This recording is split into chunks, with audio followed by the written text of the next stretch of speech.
'cause I got hot pizza, check it and see. Got a whole bunch of pepperoni. What's up, folks? How are we doing? What is it? Was it Thursday? Is that what day it is? God, the weeks just disappear, don't they? Just boom, and they're gone. Thunderhead's not a verb, by the way. We can't. Thunderhead isn't a verb. We're not going to make it a verb. It's not a thing. It's Taco Tuesday, Taco Thursday. Pizza is a taco. If you fold it in half. How are we doing? I hope everybody is having a good Thursday out there. More than anything, I hope everybody's having a good week. I hope things are going well for you this week. If things aren't going well for you, I hope that it is at least easy to see that light at the end of the tunnel. I do hope that you know that this too shall pass. You know, I was just having this conversation. It's something that the older I get, the better I am able to actualize in my life. I was told to not go towards the light. It depends on the light. If the light includes the voices of your ancestors and an angelic chorus, probably avoid it, you know? I'm not sure what light you should go towards.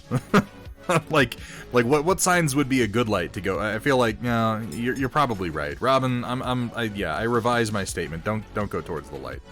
Avoid that. Unexpected painting. Guess this is a thing I keep doing for some reason. Oh, we're so honored. Unexpected always knows exactly what to say to really brighten my day up. How you doing today, Unexpected? A green light. There you go. Yeah, now we're thinking. Oh, that spoon's hot. It burns me. Burns me horribly. We're gonna be building some models tonight. I'm on the home stretch of building my Veer-Myn. My desk is covered in rats right now, but we're gonna finish painting these guys, and then it's just speed paint. We're gonna get these shits done in the next week. 2 fucking armies. Fuck it. I don't give a damn. I'm gonna paint them, and we're gonna play some Firefight. I'm gonna try to record some games. I've decided. We've been talking for a while about getting some recorded games, doing bat rap stuff like that. I had some real good momentum getting everything set up for that, and then it kind of petered out a little bit, but I feel like doing it again, and I've already done all the groundwork. I'm good to film, so I think that we can actually get some things recorded this time. As far as editing it, that's a whole other story. I might just send the footage to someone that I trust and give them money and say, please edit this for me, because I don't fucking know what I'm doing at all. Holy moly, Desert Owl, how are you doing? Rats, you say? Rats! Oh yeah, that's what's going on, Sewer Creature. You know what I'm talking about. Deadzone Voltari. 2 years, Dear Thunderhead will do just fine. Just fine. Deadzone, how are you doing today? It's good to see you.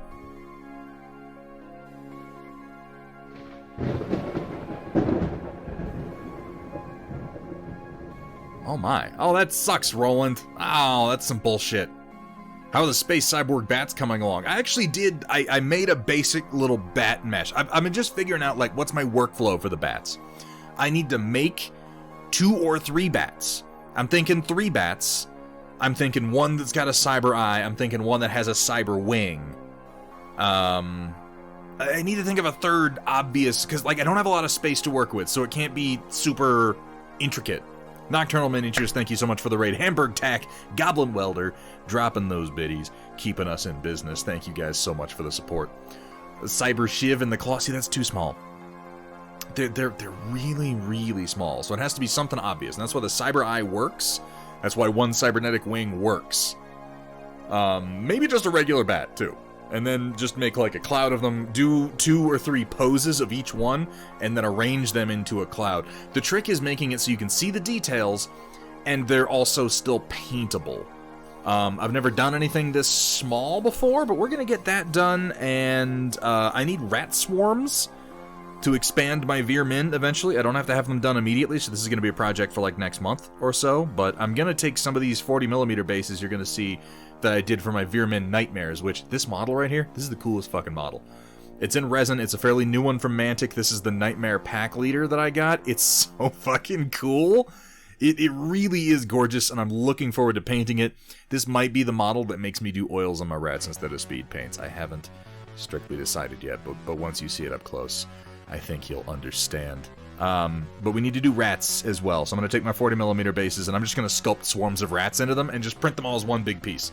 Make them like custom rat swarms, because it might not be too surprising that an army of ratmen, you can take lots and lots of swarms of little rats for very, very little points, but I love the idea of a drill tank coming up out of the board in the middle of the game, and the doors open up, and instead of ratmen coming out, it just disgorges hordes of rats.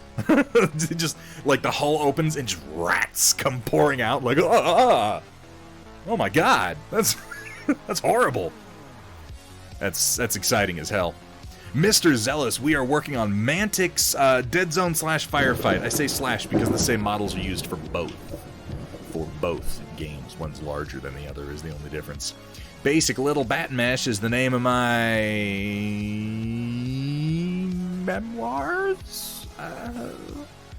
We'll put that on your epitaph. I don't know what to do with that pun expected. Cyborg Space Comms Backpack. Wait, what the fuck are you talking? Hold on. Comms backpack? Oh, on a bat? You want like a bat with like a little backpack on, or like a little radar dish? Or like little cyber ears, you know, bing, bing. Yeah, that could work. It'd be too small. Batpack. Ah, why did I read that out loud? Sometimes my mouth just starts saying things, and I like halfway through the word, I regret it. We've got a new emote. Gonna have to treat those rats with the oils at one point or another. Yeah, I know what you mean. I'm undecided. I still have a few days to decide. The thing is that the rats are my main army.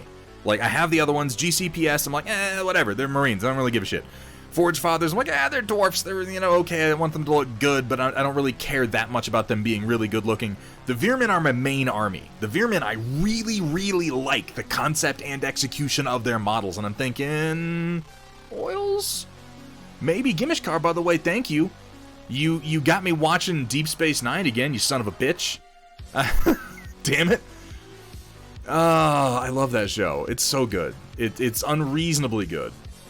Little rats disgorge from the drill tank like blood from an elevator. Like tears in rain. Need the nameless for Deadzone. Yeah, Deadzone podcast. I like the nameless. I do. Maybe they don't. Maybe they're like Maison Labs, where they don't necessarily make sense to have a fully fledged firefight force made for the nameless. Like, they don't have armies, but I wish they did.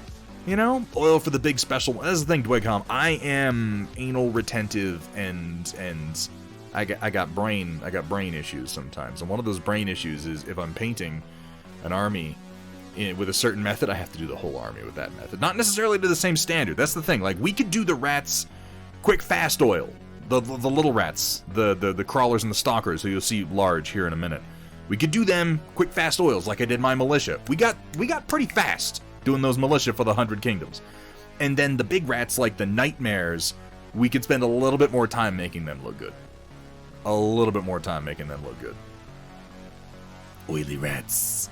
They did train bats in World War II to carry magnesium bombs. See, the thing is, I want to do all these things, but the bats are very small.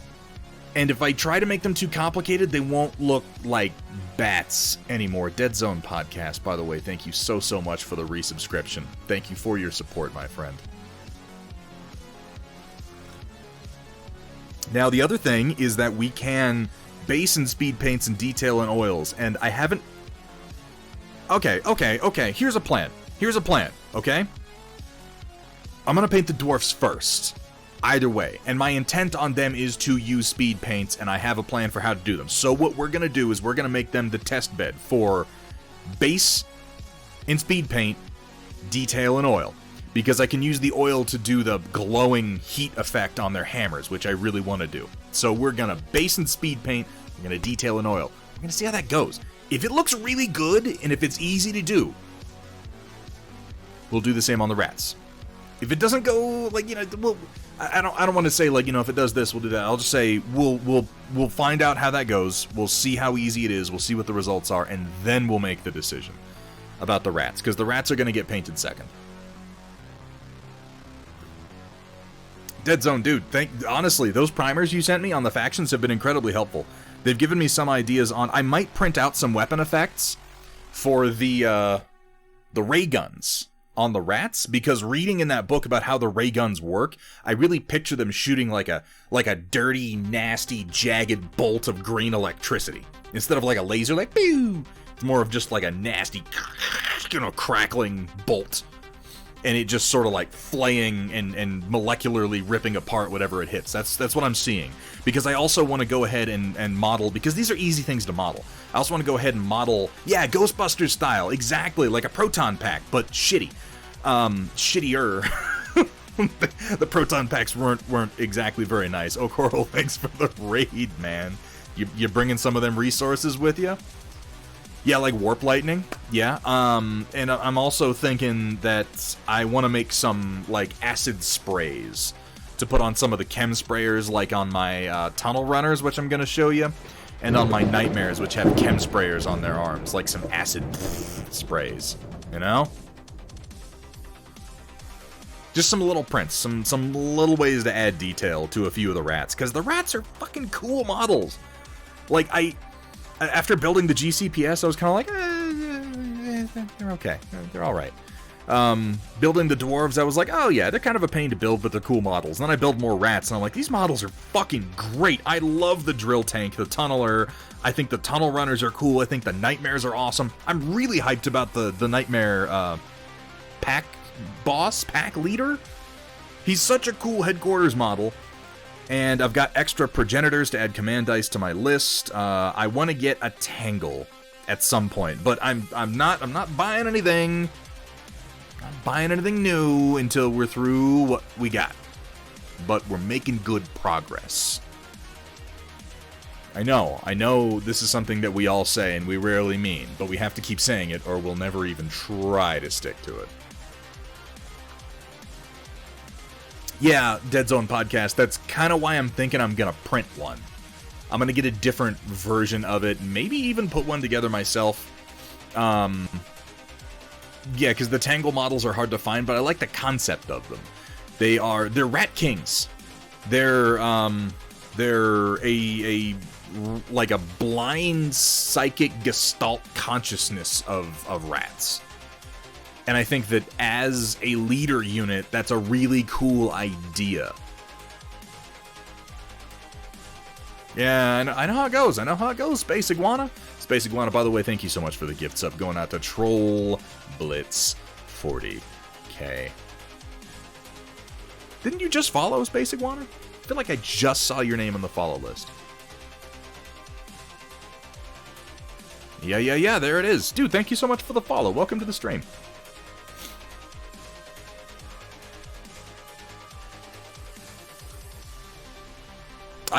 Space Iguana, you hung out in the very beginning. I apologize that I don't remember the name.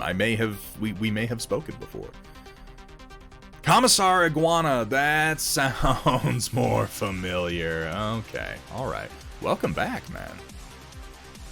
I'm doing pretty good, Merlin. How are you doing? Merlin, my man. Good to see you. Fuck it. Fuck it. Fuck the backlog. Fuck the shelf of shame. You know what? I love models. I love war games. I love funny little rat men. I love fucking space marines. I love jetpacks. I love robots. I love mechs. I love painting. I love building. I have so many fucking models, it's out of control. And you know what? I don't give a shit. I don't give a shit. It's not a shelf of shame. There's nothing but potential. I have so many choices in what I could work on. Here at Thunderhead Studio, we specialize in turning your shame into more shame. And more and more and more. Oh, a long time ago, Gimishkar. If you go to Steal a Rebel stream, you'll see that she has a tiny stein. It's okay to be sloppy. Bonus points if it's white paint. Thank you, O'Coral. It is a wonderful mug, is it not? Wanting to get my Ratkin, but have an army of Bretonnians to paint for a tournament in September. It's all about priorities. All about priorities, Iguana.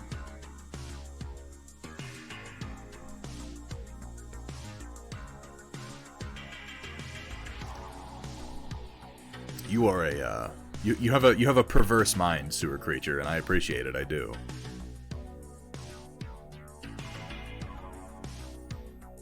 But yeah, Gimishkar, if you see the Stein on Steela's channel, it's because I made an excellent replica to leave for her. I'm not cruel. I'm not capricious in that way. I am understanding and merciful.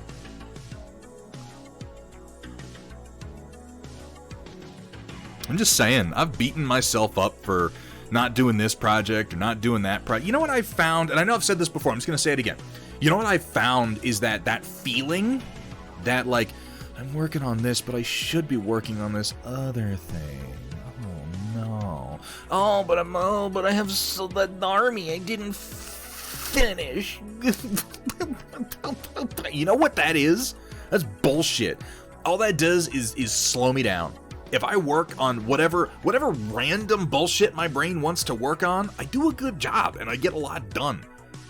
So, you know, we all work differently. We all work differently, and if you find that you put your nose to the grindstone and you work on one thing and you get it done, like, go for it. That's what you got to do. Sometimes I'm like that.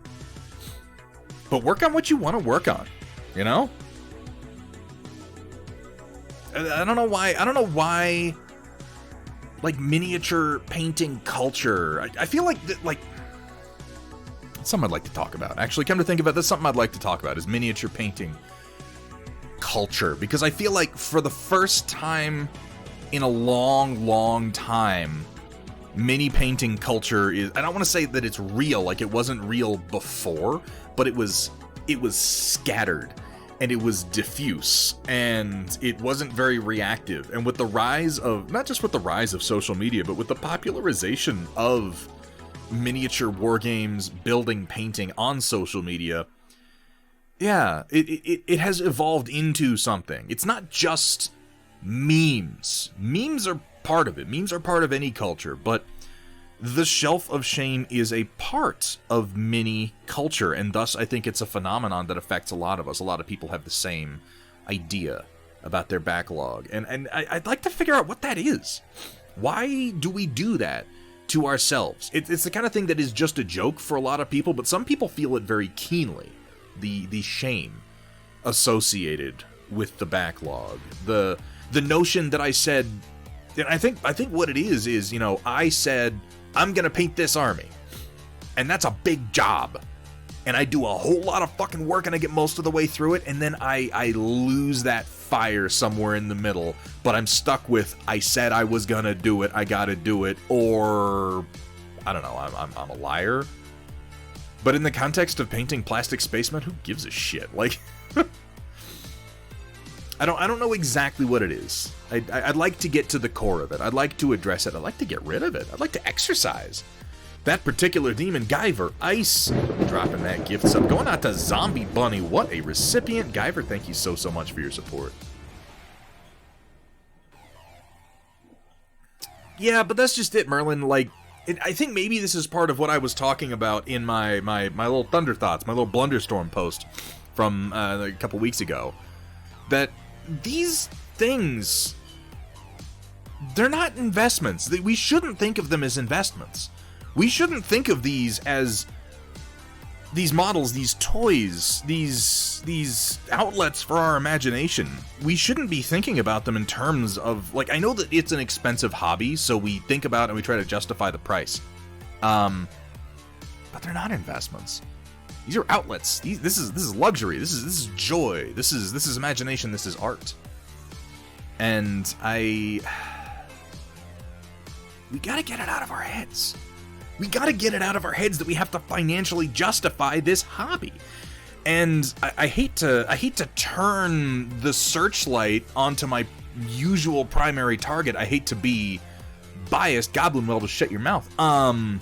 But I feel like Games Workshop and the insane prices that they have pushed a lot of the wargaming community to have encouraged this. The question of value, of getting in on deals, of buying a box and splitting it to make more financial sense for getting into, like, that has not helped. I'm not saying they're responsible for it.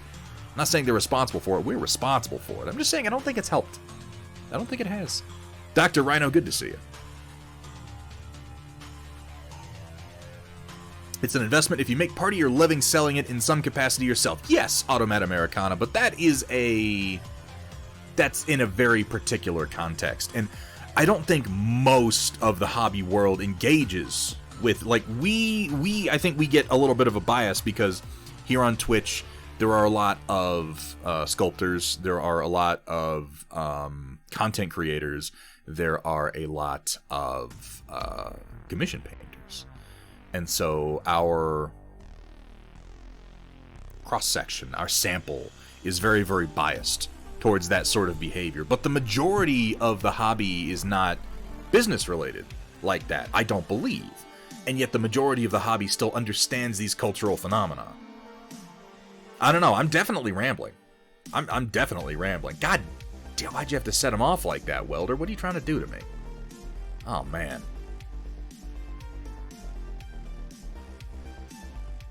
End of 8th edition 40k is what led me to Battletech and eventually to Kings of War. Now I'm eyeballing other Mantic stuff. That's a good trajectory.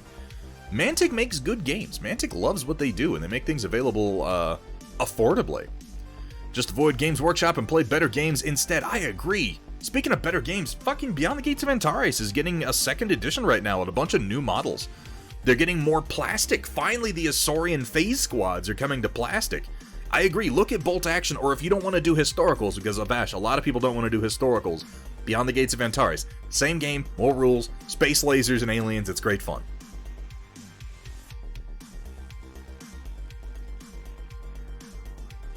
Did you face the fact that if I'm not painting a vast collection of models and I have no excitement for that specifically, I should not be buying more of the same kinds of models? But see, Merlin, there's a phrase, retail therapy. I know that it's not strictly healthy to outsource your dopamine hits to purchasing things, but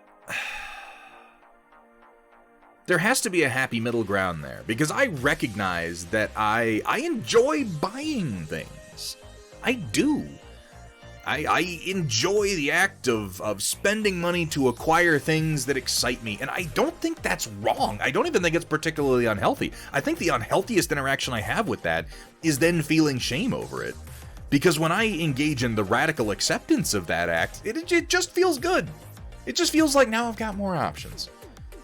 I was listening to Matt Yee say the other day that he hates building models. He wants to pay somebody else to build his models. I love building models. I can build models for hours and hours. I have more trouble motivating myself to paint models than I do motivating myself to build models. And my only really point in mentioning this is that we all take something else from each and every little part of this hobby. And just as we shouldn't compare our painting to other people, just as we shouldn't be trying to be other people, we should accept the part of us the part of it that makes us happy.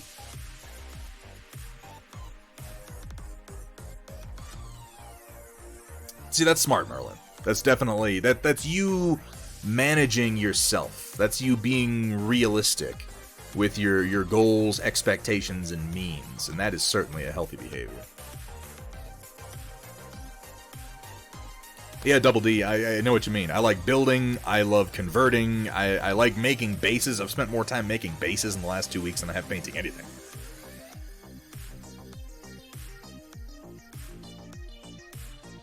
Oh, sewer creature, I like the way you do words, my friend. Hate subassembly, but I hate painting things when they aren't subassembly even more. Merlin models, I used to be that way, and ever since I let go, ever since I started just building things completely and then painting them, the quality of my painting has gone up, and the amount that I enjoy painting has gone up. I don't do subassemblies. But again, we're all different. We're all different. Yeah, I'm with you, Pun Expected. What about those of us who do not produce dopamine properly?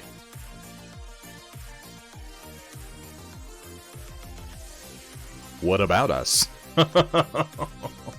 Can I outsource my dopamine production to, say, producing a podcast, taking unnecessary deep dives into film and television with a guy who could easily believe to be a cousin? Sounds like an interesting plan. It is so exciting to me, by the way, you guys. Dr. Rhino. First of all, Dr. Rhino, folks, please, can we just for a moment, those of us who have subscriptions to the channel, go ahead and jump into the listing of emotes and avail yourself of the new emote that we have in chat. I haven't added an emote in a long time. We have a new animated emote, courtesy of Walter's Workshop, that now puts our stream in the most august and hailed and erudite company as other streams like, say, Matt Yee, Dr. Rhino, or Walter's Workshop. That's right. We've got the Blanky Party emote.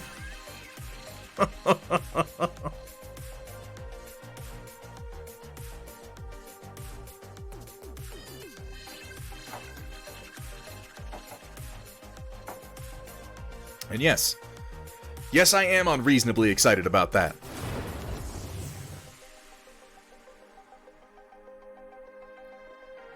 It's a little robot. That's a little blunder thud robot, and he's got a blanket, and he's flipping out. That's what you're looking at.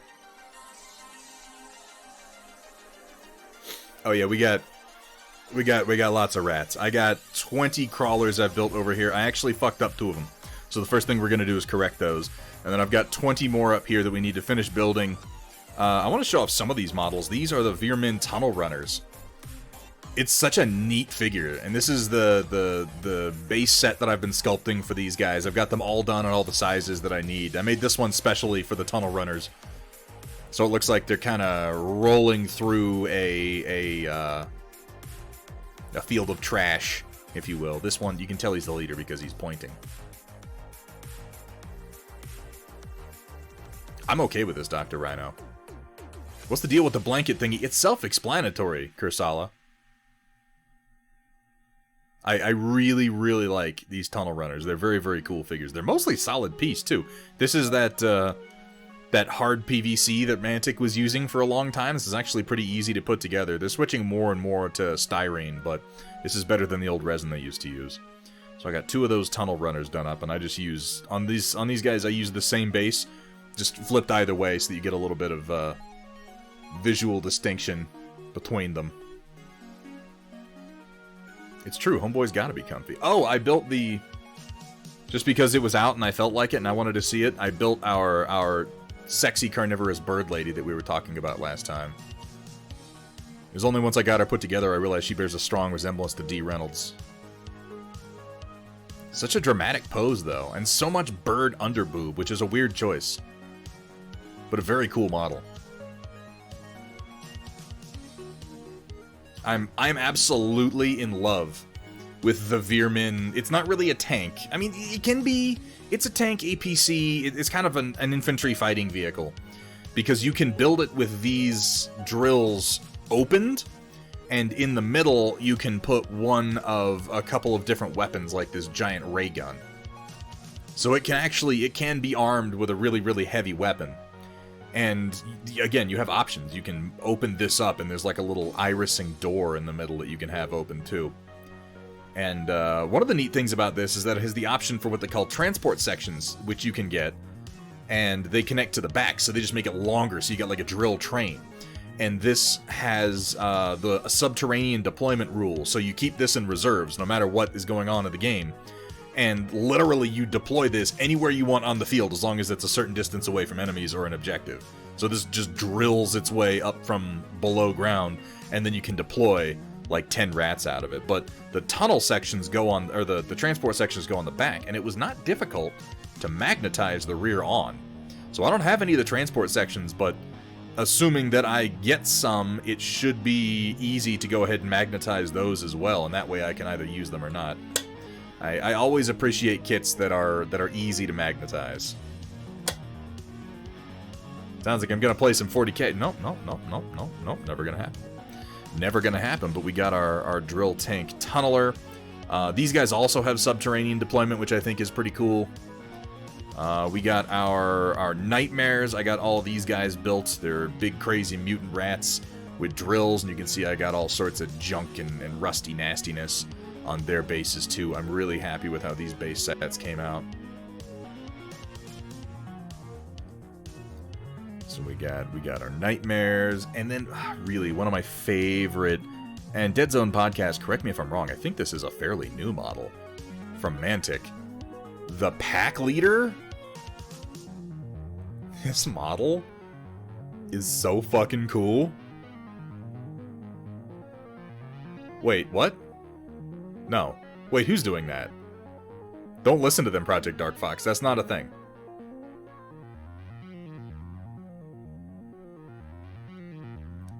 The tunneling tank is a flamethrower away from being a devil's tongue. So it can't take a flamethrower, but it can take a giant chemical sprayer. You can mount this in the front of it. So it's almost the devil's tongue if the devil's tongue sprayed acid or Tiberium goo instead of fire. This model is so fucking cool, though. Like, I really like it. It's well detailed. It built really well. It has, like, he's got, like, Freddy Krueger fingers on. This is a great model.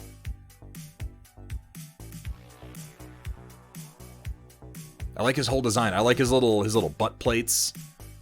His sort of segmented armor pieces. It fits really nicely. There's actually a break in this tail. And I think you can probably see it if you look close, but it blends in very, very well. I'm gonna paint this guy on stream. This is gonna be a character focus. We're gonna do a very, very good job on this model. I want to do some non-metallic metal. This is why I'm thinking I want to do some oils for my Veer-Myn. This model deserves oil painting. It absolutely does. Well, compared to, okay, this is the leader model for my dwarves. Now, it's a nice figure. You kind of can barely see him because he's primed black. He has a lot of detail on him. This is a nice figure. It's nowhere near as exciting as the leader for my rats. Like, holy crap. The Cane of Rats. Yeah, I'm very hyped to paint this guy. I had to cut his tactical rock down quite a lot to get him to fit on the base, but that was actually pretty easy to do.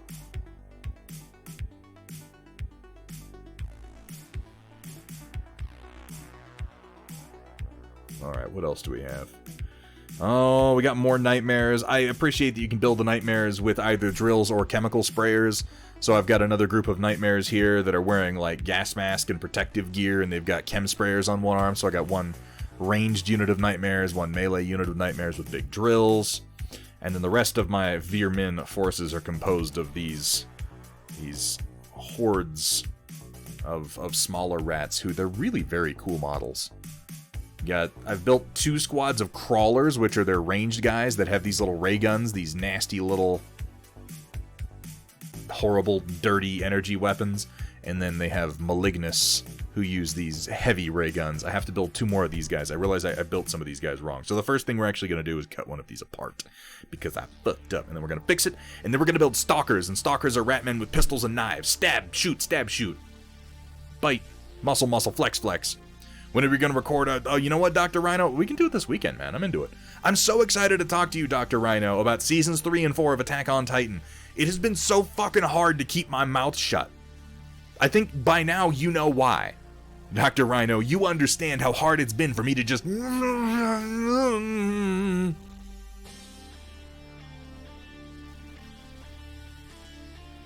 Mega-sized dwarf leader. I'll tell you what we do have. I got my 60mm base for Crystal Badlands done, and also came up with a way to do these bases much faster. I'm embarrassed to admit that I wasn't using multi-alpha and insert mesh brushes. I wasn't making my own multi-alpha and insert mesh brushes in ZBrush. But I figured out how to do it, and I made this base in like 20 minutes. And I'm kind of embarrassed how easy it was to do, but now I can make many, many more much more quickly. But we have our rock and stone mineral base for our Iron Ancestor over here. I don't think that there is an Iron Ancestor leader for the dwarves. There is a Dr. Octopus leader for the dwarves. We might end up picking him up. We're gonna paint all the dwarves first, though. I appreciate that the dwarves are much fewer in number than the rats. The rats are pretty swarm heavy, as it were. Alright, so I'm gonna build this guy as a Malignus, and I need to pick one more. What's a rat that I don't like the look of?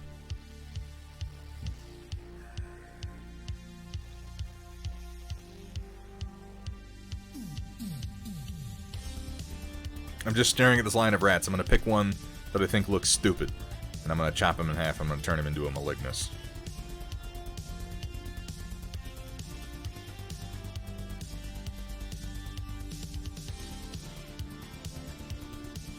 This one kind of looks dumb. This one can be a malignus.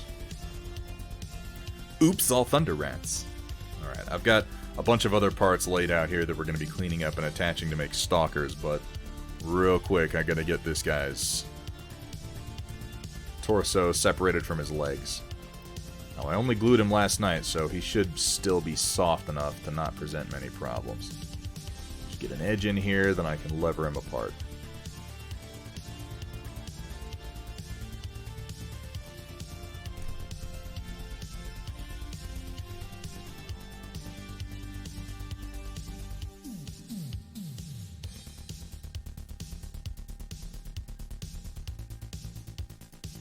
Warning. Fingertips covered in superglue are not approved safety gear for handling razor blades. Oh, believe me, I know it. I'm being very careful with how much pressure is applied and in what direction. But it shouldn't be bad as long as I can get some purchase, which I'm starting to get. Just lever these two apart. Ah, come on.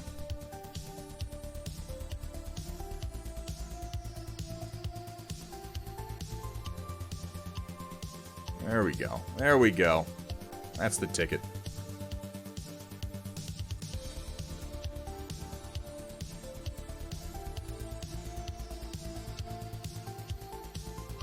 Science. Fuck yeah.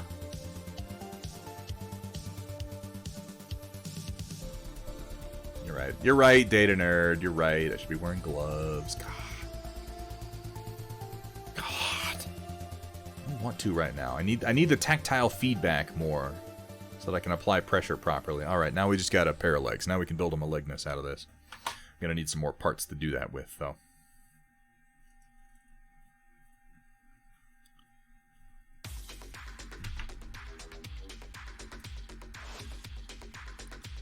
I want to try doing one of these with the weapon posed a little bit higher, but that means I need to be able to move the backpack down according to my experiments with building these guys. So I'm going to cut out a good torso for that. We're going to experiment a little bit and see how we can pose it.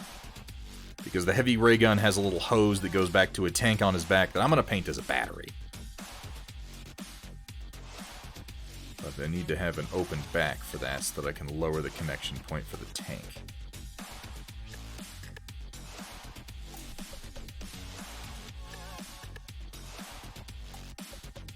In both cases, that's going to be this torso here.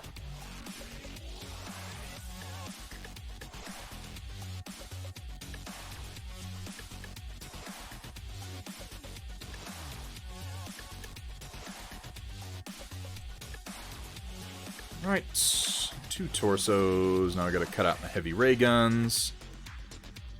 It's this piece here. Looks like a super soaker.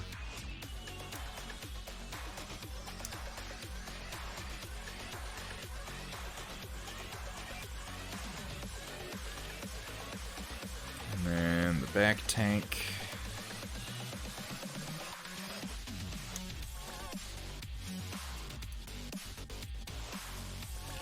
And then the arm that goes with it is right here.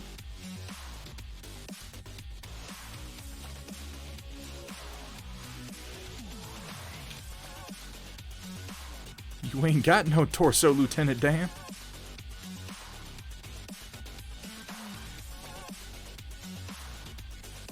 I have a huge stack of sprue next to me that I'm looking forward to putting away after tonight. Alright, another set of the heavy ray guns. Oh, I also want... I've been sort of differentiating which rat is which by which head they have and which pieces I go with, and this has been my choice for the heavy ray gun malignus. So I'm going to go ahead and clip out a couple of those.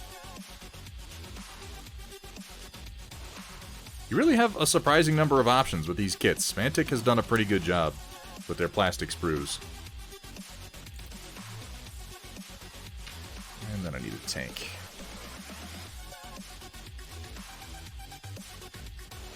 Classic Super Soaker colors. The rat just saw an ad for Super Soaker, and he was like, oh yeah, that makes sense.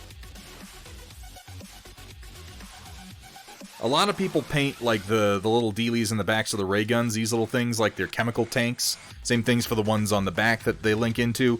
I view them more as, like, batteries and unstable radiation reaction chambers than chemical tanks. Chemical tanks for the chem sprayers make sense, but for the ray guns, I figure, like, batteries and reaction chambers.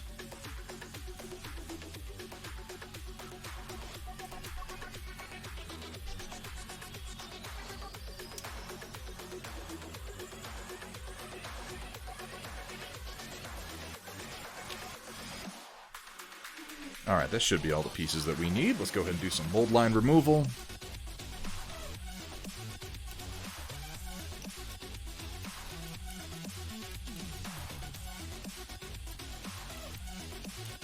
So what's everybody working on tonight? Are you at your desk? Are you building something? Are you painting something? What are you doing? Let me know.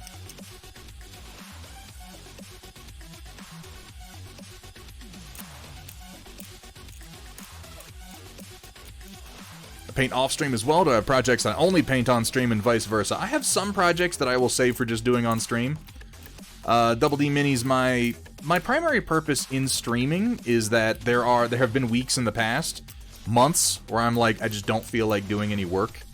I don't feel like painting, I don't feel like building, and I'll just let it go. My desk will sit stagnant for a time. So the purpose in my streaming at all is just to give myself certain times where I sit down and I'm definitely working on something.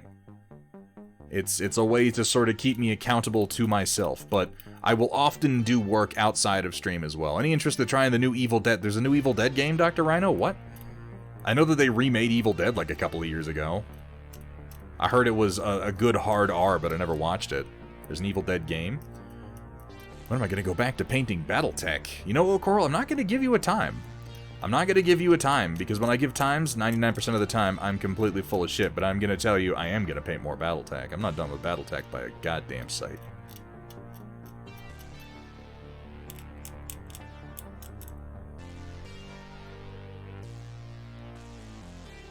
Three more Clan Fire Mandrill mechs. You know, Happy Heretic, seeing those. Beta testing a game comes out in 6 days. Ooh, which one, Desert Owl? Seeing those Fire Mandrill mechs you've been painting, if you were to describe that project to me, if you were to say, these are the colors I'm going to do, and this is the effect that it's going to be, I would tell you they would look like shit. If you just describe the color scheme to me, I'd be like, oh, that sounds like garbage. But seeing them, those are really fucking cool paint schemes. You have really sold that effect, and I think part of it is that strong green focal point that you do for your cockpits. It works remarkably well.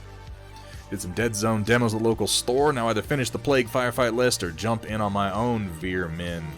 No shortage of new plastic to paint a Deadzone.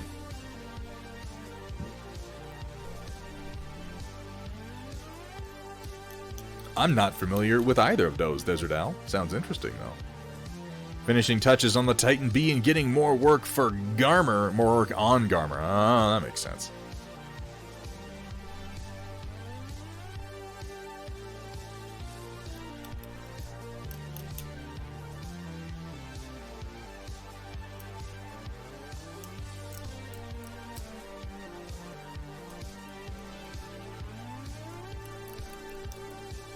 Alright, there's one heavy ray gun ready.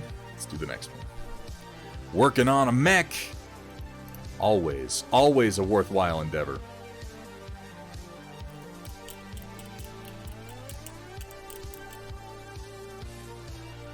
Still have unopened boxes of first edition and second edition. This is the nature of the beast. Are there people out there who buy boxes of models and then build literally all the models and then paint them before they do anything else? Sure, I'm sure those people exist. I'm sure they're very happy with themselves. I'm sure that every night they sit down with a nice empty snifter, which they then proceed to fill with their own farts and huff them down while licking their lips, and they live a charmed existence. I'm sure they're out there, but I'm not them, and fuck those people. Me, I've got unopened boxes of models from years ago, and you know what? I'm fucking proud of it. Maybe not proud, but at least not ashamed.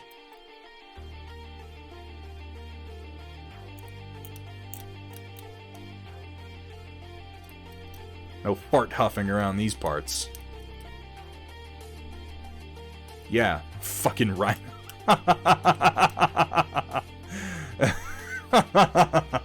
I'm glad. I'm glad, Rhino. With Dr. Rhino is such a... Oh my god. You know what he sent me one day? You know what he messaged me one day? What Dr. Rhino sent me? He fucking DM'd me? I've run out of models to paint.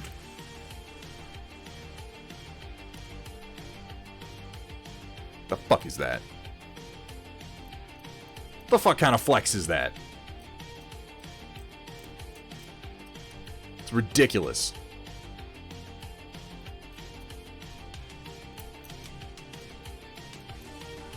Efficiency. Efficiency, he calls it. He's doing it just to spite us, chat.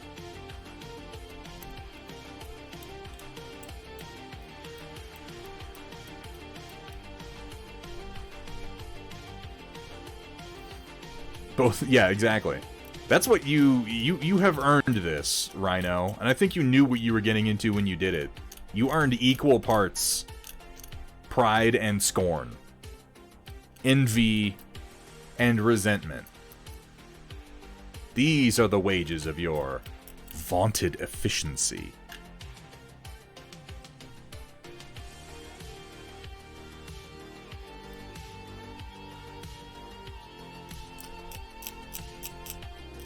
And no, I'm not wearing gloves for this part just because being able to feel and apply pressure with a little bit more dexterity helps me go faster on these, I've found over the last few days of building.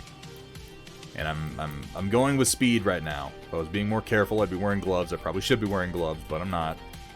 Warning. Fingertips covered in superglue are not approved safety gear for handling razor blades. It's true. It's true. Not even remotely, O'Coral. Do you have any idea how many battle mechs and how much Battletech terrain I own? I still play Battletech, dude. I play a lot of games, and sometimes other ones get my attention for a while. Shit, we got new Hex Tech coming out pretty soon.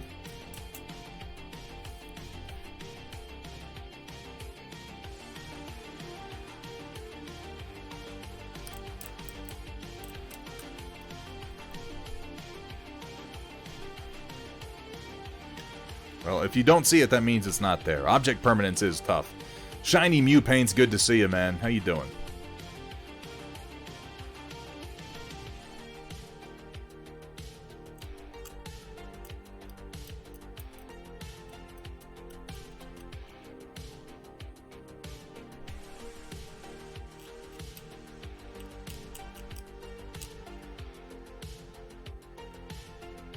In truth, I do wish I could be as focused as Dr. Rhino is. When he sets his sight on a task, it is something to behold. I am much more of a scatterbrain.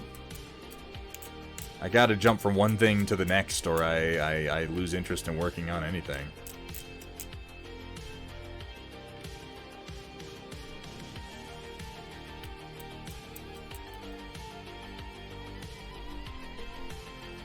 There you go. Now, he's been doing oils, pun expected. Rhino's been doing oils.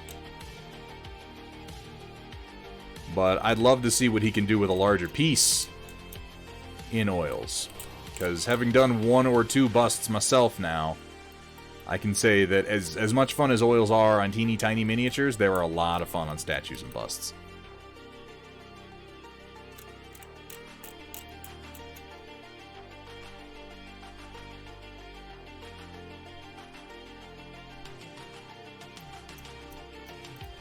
I'm not convinced that Dr. Rhino wasn't assembled by Elon Musk as part of some attempt to, like, infiltrate and eventually dominate the Twitch painting community, just so he can rub it in Bezos' face. Not convinced.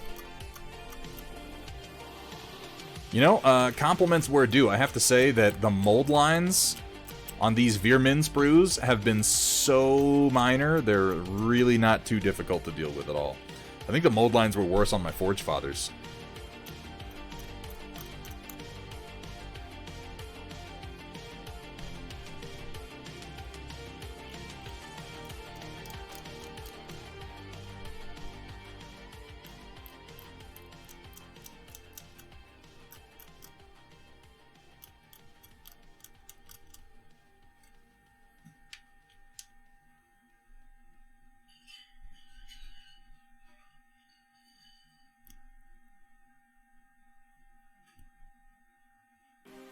I do hope. I do hope that Conquest continues to get better at their styrene mold making. Because they definitely suffer on a few sprues from having, like, mold connection points at just in insane places that obscure important detail. It's very frustrating. It's been pretty nice working with the Mantic kits. There are a few of the Mantic styrene kits that are a little like, what the hell were you thinking? But the Veer-Myn ones in particular are really easy to build. There's a lot of parts just because their tails are separate pieces, which adds a whole step to them, but their legs are single piece at least, which is nice.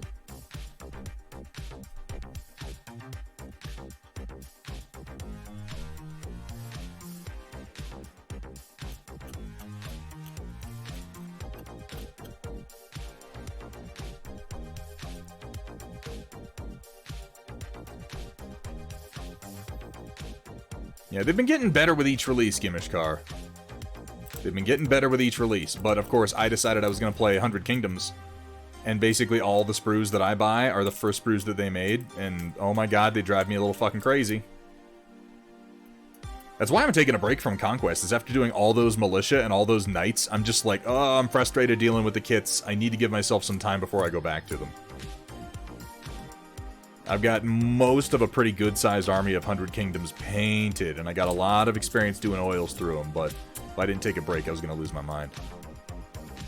Bella, Bella, Bella, how we doing tonight? Thank you so much for the reminder.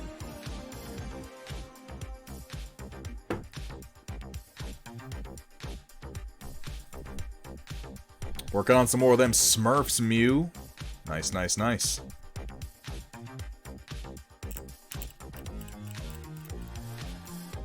A Legion League to get to Double D. Good luck. Or if you prefer it, simply good game. Or rather, may the Force be with you. Ideally, luck would not be a factor after all.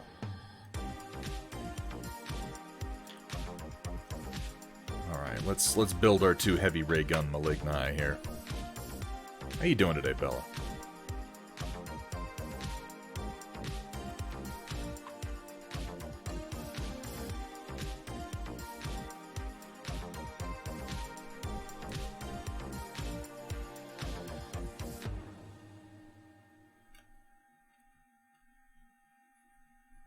Here for the voice and the minis. That's good, because that's pretty much all you get on this particular channel. This is the limit of what we provide anyway. So I think that works out. I have him turned to the side because I kind of want to frame his tail there. Third game ever, got real close to winning, so massive improvement has been happening. Glad to hear it. Welcome back I'm glad, to 50 Project Shades Dark of Fox. Cold Grey, Chapter 2.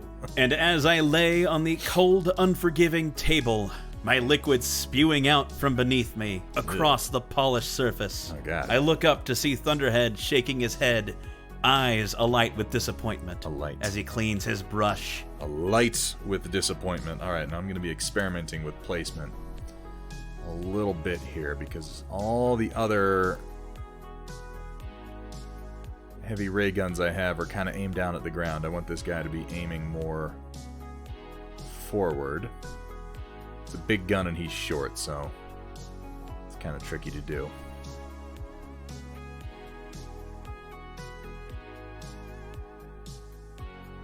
Maybe if I tilt him this way, it'll level out with the ground a little bit more. And that might actually work better. It does work better. God, it's a huge gun compared to his body. It's nonsense. That's what we get for going into heroic scale. Now, I don't know that I'll be able to line up his backpack with that, but we're gonna try. The vision of Vermin. Yes, Vermin Lord.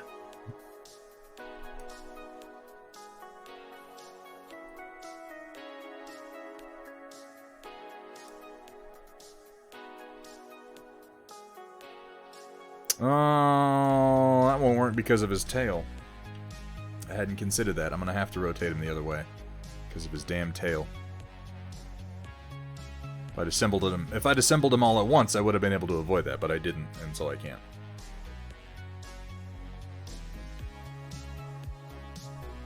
Some of these pieces that have to connect like this do wind up limiting your options a little bit just because of the angles, like you see this hose.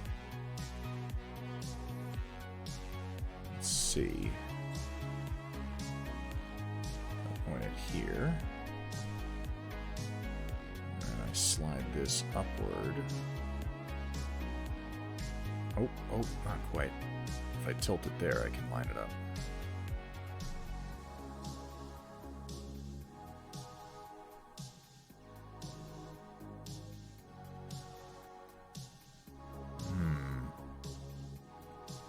Doesn't want to. Maybe.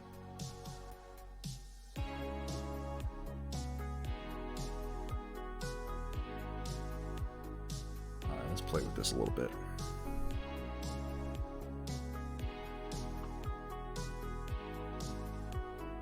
And a good afternoon to you as well, Joy of Painting Minis.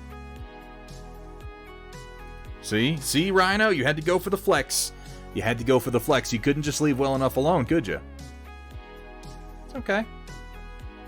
I get it. You've earned every bit of the scorn. Every bit of it.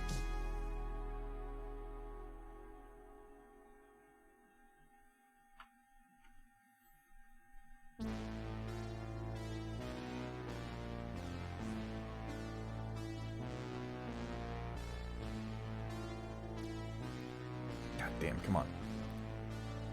Now, this is one of the things I do like about plastic glue is you can just kind of shove things together to a certain degree and make it work. Be a little tricky sometimes. But I think we'll be able to make this work if I just rotate it slightly on his back. Yeah. That's close enough.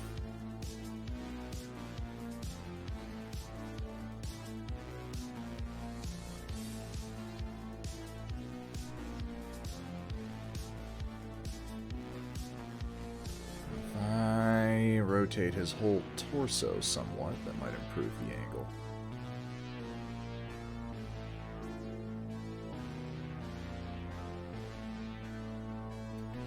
And push it back.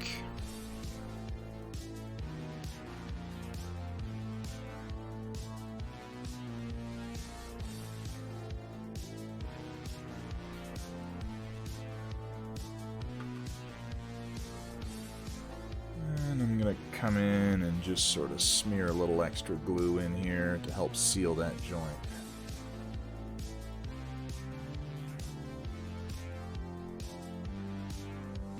That'll do. That's close enough. I don't care.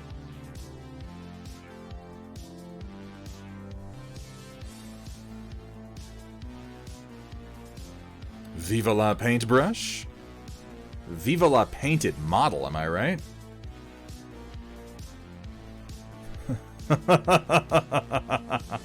Oh, do you feel that the speed painters are oppressed?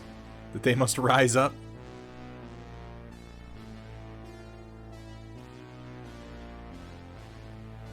Far too long has your name been besmirched?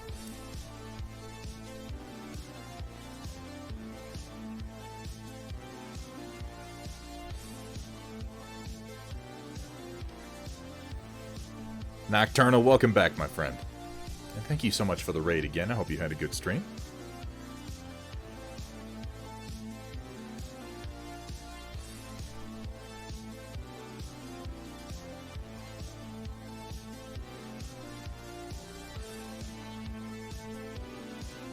They fear us for our power. I'm picturing the invincible meme. You looking at like some army painter speed paints. Look what they need to mimic a fraction of our power.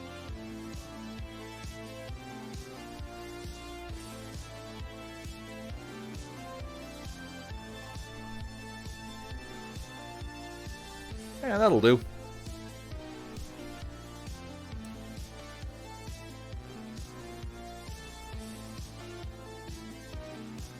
Alright, let's build one more.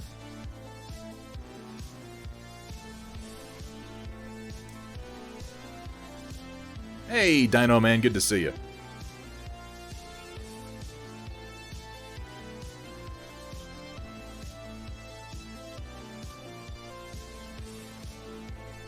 Nice. Nice, Deadzone. Thanks for that. I look forward to seeing it.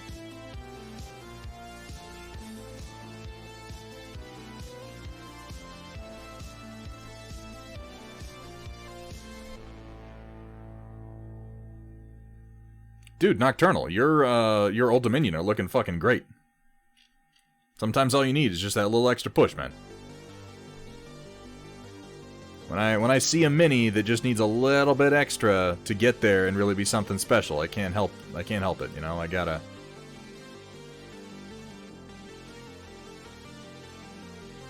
push it.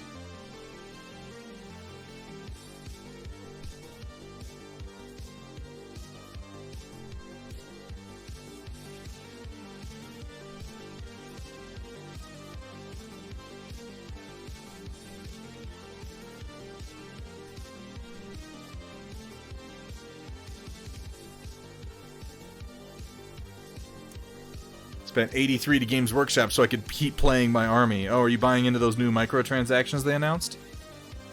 Get your yearly Games Workshop license so that you're allowed to buy models from the official Games Workshop stores. That's coming. It's coming. Believe you ye. Get it? It's like believe you me, but I put ye into it. I'm very clever.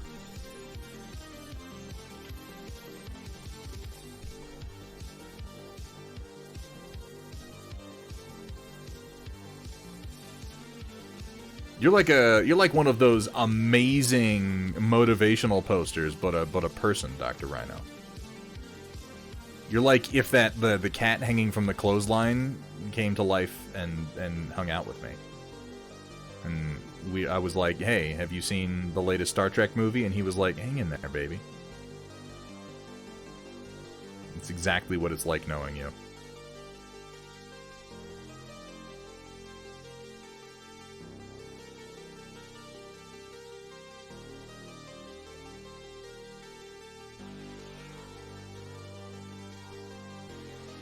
I know these backpacks aren't really attached straight, but whatever. They're rats. They sling them on all kinds of ways. We can just fucking deal with it. They're supposed to be slung much lower, which is why I'm having to fool with the backpack placement.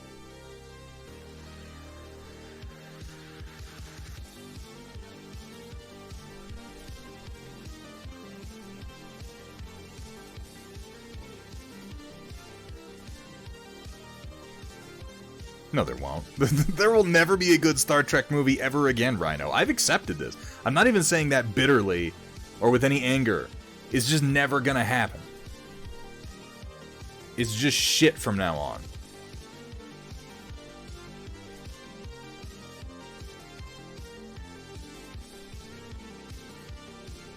Yeah, take it easy, Project Dark Fox. Do some self-care, man. Thanks for hanging out, though. It's always good to see you in chat.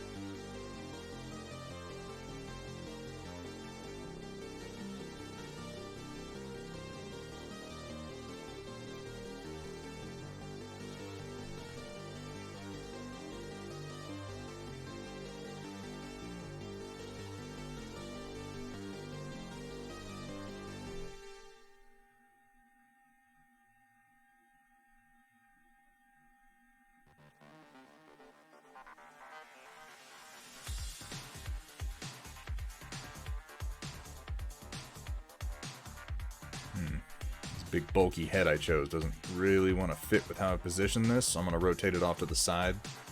But that's fine. Rats can have funny positions to their heads.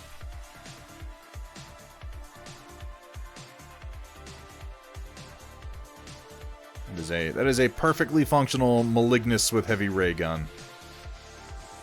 Do the drill teeth spin? So you could make that happen.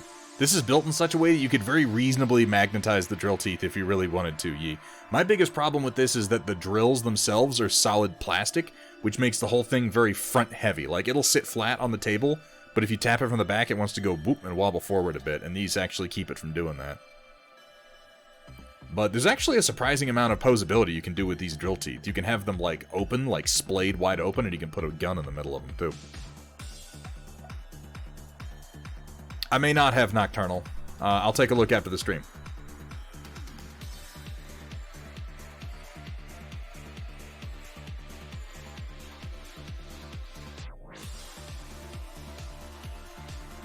Alright, now I have 20 crawlers properly built. I built all 20, and then I looked at my list and realized I was supposed to have 2 heavy ray guns in each squad. And I only had 1, so let's do some crawlers. How about that? Might as well build a couple more maligni, because I have to build maligni with chemical throwers this time.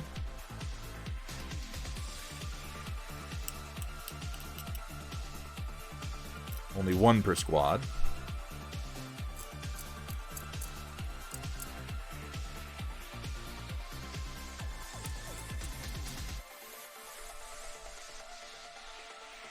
It's a really... all the vehicle kits I've built for Mantic have actually been pretty nice and have gone together fairly easily.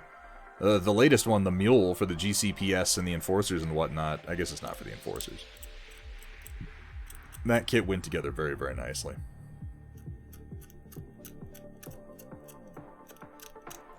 I wish they would include printed instructions, but honestly, after just fooling with the parts for a few minutes, it wasn't hard to tell where everything went.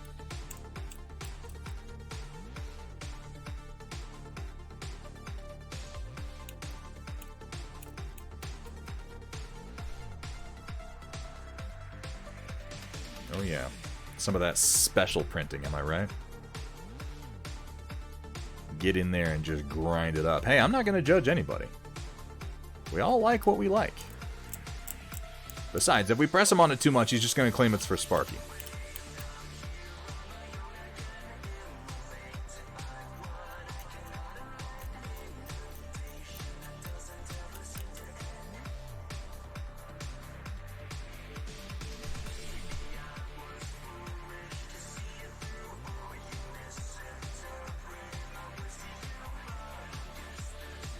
This music is amazing. It's like it's really 2002 right now.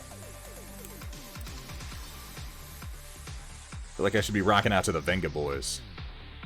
Have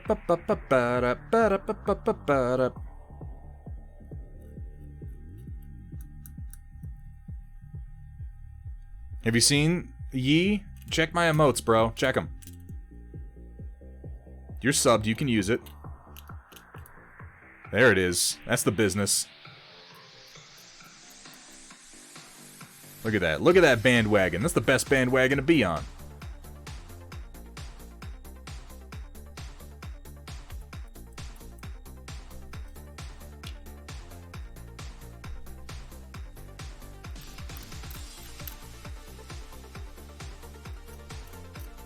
I've never been more pleased to be a fucking shameless coattail rider than right now.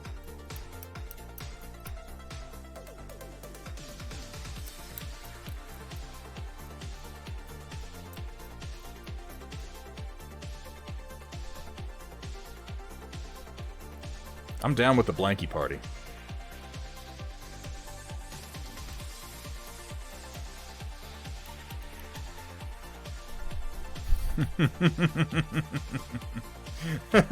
The inclusion of the disturbed cat really brings that all together.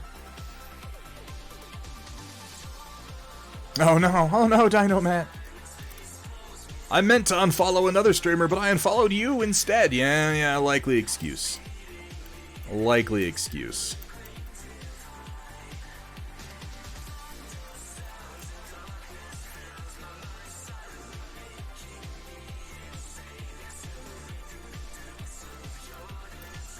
It's hard to do that stupid head dance and scrape with a blade at the same time, so I'm gonna stop.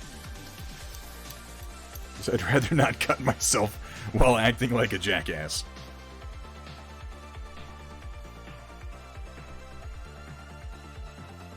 Best clip of the year featuring Matt Yee. Dare I even ask?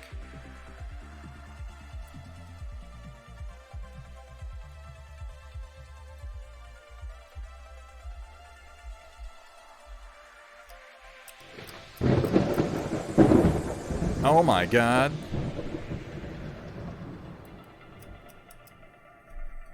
I don't think I've got... hang on. I don't think I set up a virtual audio cable for my browser mode. Hang on a second. Hamburg Tack. 3 gift subs. Hitting Watch Captain Hardy and White Fox. Hamburg, thank you so much, dude. Honestly, I know I thank you a lot, and at a certain point I feel like I wish there were other words I could say that somehow indicated even more thanks, but really all I've got is thank you.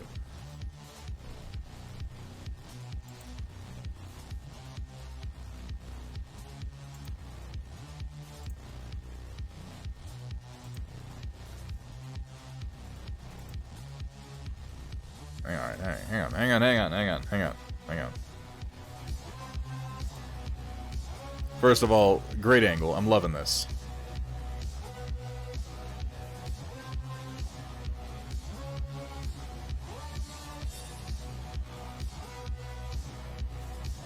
Give me just a second.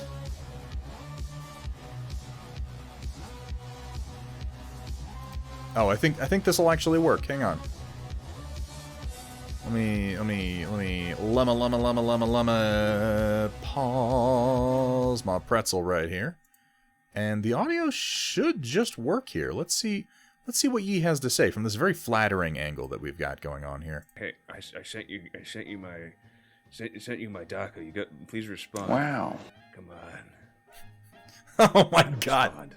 Please, oh no. I sent you my DACA. You got, please respond. Wow. Come on. You gotta respond. Please, like, hey. Oh, I don't like this. I don't like this. I feel like we've taken things too far, and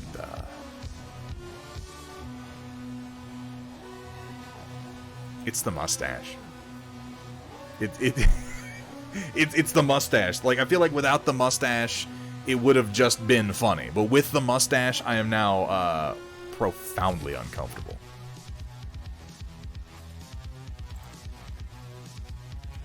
You're not the one who clipped it. You shouldn't be sorry.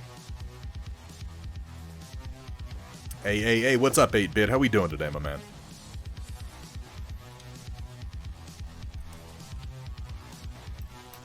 Rhino's the one who does these things. Blame him. But Rhino is not sorry. Yeah, somehow I don't find that surprising. 8-Bit Sweater, how you doing today, man? It's good to want the GW logo under a blanket dance. Don't you pervert this pure and wonderful thing that we have with your fucking corporate branding. 8-Bit is like a super professional shill.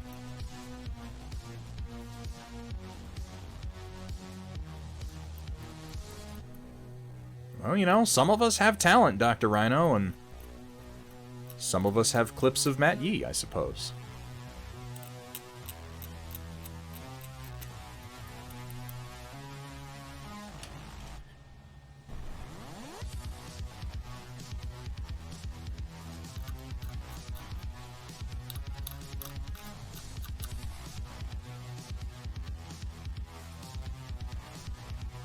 Nasty mold line on the chem thrower.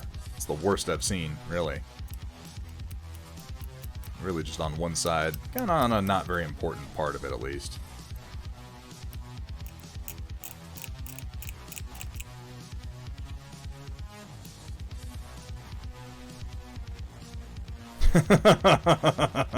Wait a second, fuck you. Wait, hold up. Fuck you.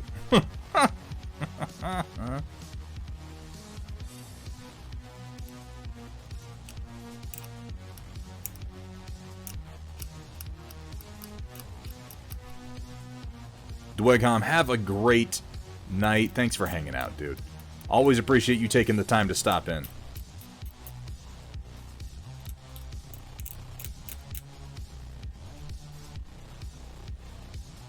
Gotta see a Yee about a blanket emote soon. Don't. Yee, don't do it. Don't let him do that. Do not assist him in his sickness. He doesn't know what he's doing. The memes, the fucking Games Workshop, hashtag painting Warhammer, hashtag Warhammer community, Warhammer hobby brainwaves have gotten into 8-Bit, and they've twisted his mind.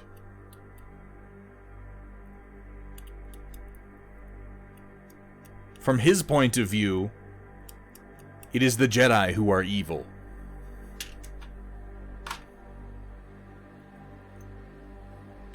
Primaris, but god damn it, no. You can't fuck this bandwagon up immediately after I jump on. That's not right. It's not.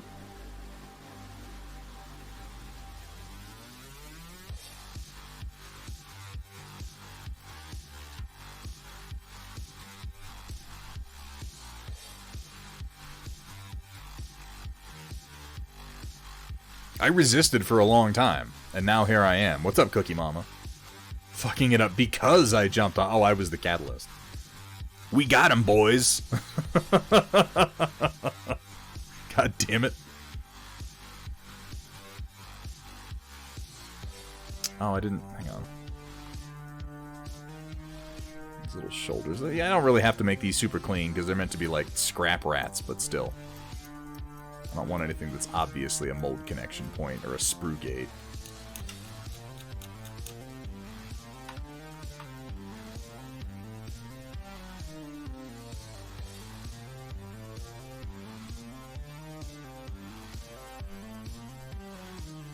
Yowza! You have my sympathies, Cookie Mama. That sounds horrible.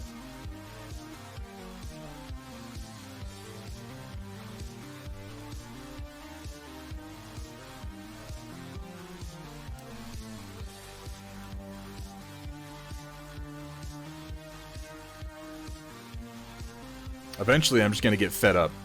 Completely fed up with all the GW crap. And I'm just going to go, like, full ironic GW fanboy. I'm going to start painting, like, Craft World Eldar or something equally disgusting. Dabber Raccoon, welcome in.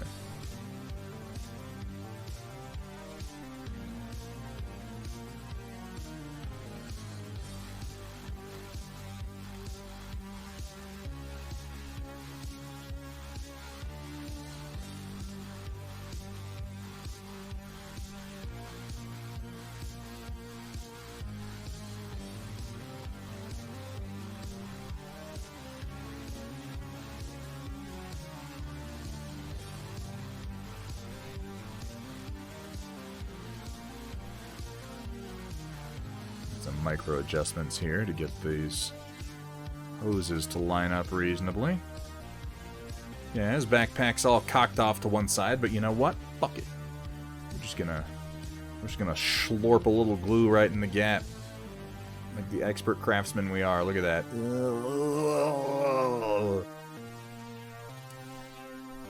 Kroot, Tyranids, and Weebs. Oh my.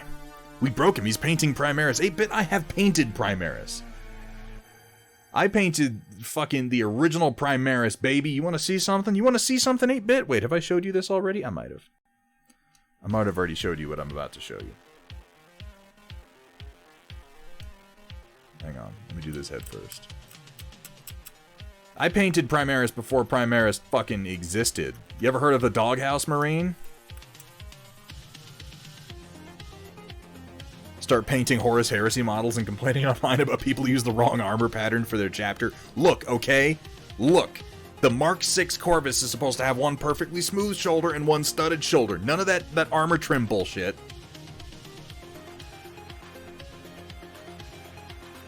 So a long, long time ago, in a hobby far, far away, right?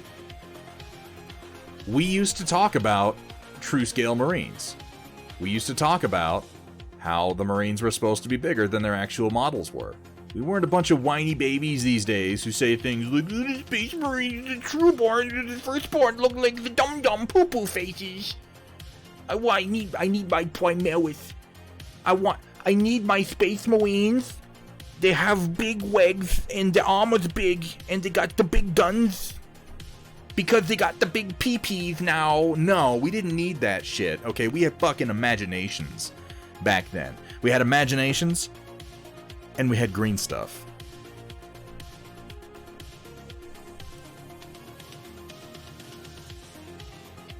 Let me put this arm on.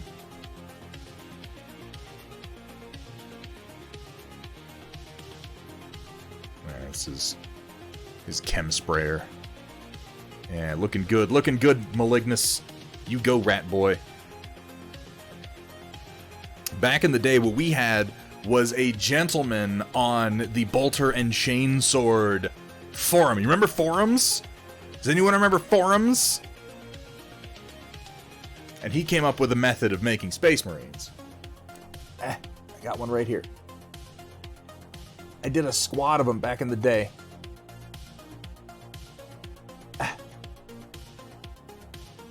And he doesn't have his backpack on. I've got it over here. Hang on. Let's glue his backpack on real quick. I've got no reason not to.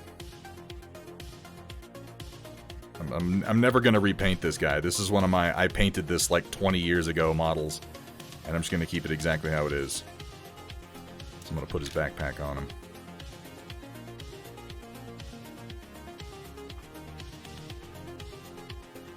Got a little blue tack still on there. Let me pull that off. Yeah.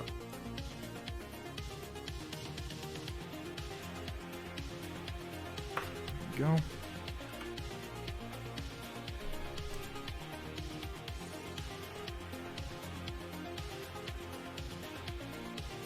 This is how we used to do it, baby.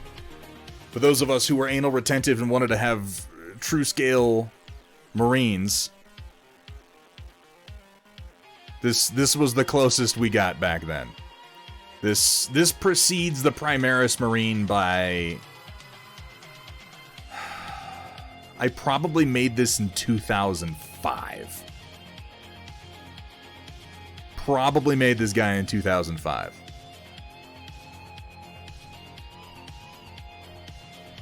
Oh, he's modeling for advantage. Yeah, people did say that. that was one of the claims back on Bolter and Chainsword. Bolter and Chainsword back in the day. Like, I know you're kidding, but that literally some people. Oh, you can see over more stuff. You're not supposed to be able to see over more stuff. These are, and you can still buy. Like, you could get the parts to make this still because these are Warhammer Fantasy Warriors of Chaos. And what you do is you take a blade and you trim off the boots and you take some green stuff and you sculpt power boots on in place of it.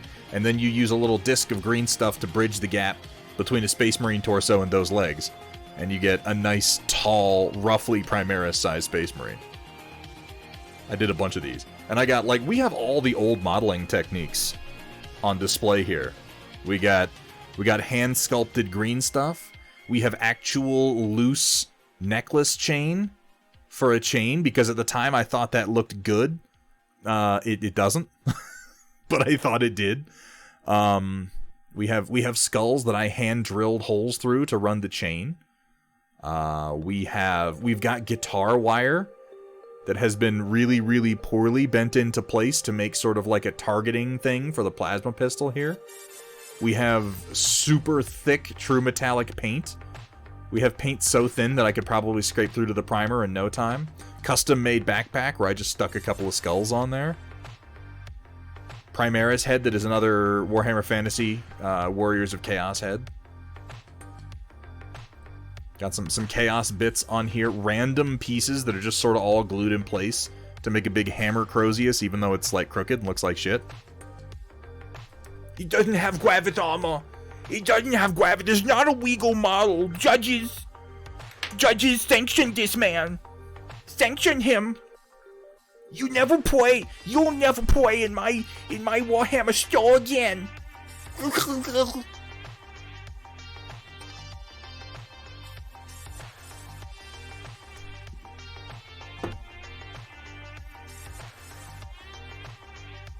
Dr. Rhino, I will cut a bitch.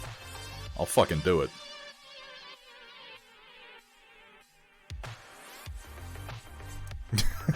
What's up, Rio? Hamburg, thank you for the reminder.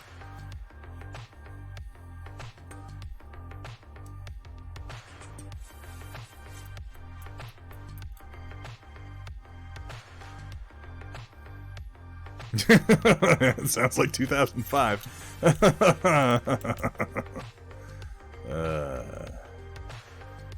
I wish I'd kept painting back then. I got out of painting for a long time, and I had a lot of ground to kind of reclaim when I came back to it.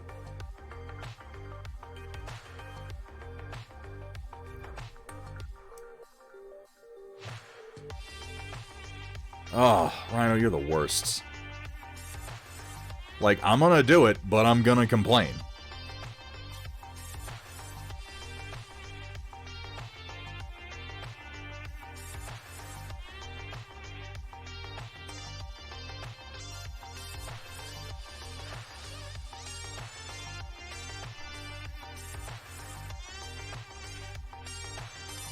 Did I do it again? Did I put his tail on in such a way that it's going to interfere with my backpack? I might have.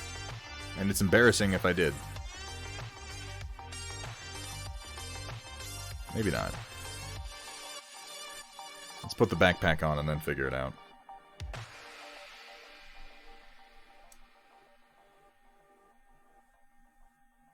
Pull a stock on the bottom shelf. Below the Fallout game and Marvel Crisis Protocol. Ooh. Shots fucking fired. They put it below bolt action, the bastards.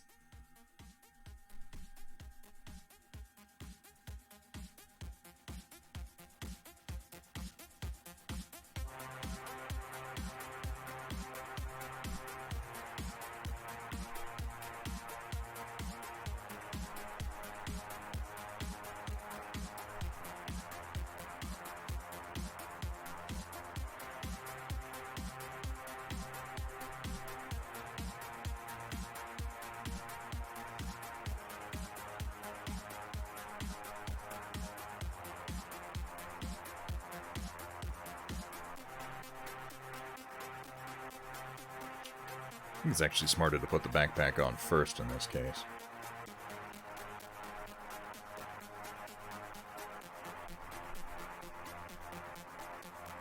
Take it easy, O'Coral. Have fun prospecting for resources, your dudeliness.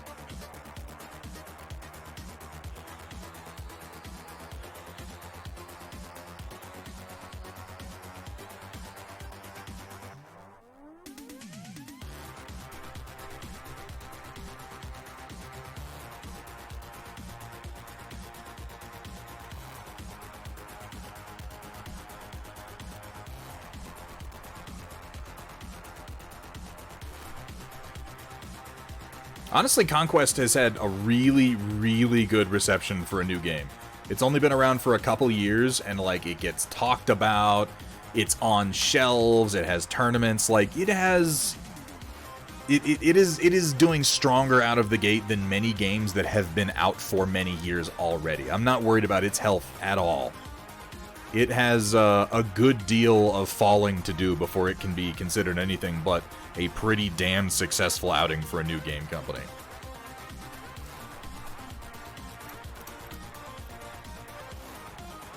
Fucking Privateer Press isn't even as well regarded right now as Parabellum, and Parabellum has existed for a fraction of the time.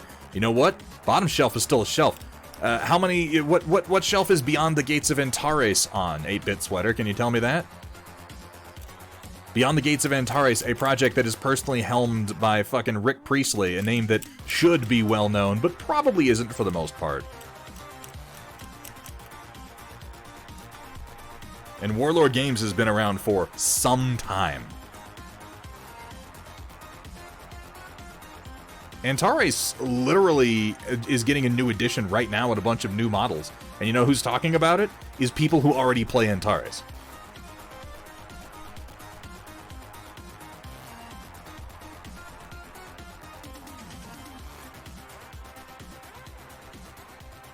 Yeah, it's a new game for people who are into the Warhammer hobby, 8-Bit Sweater.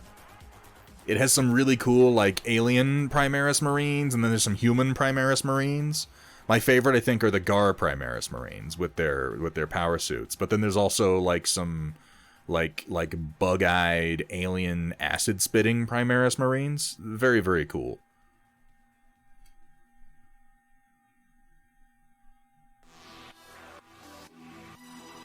Alright, those two are the difficult guys. Now I just gotta clean up some mold lines and we get started building some of these here stalkers.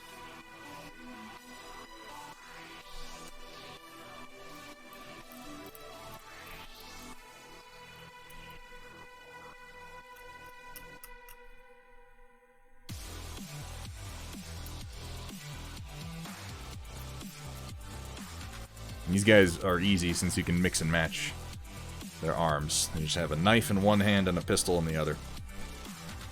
Oops, all Primaris. How many Primaris lieutenants are there again?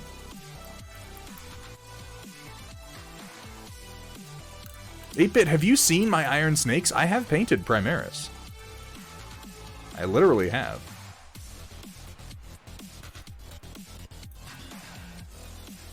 My Brothers of the Snake. Saw so many minigames come and go when I was working. Yeah, it's really painful working at a store. That's the only reason I know that Beyond the Gates of Antares is a thing is because I was working at a game store when their first starter box, the Xylos Horizon? No, it was the one before that. Xylos was... Yeah, no, the Xylos Horizon was the first. Wait, no, that was the expansion. I don't remember what the first box was called. But I remember when it came out, and me and a buddy of mine, I was like, nobody was touching it. It was just sitting on the shelf, and I was like, hey, man, you want to just split this? I got an employee discount. We'll chop it up. I now own an Atarian Remnant army, and I don't even play Maelstrom's Edge. Now, here's the thing. The thing that I like the most about that game and the asymmetric split of it, Journeyman Paint Hour, welcome in, good to see ya, to Square, is when you say, I own an Atarian Remnant army. Now tell me, to Square, how many models is that? How many individual models? I still like Beyond the Gates of Antares. It's a genuinely great game with some really cool lore and very cool models. And now that their Isaurians are finally getting plastics, like, I'm probably going to revisit it. I own 7 armies. 7 painted armies for Beyond the Gates of Antares. Gar are still my favorite, though, because they break the game.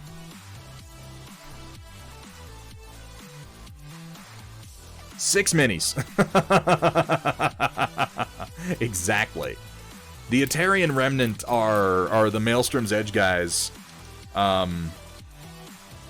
playing on the notion of how space... The movie Marine. That's what they are. It's how Space Marines were written in the books.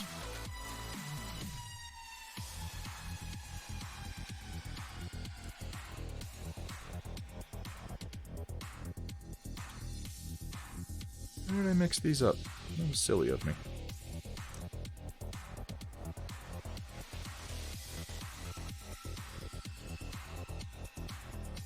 Chewy, good to see you, man. Yeah, the Atarian Remnant in Maelstrom's Edge, where another squad for another faction for equal points would be 3 to 5 people, which I actually really like their squad sizes in that game. They're very reasonable. A full-size list for Maelstrom's Edge is reasonably like 30 models if you're playing a faction with a mid-sized model count. And then if you're playing the Atarian Remnant, it's 6 to 7 models total. Because they're huge, hulking power suits with multiple weapon systems. So one model is the equivalent of a full enemy squad pretty easily.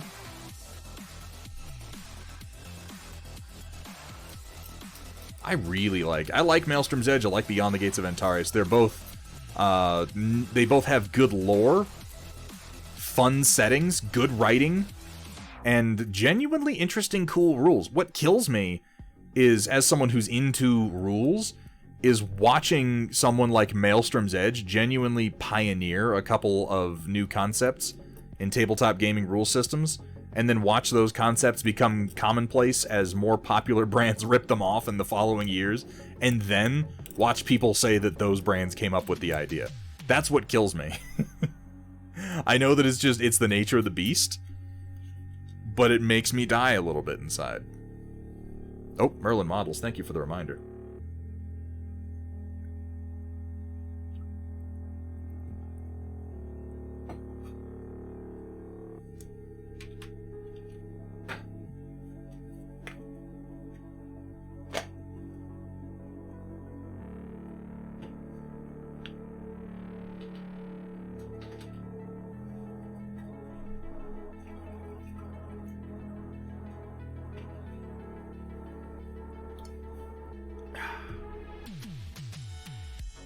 Never heard of that game. Yeah, exactly, 8-Bit. Almost nobody's heard of Maelstrom's Edge. It's a great game. And you remember in your chat the other day when I was whining impotently? You remember that? So on that subject of me, because I was complaining about Warhammer 40k, as I will often do. And the thing I was complaining about was how the lore shifted. And that's what always kills me when I hear people saying, like, oh, 40k has like, the deepest lore. 40k, the lore of it is so deep. I'm like, the lore of 40k changes every 6 months. What the fuck are you talking about? It shifts wildly to accommodate the new sales strategy of the company. It is the opposite of deep. It is as shallow as it is possible to get. But that aside, I set myself up for that one, Cookie Mama. But I was complaining that the way they shifted the lore in 40k specifically, it added hope back into the setting, and that's part of what turned me off of said setting, because I really liked the hopelessness of the lore of 40k. I think a lot of people did, and I think it's kind of forgotten now that there's not supposed to be hope in the setting. In a wargame setting like that, the whole humor, the whole point of the 40k setting was basically everybody's dead and nobody knows it. Like, whatever hope there was to save humanity died. Thousands of years ago, there was a brief light that might have led to salvation for all sentient life in the galaxy in the form of the Emperor. And it's gone now. Is dead. It's poof. It sits on the golden throne like a blind, deaf, dumb, reactive, comatose freak. And it accomplishes nothing. It reacts with vestigial thoughts only. And humanity has killed itself. That was the setting. Is that inevitably we lose. We already lost. We're just dying very, very slowly. And over the course of it, fighting tooth and nail for every inch of ground lost, but there is no winning. And I liked that setting. I liked it a lot. And they changed it, and, you know, I'm not going to get into, like, a thing about whether moving settings along is good for the game, blah, blah, blah. We all have different opinions. I personally don't think it was a good idea, but, you know, people like it, so, you know, whatever. Maelstrom's Edge has a much darker setting, in my opinion, and I really like it. It went right back to that notion of writing a world where it's like, oh no, everyone's dead. Like, there's no saving anyone. It's just a question of how long will it take for everyone to die? And within that setting, within that hopelessness, within that foregone conclusion, what stories can we tell? And that's where the players come in. Unga bunga primaris strunk. I get so fucking just like worn out by 40k conversations nowadays when they're like, ugh, does Beltharius Call know about the Beltharius Call was the Emperor? He's really the Emperor, but he doesn't want to tell nobody. Duh. Robert Gilliman's gonna kill the Emperor and burn down the Imperium. He really works for Chaos. It's just like, what the fuck are we doing, man? Like, what the fuck is this shit? This is like a fucking soap opera.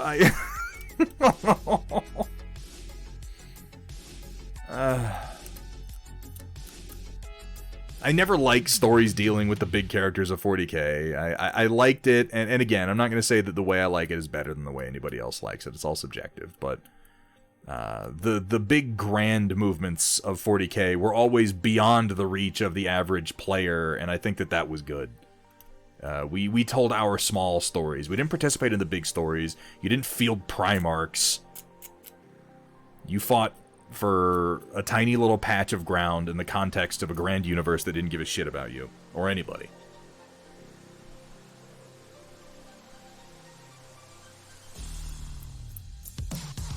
Oh, Gimishkar, you're really gonna enjoy the rest of DS9 then. And that's fine, Automat. It's not for everybody, but it was funny. It was meant to be a joke. It was meant to be socially critical, and like 40k is certainly not socially critical anymore.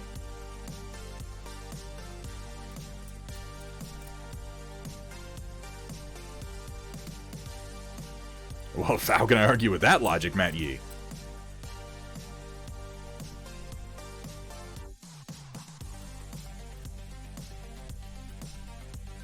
Hey, what's up, Mafik?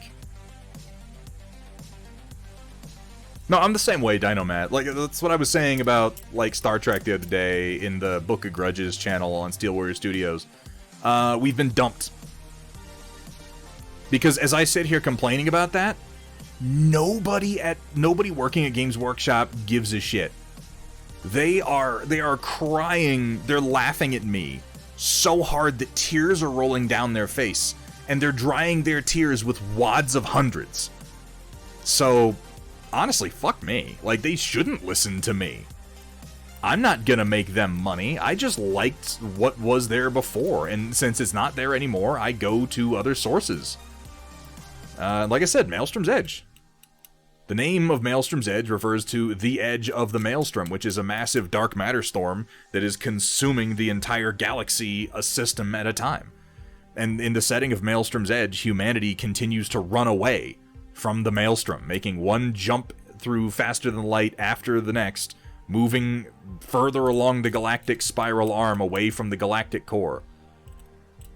They make a jump, and you know, refugees do anything they can to get a ticket on any ship that they possibly can to get to the next world, and then they go right back to work trying to find a way to earn another ticket to make the next jump before the Maelstrom catches up with them. And that's the setting. And the stories, the battles, are about humanity tearing itself apart for the few resources that remain. For things that they never would have cared about before, on worlds that were on the frontier, that were on the fringe, but now are the only hope we have left. And it's no hope at all. It's just death and madness. And I like that setting for my war game. I like the idea that nothing really matters, because then all that matters is this conflict, is this battle, is holding on to this resource for just a little bit longer to make my life just a little bit better. It's bleak. And in that bleakness, I guess I find some... There's meaning in the madness.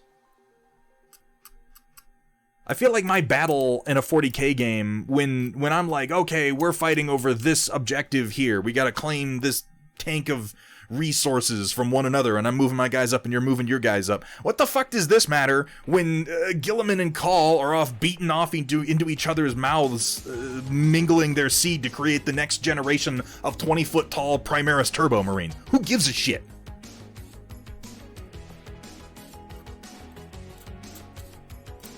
It was more meaningful when all of those characters of legend were dead. When the age of legends and heroes had passed and all that was left was the scrabbling for resources. Are the Ogrins still canon? Yeah, they totally are, Mafik. In this darkness, I find light in my own life. That has felt so dark.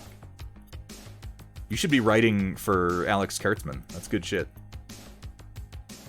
Thoughts on the world of Conquest naming their world EA? Oh!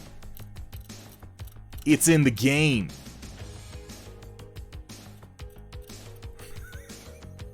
That's fucking stupid. You know what? I'll put some stock in that when they start trying to sell me like loot boxes, buddy.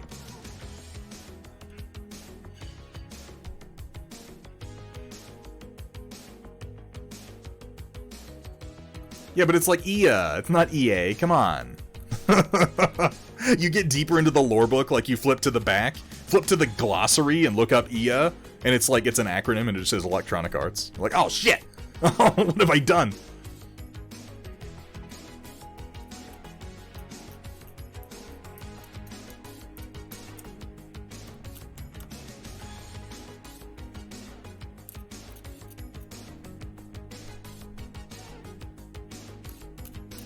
I know, W. That was probably the meanest thing I've said in some time. EA Games. It's on the bottom shelf. It's got the thing above the A. There you go, Nocturnal Miniatures. Thanks. It has the diacritic mark above the A. That separates it.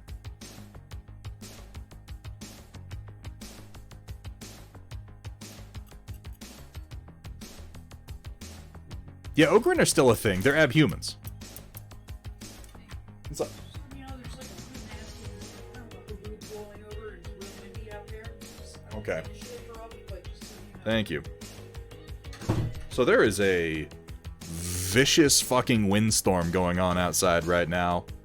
Should I spontaneously disappear, that's probably what happened. Hopefully it does not affect my power.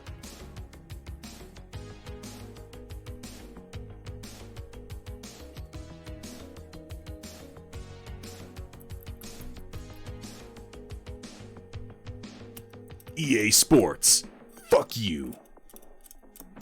That should be their slogan. Nobody's gonna fucking miss them. When EA fucking goes under, like, we should send Joe Kukin to just, like, piss on the ashes of their headquarters.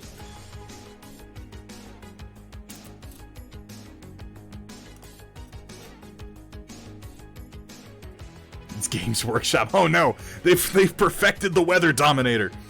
Oh, I knew this would happen. This year it's been crazy, Data Nerd. We will get a number in the windy season. And the fact that I live in the plains means when other people are getting a little bit of wind, we get a windstorm. But this year has been crazy. I've gotten very lucky that most of them haven't been in the afternoon. Right? Oh my god, THQ. They made the best 40k game. Dawn of War 1. Oh, so good. It's weird that we're so far past Dawn of War 3 that there are people out there who don't even know how good Dawn of War 1 was by comparison. Like, even Dawn of War 2 was a pile of shit compared to Dawn of War 1.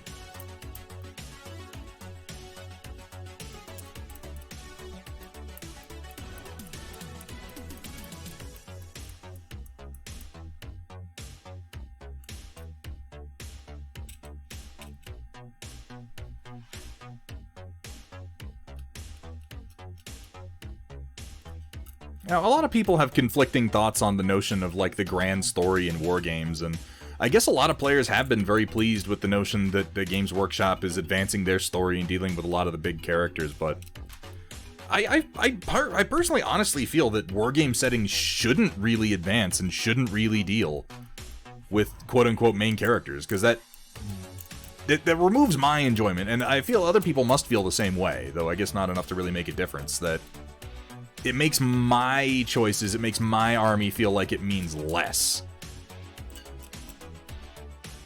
Because a wargame setting is not like a series of novels where you follow a main character through a series of adventures. It's a setting, it's a world that you want to, not necessarily that you want to exist in, but that you know, put your mind into.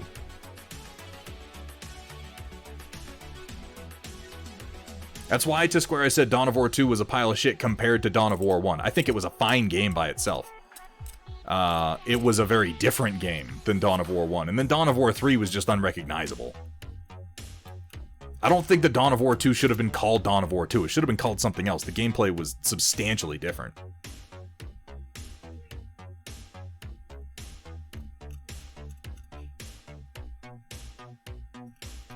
The Bioshock effect, like how Bioshock was a sequel to System Shock until it was its own thing, and then it turned into God knows what.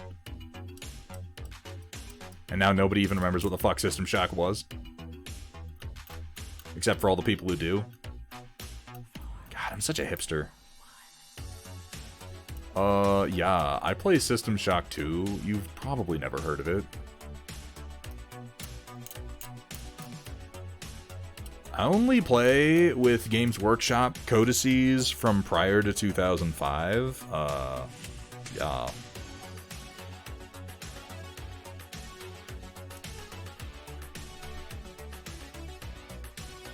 Dawn of Skirmish, Blood Ravens Redemption. Good old Blood Ravens.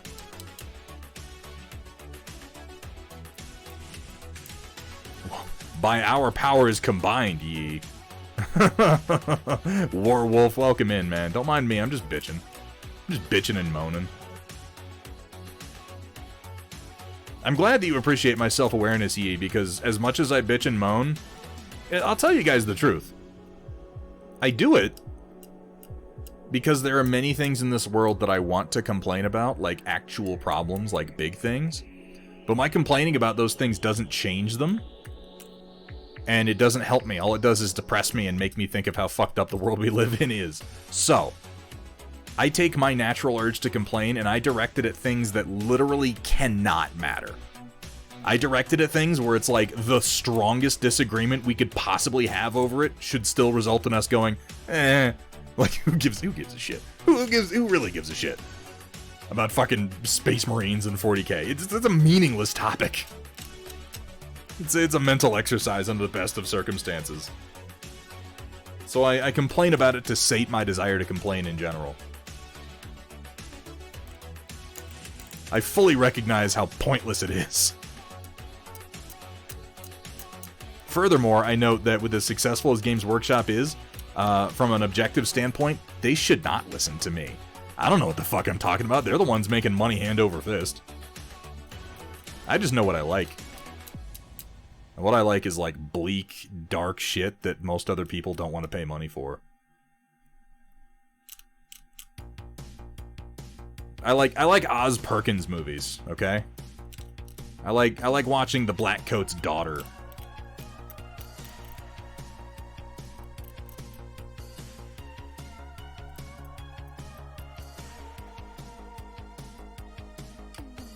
I'm unironically a fan of Neil Breen and Gary Busey. That's what kind of person I am.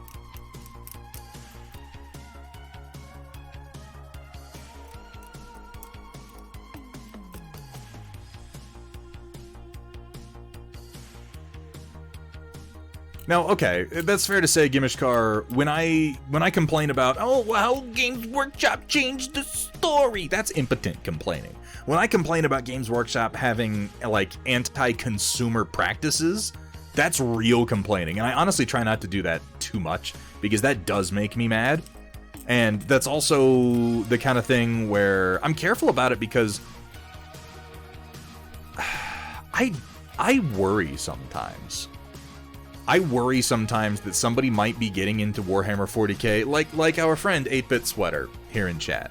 I worry that someone like him might give a shit what I think, and that they might be like all starry-eyed and excited to be getting into a new game system. Like, whoa, Space Marines, oh, the Emperor and Orcs and Eldar, wowee.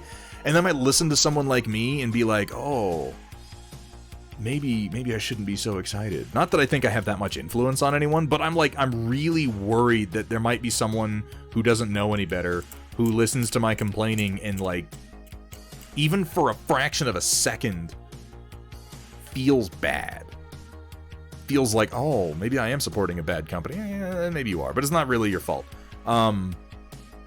And the last thing I want to do is ruin that enthusiasm for somebody, because I remember it. I remember what it felt like when I was getting into 40k for the first time. And if someone out there is going through that, if someone out there is experiencing that, the last thing I want to do is rob them of it. The very last thing I want to do is rob them of that enthusiasm. That's not fucking cool. I don't give a shit if Games Workshop drinks baby blood. Well, okay, that might be a bit of a problem. But that might be hyperbolic, but, you know. The most important thing is that we're having fun. And more important than me having fun is people who are new to the hobby, who are just high on excitement and dopamine, continue to ride that high and continue to enjoy themselves. That's vastly more important than me having a soapbox. Joy vampire. That's why I want to encourage joy. Because if I cause suffering, then there's no joy for me to suck.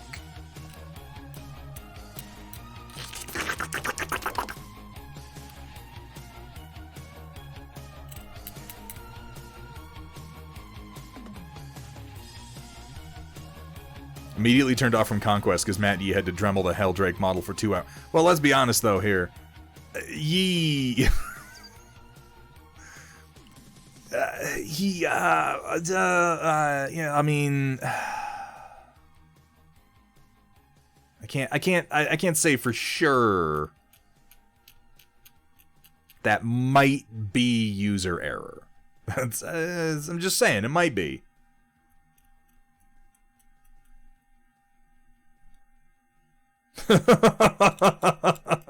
Matt Yee is the building models, what Bob the Builder is the general contractors. He ain't no dozer. And I'll put it together no problem. I'm fine with this, Matt Yee. You want a fucking challenge? You buy me a Helldrake, I will build it in under an hour with minimal seams.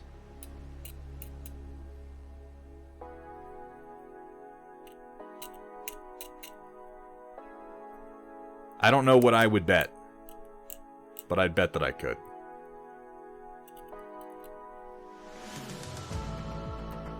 You're about to get some sprues, buddy.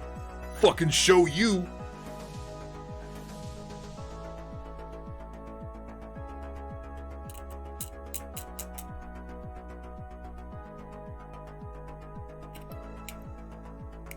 Oh, thank you for clipping that to square.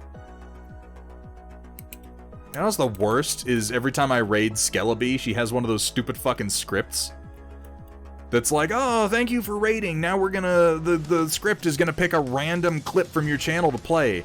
And it picks, like, the most disturbing shit that I forgot ever happened. Every fucking time. I'm just as surprised as everyone else. Like, I said that? Oh, God.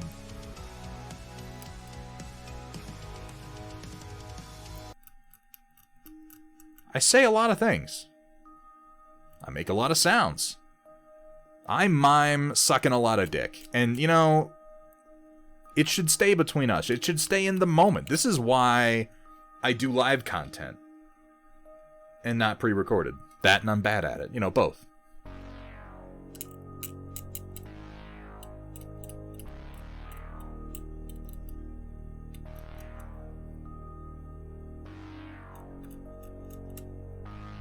You'd have to ask the bee. I couldn't tell you. Oh, Coral.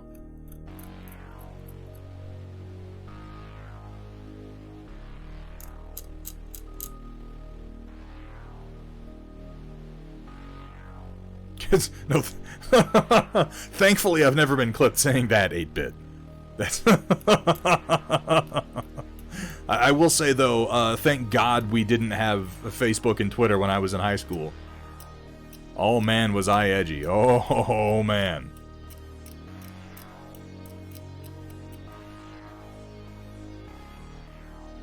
See what I mean?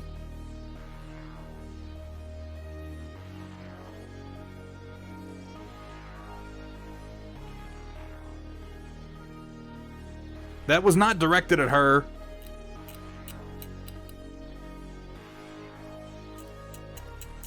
I'm not saying it wasn't accurate. I'm just saying it was not directed at her.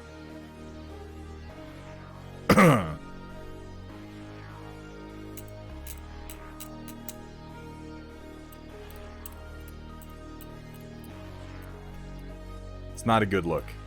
It's not a good look. We raided Skeleby. A past version of me asked her to show me your genitals. You know, we got raided by Holly Monster while I was looking at bird boobs. It's been a weird week.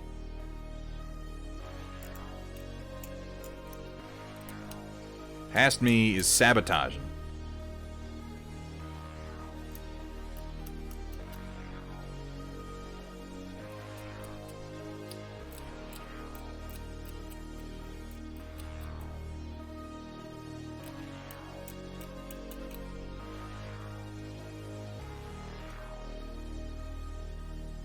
I'm almost done cleaning these fucking mold lines. My hands are going to be permanently curled into claws.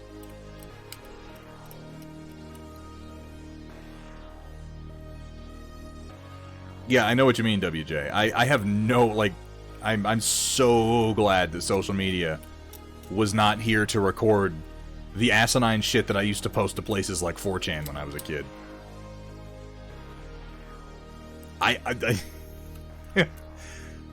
I unironically wore Jinkos, pun expected. That's just true. I was into Jinkos. I was into chain wallets, despite the fact that I have literally never ridden a motorcycle in my life. But you better believe I was into chain wallets.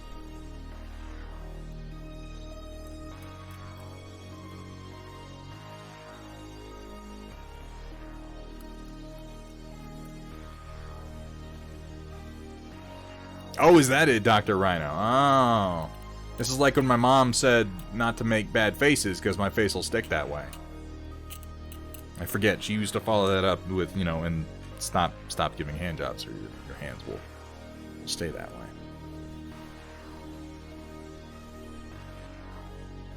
Good advice. Sage wisdom, really. Now, I never wore ICP t-shirts. I was never into ICP. I had friends who were into ICP. I could not get into it. I was big into Marilyn Manson at the time, though.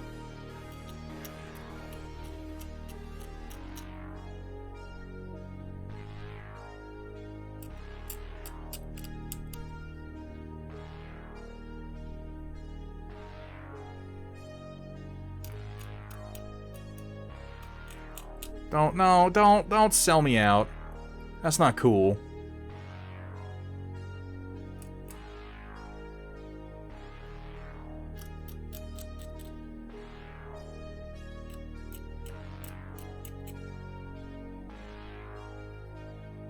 Jinko jeans with the flaming 8-ball in the butt pocket. You goddamn right. Or you know what the best ones were? Are the Jinkos with the skull wearing the jester's hat? You know, that's the one.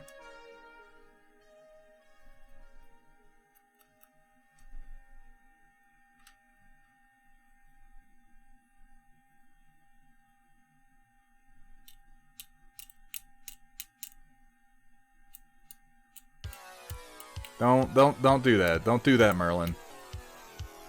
Don't go clipping me and sending it to Skelly, okay? You're gonna fucking ruin my simping grounds. And then that's just gonna be no fun for anyone.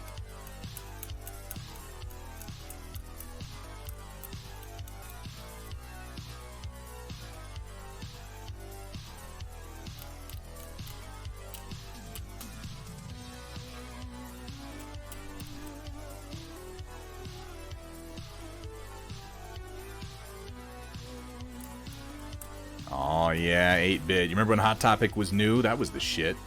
Remember when wheelie shoes first came out? I can remember the first time, the little kick wheelies, the heel wheelies.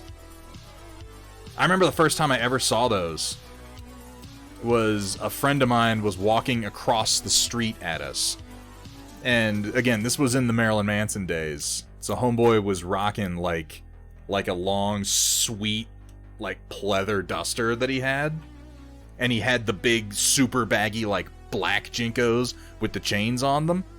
So, like, you couldn't see his feet. It was, you know how it was. You wore those, and the hems just got torn to shit by scraping on the ground. So you had to go through them pretty quickly. And, I had never seen the Healy wheels before. And suddenly, he was just gliding along the ground. Like the Jesus. Just right at me. And like for a fraction of a second, I genuinely thought that he was just magic. I was astonished.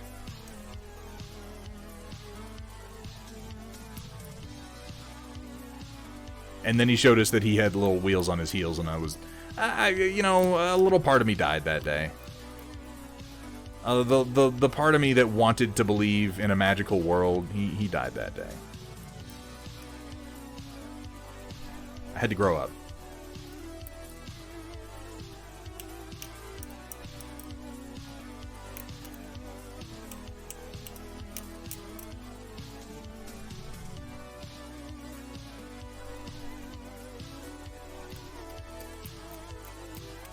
Do you remember slap bracelets, Cookie Mama, or was that a little bit after your time? Because that was the thing. And a couple pairs of those. Yeah, I could never pull off Heelys. I would just fall on my fucking face if I tried to use them.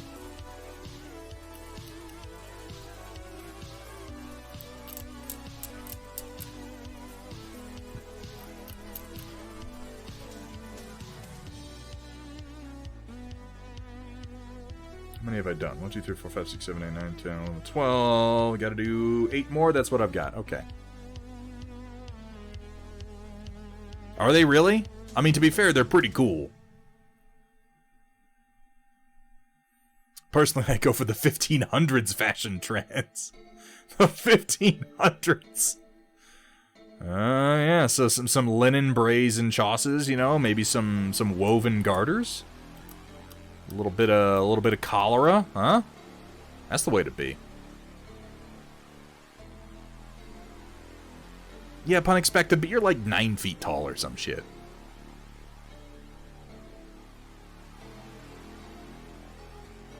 They were definitely wildly unsafe. Mechanic. They were a bad idea the whole time.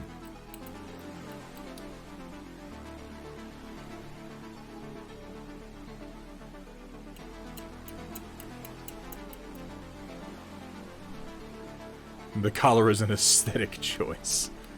I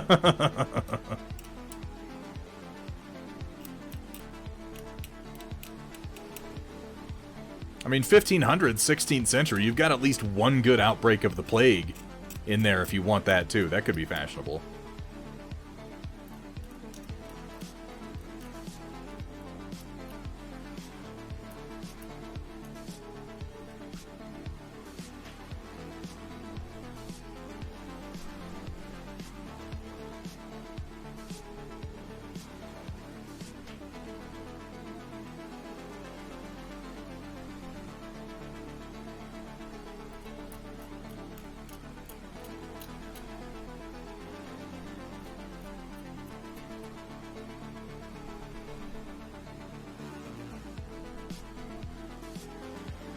Jesus Christ, Desert Owl, what school did you go to?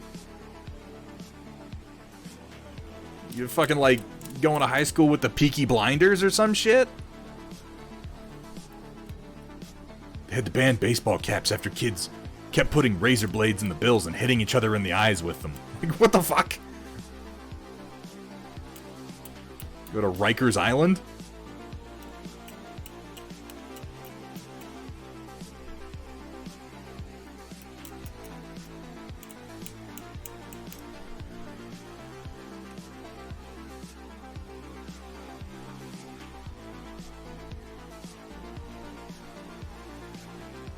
The undulating boils consuming my left leg really bring out my eyes. Literally, my eyes came out. I wear them on a necklace now.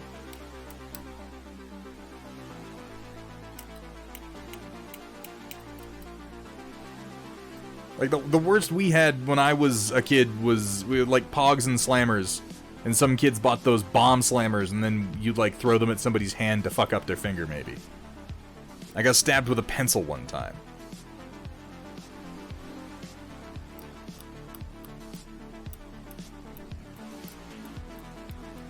Actually, I still have a little piece of lead, which you can kind of see below the skin in one of my knuckles here.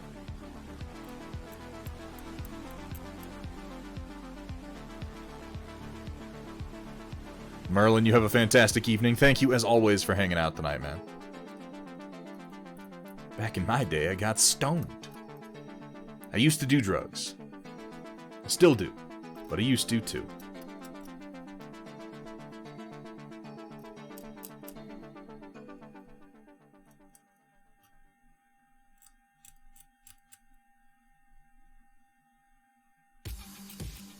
Ouch, Chewy. That shit apparently never goes away. It's kind of crazy.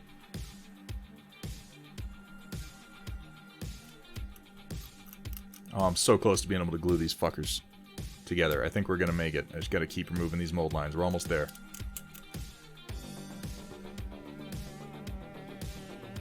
Hembridge Farms, remember? What is that? Like, some Welsh knockoff?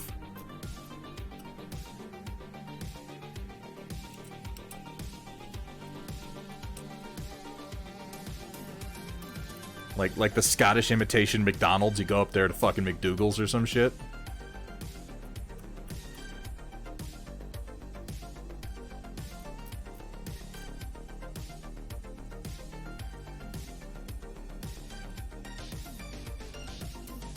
Okay, so it would just be McDonald's in that case. That's not funny.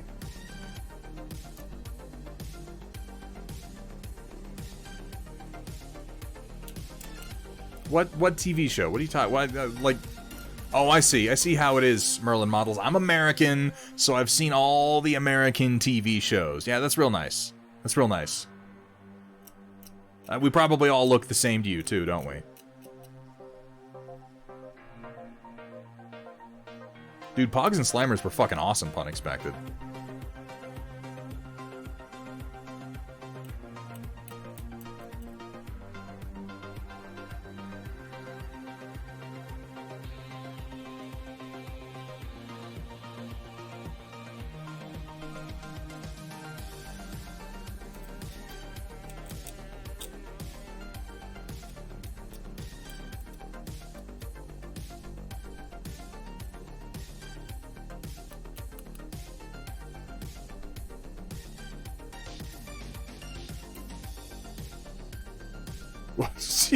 Jesus, WJ.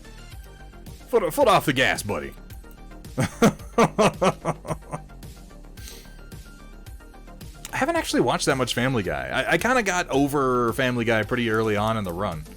I think the best thing Seth MacFarlane's ever done is The Orville, which, oh my god, that comes back next month. I'm really excited for that.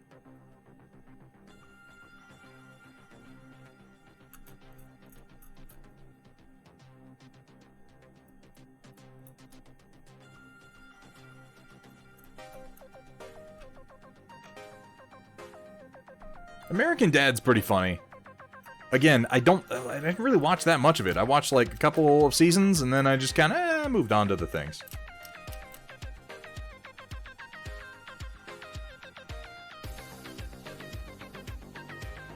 Yes, Pepperidge Farms. That's what I was talking about, not Pembridge Farm. I was making fun of you for saying Pembridge Farms, because I think Pembridge is probably someplace over there. Sir Almeba? Senior Almeba? Sir Almeba?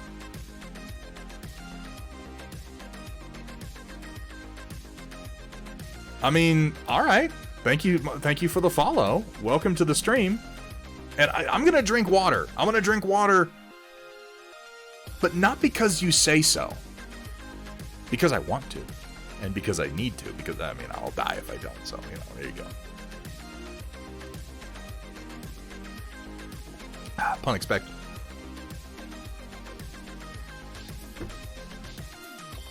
Thank you for the reminder, WJ. So not Hemorrhage Farms. No, that's very different. Not Hemorrhage Farms. That comes from Tuberculosis County.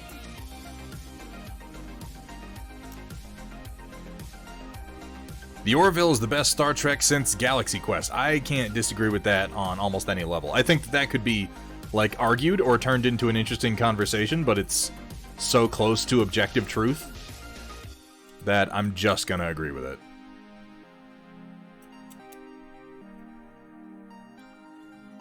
But then there are people who would completely disregard my Star Trek opinion because I write off the TNG movies entirely. I don't feel like any of the TNG movies are good. I know people love First Contact, but I have my problems with it.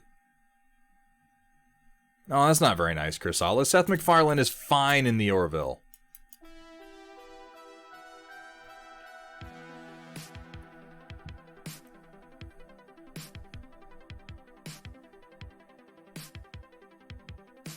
Is it fan service? Wait, what is this?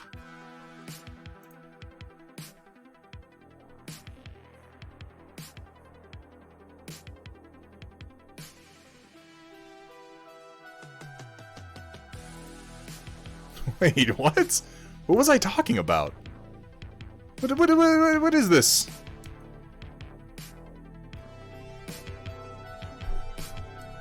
I want to see that so bad. Get her own suit of Mandalorian armor. It would be pure fan service. And you know the fan that it would be servicing? I want to see that so bad. Get her own... I literally don't know who I'm talking about.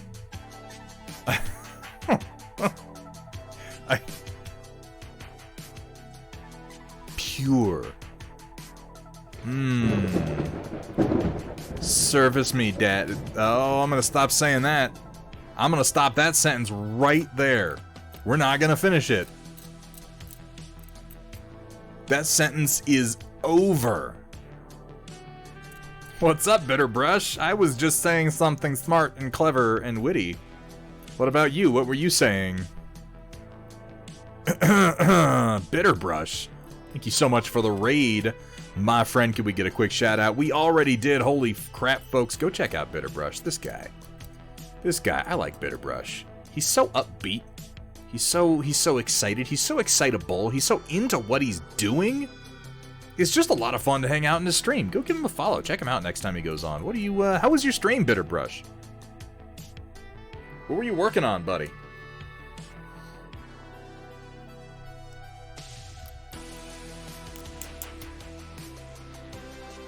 Let's move the mold lines from these rat heads. We're so close. We're so close. Holy shit. Kimosav! Thank you so much for the follow. Welcome to the stream. Welcome to the Storm Chasers. Amish Stig following it up with the resub. Amish Stig, thank you for your support. Make all of this possible. I had the time of my life, and I never felt this way before. And I swear it's the truth. And I owe it all to you.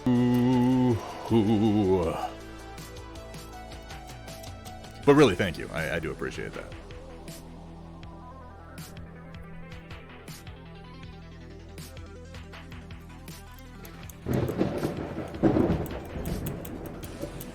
Dark Traveler Miniatures hitting that 14 months. All the love, all the support. Dark Traveler, fantastic to see you, man.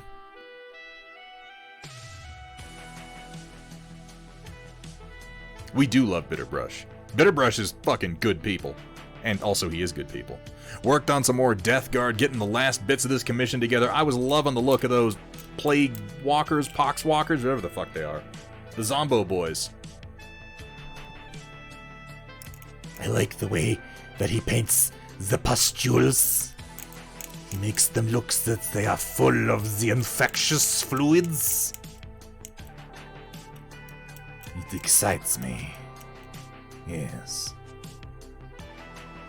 What you building? I'm working on my Ratmen, Dark Traveler. We're in the fucking home stretch. I'm just removing these mold lines, and I'm gonna jam and I'm gonna fram, and I'm gonna finish building these last 20 of them before the end of the stream. And then that's this whole force. And I got drill tanks, and I got wheel bikes, and I got fucking giant dudes with Freddy Krueger fingers.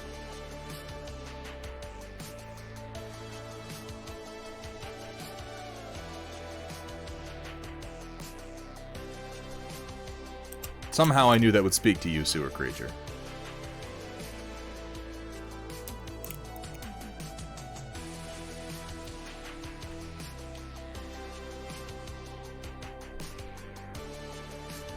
Especially if you throw it hard enough. Ew. Lancing the swellings is unchristian.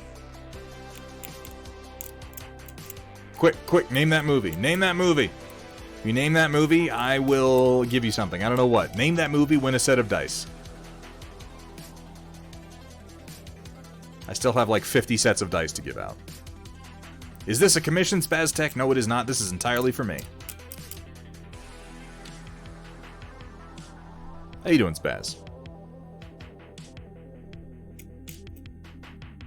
It's a quote. It's a quote from a movie. Yeah, that does sound like Brokeback Mountain, doesn't it, 8-Bit? Well done. Really good stuff, pal. That's not a bad guess. That is not a bad guess, WJ, but no, it's not that. I would be shocked. I feel like it's a movie not a lot of people have seen. It's a Paul Verhoeven movie. Who also brought you Starship Troopers, RoboCop, and Total Recall.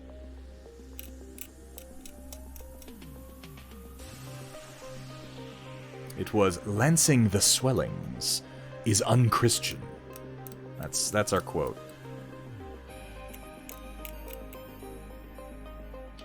It doesn't count if you go look it up on the internet.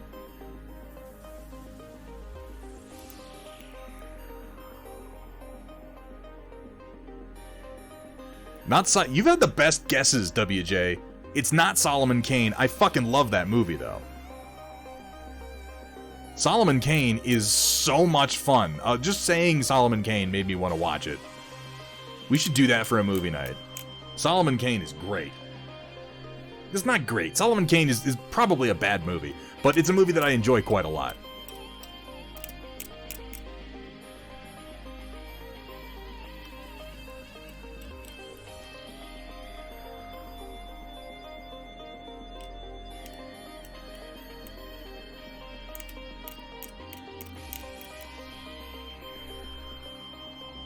Dude, Solomon Kane is great.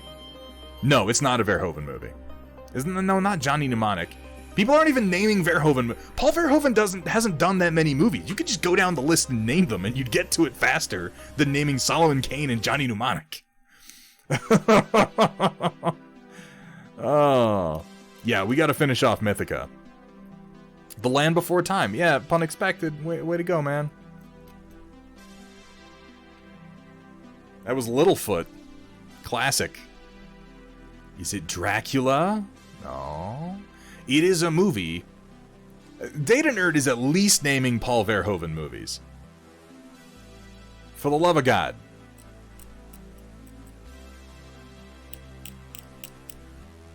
We got people out here naming like Kubrick and shit. The movie is called Flesh and Blood. It stars Rutger Hauer. And there is a scene where someone is infected with the plague and someone suggests lancing the swellings and a priest reacts with horror and disgust. Turkish delight. Hollow Man's actually a pretty sweet movie. The Kevin Bacon one? I like that one. It's not the best Verhoeven, but it's solid. I feel like Flesh and Blood really slipped under the radar, but it's a cool movie. It's not like his best movie by far. Verhoeven is real hot and cold. For every Starship Troopers, he also does a Showgirls.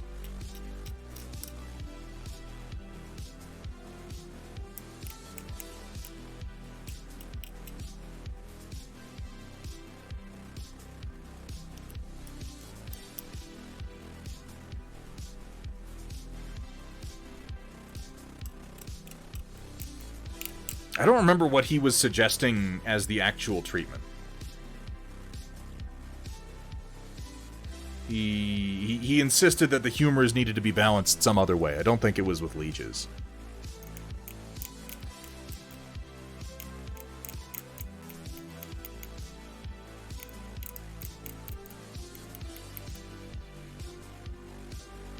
Yes, O'Coral, that is precisely that movie. They broke a siege by launching... Because outside the walls, the plague sets in. That's the first victim of it. And a couple of people die of it. So then they take the plague corpses and they hack them into pieces, and they catapult the pieces over the wall into the well of the castle. And the rest of the movie is this horrible, horrible slog as people get sick and die.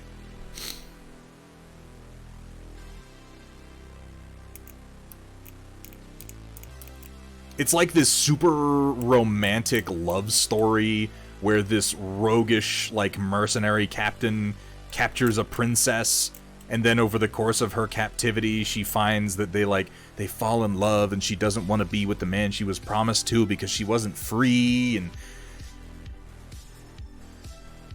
and then they die of plague. It's terrible.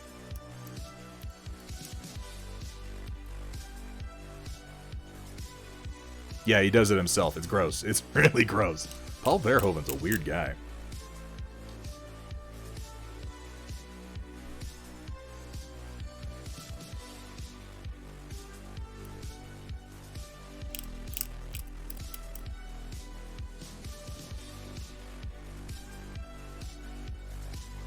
You have such a vivid imagination, sewer creature.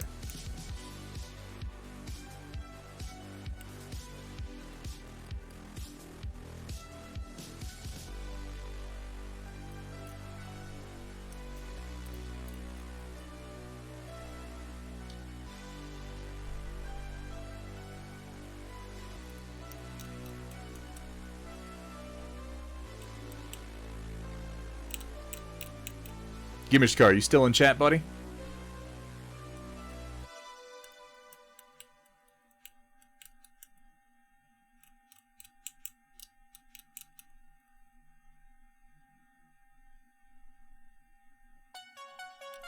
Yeah, but like you probably just waited out for a little while after that one, Desert Owl. You could just have some people wait because it's not like anybody's gonna sally forth, you know? Drawing that crab, Mac. I was gonna ask, what do you think of Deep Space Nine so far?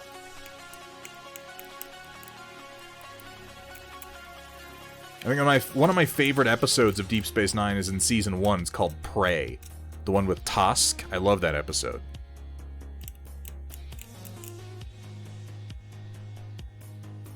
Like, Deep Space Nine takes some time to grow into itself, but it has a much better Season 1 than TNG did. Get going on your Night Haunt again, have a new black coach that's begging to be painted. Those Night Haunt models are really nice. Alright, last head.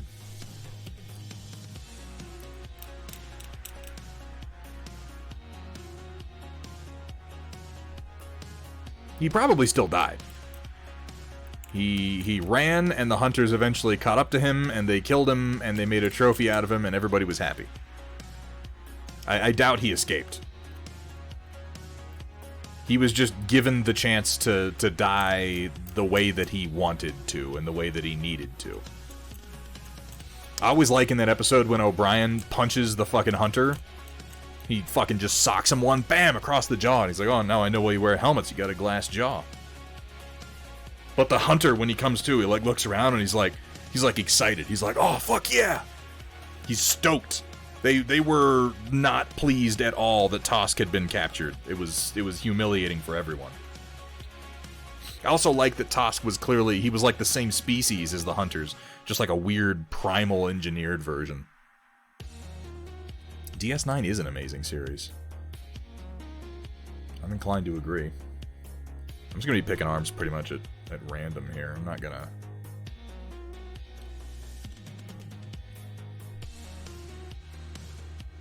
Not gonna worry too much about doing poses. I gotta do 20 guys. As long as I randomize it somewhat, it'll be fine.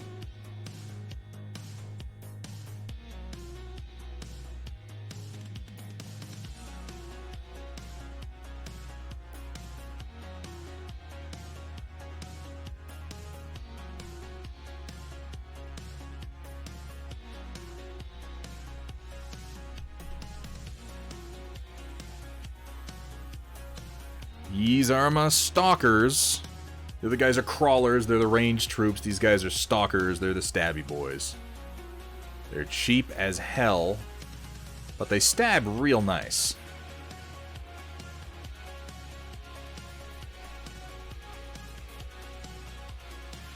Stab rats, go! Oh god, this is not gonna end well. Go get some sleep. When you wake up, you'll have decided against going forward with that horrible, horrible idea.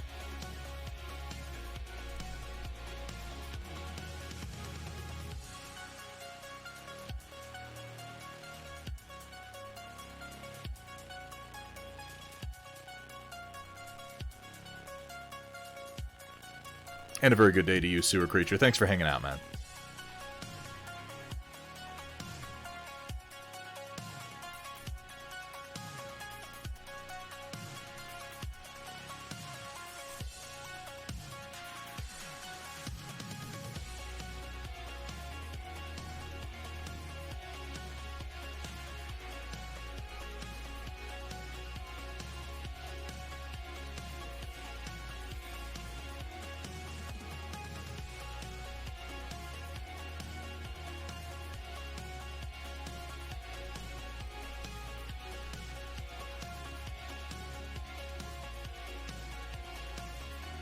Spend a lot of time agonizing about these poses, but as I said, we're just throwing rats together. It doesn't really matter. As long as they're somewhat randomized, I don't care.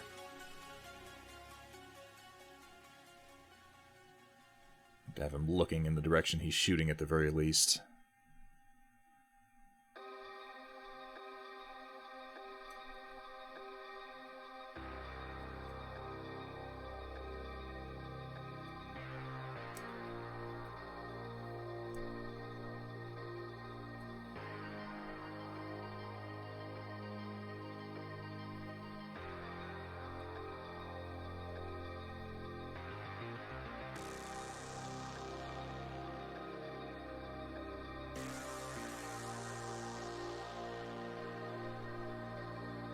I like this arm, the horrible stabbing arm.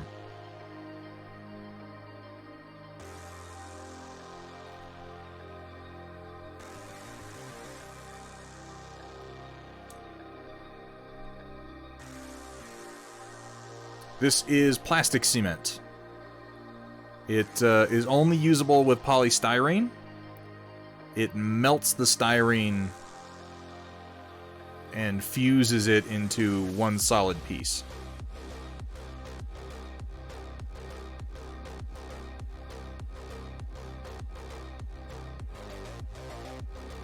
It's also really nice because of how it works. You can glue things together and let them set and then repose them for a little while after it started to set.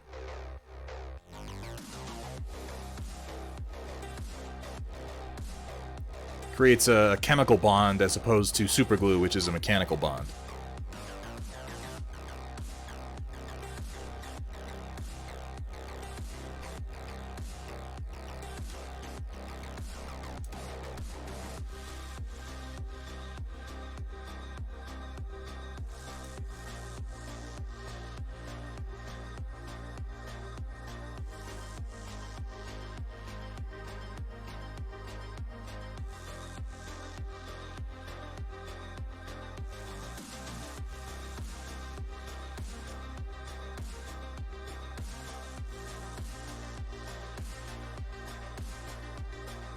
Oh, you mean the tool? This is just the bottle that the plastic cement comes in. There are super glues that come in bottles with needle application tips like that, though.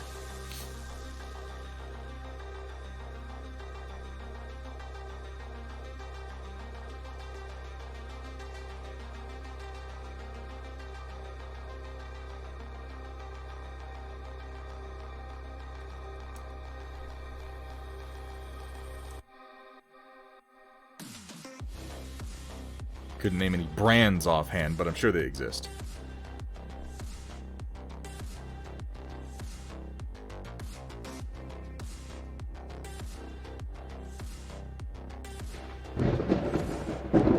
Oh my god.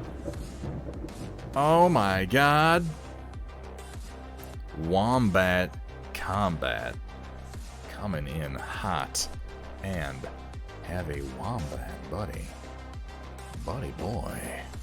How was the stream? What were you working on, man? Thank you so much.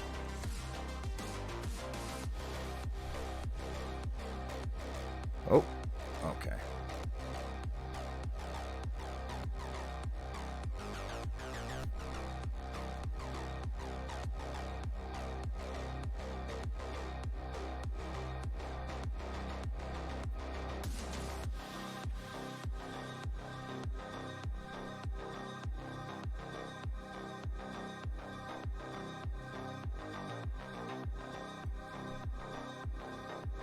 This guy's got like a real Han Solo pose going on here. Nemesis baby carrier. Those Dread Knights. It's funny how something can go so wrong. Like, it's a design that sounds cool, even if you were to describe it. And the actual model is just like, I don't think it looks bad. It just looks funny. It's a thin line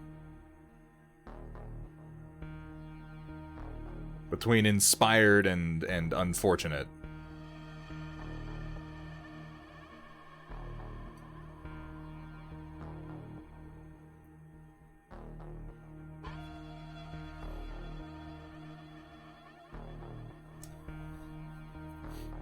Oh, thank you so much for saying so, Wombat. Yeah, Walter's Workshop was kind enough to put that together for me. Gotta love the blankies.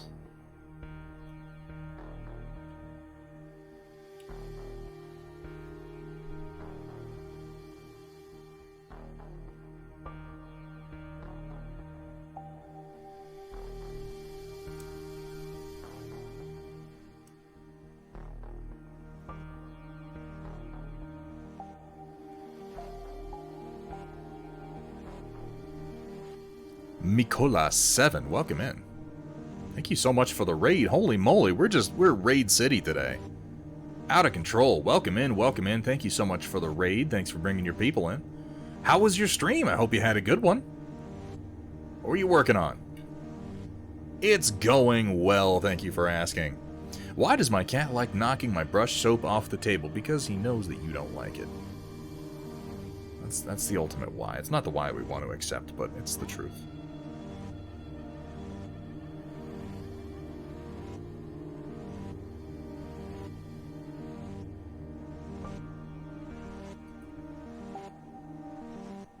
Yeah, a lot of raids tonight.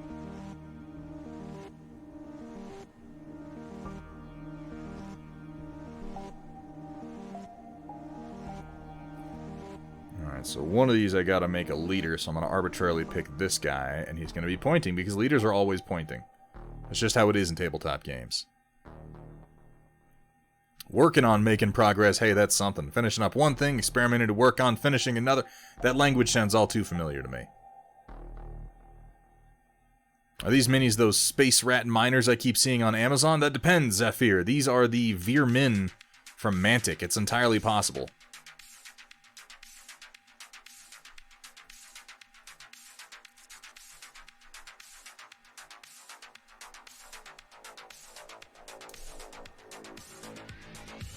Now, I need to have a gun in the left arm because I can put a knife on his hip.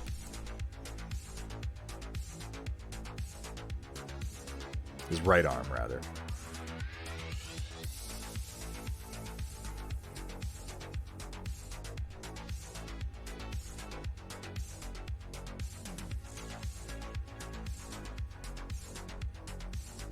Little dabble do you right there.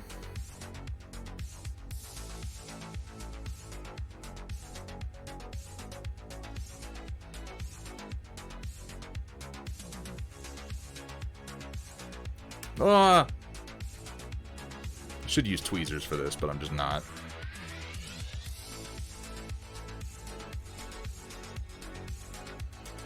Tempted to grab their stuff before, but I'm unsure how well they work as proxies for 40k. They're great models.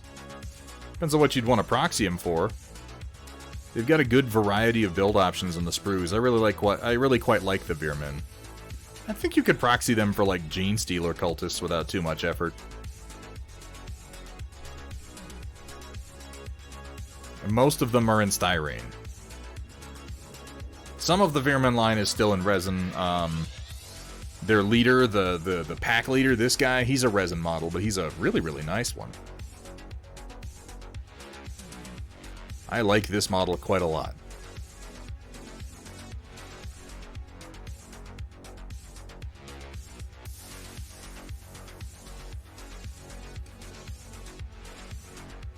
Yeah, they got that space Skaven energy.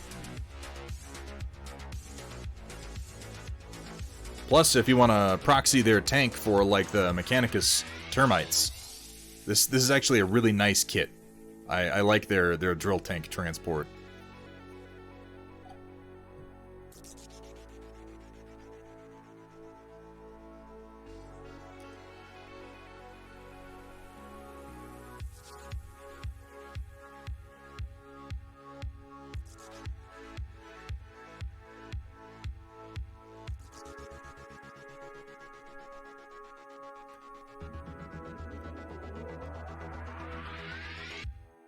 Alright, let's build faster.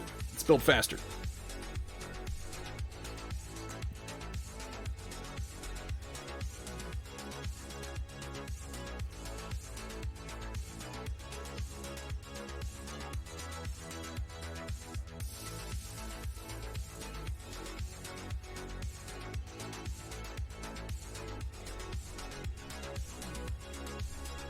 Space Skaven ratties make the big metal manies go die, die, stab, stab, bite.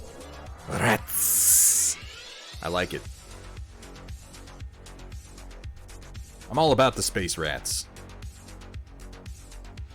This is my main faction for Mantic games.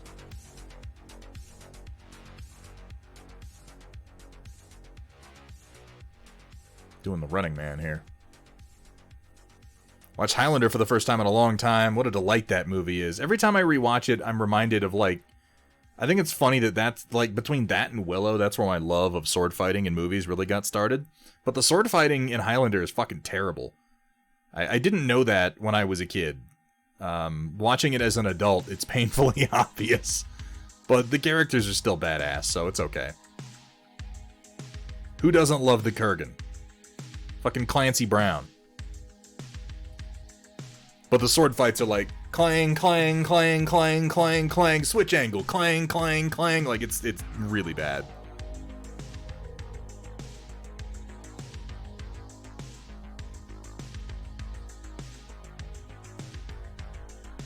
Well, it's a movie. I suppose that is an accurate statement, Zafir. Technically correct.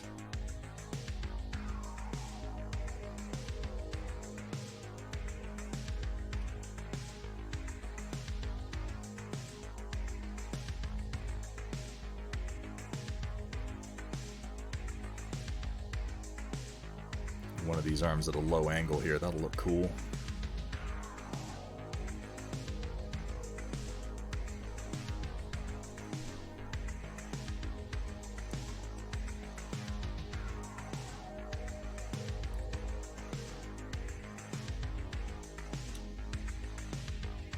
Haven't used many of these arms.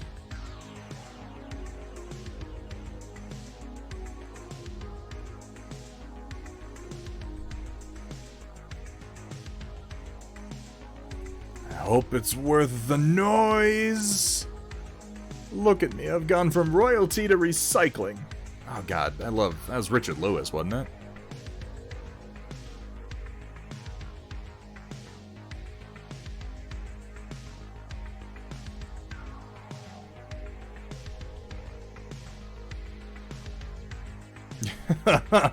It comes down to this, does it? Mono a mono, man to man, just you and me and my guards.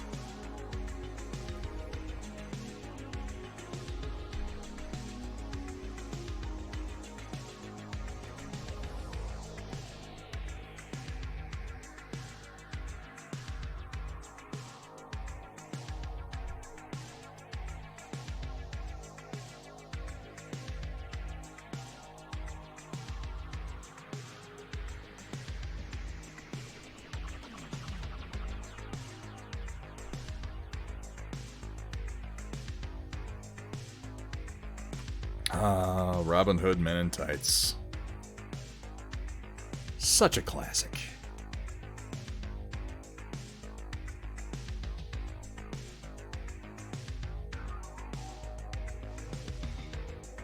I think half the fun of Mel Brooks movies is quoting them for like decades afterwards.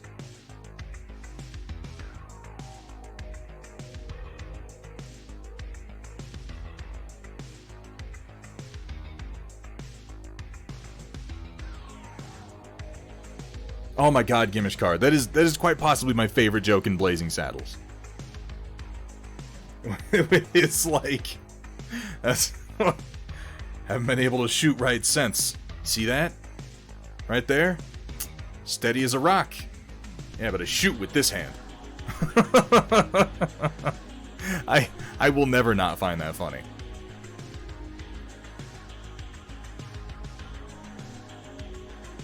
What's that? What's that, Zafir? I'm curious.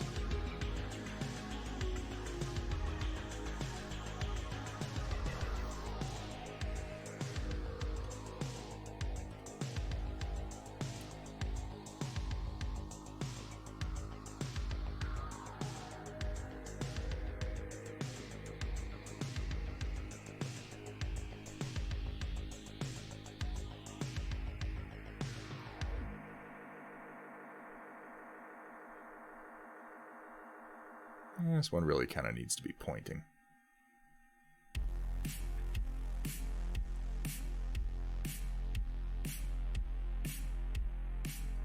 Oh, we're so close.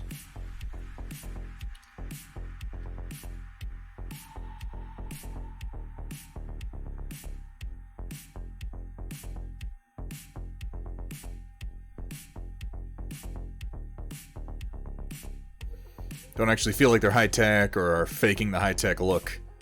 Like what a boomer thinks high-tech robots should look like. Well, Zafir, fundamentally they're like fantasy models.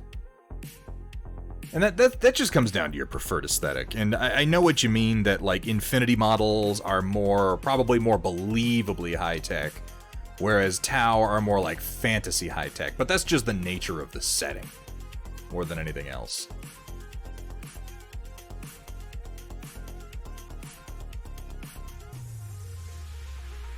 They're big and chunky at heroic scale. Infinity is definitely more, I think, intentionally made to be, like, plausible.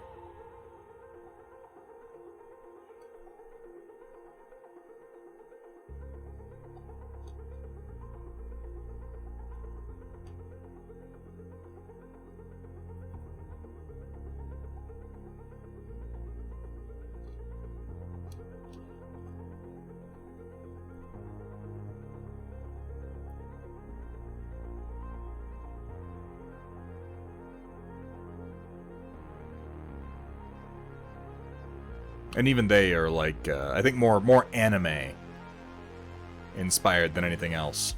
Damn it, that arm really doesn't work with this pose.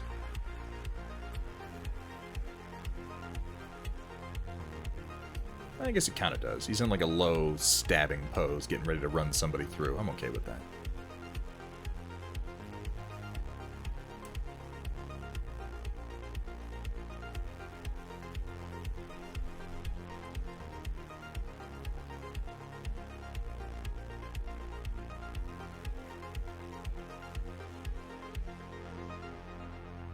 This is the derpiest pose. What the fuck? What is he supposed to be doing here? Looks like he's holding on to his dick. It's,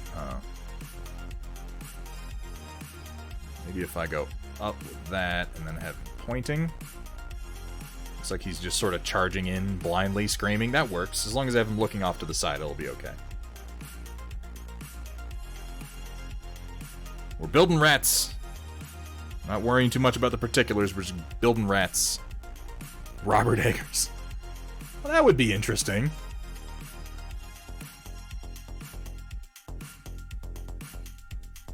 Yeah, that's okay. He's doing like a little bit of a John Woo thing, like he's throwing his weight to the side, you know? Any second, this rat's gonna jump through the air while he shoots.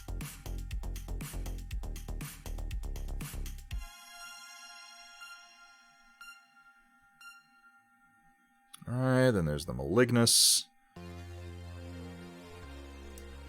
I don't know why I turned so many of my guys off to the same side, but I did.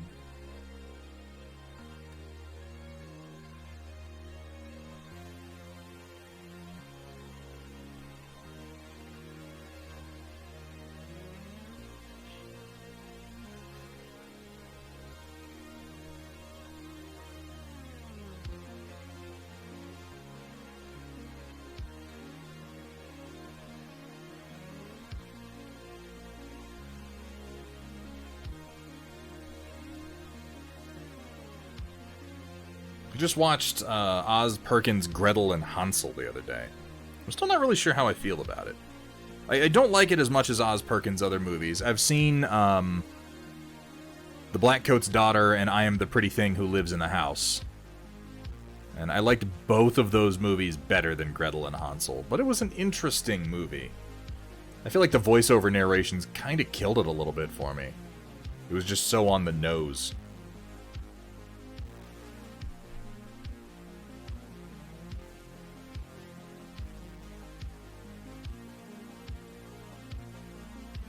Though any excuse to see Alice Krige play a witch, I'm pretty much into. I need to do some score marks on this head. This one head is PVC instead of styrene, so I can't use the plastic cement on it. I've got to use super glue, which means I want to do these hatch marks to give it some tooth.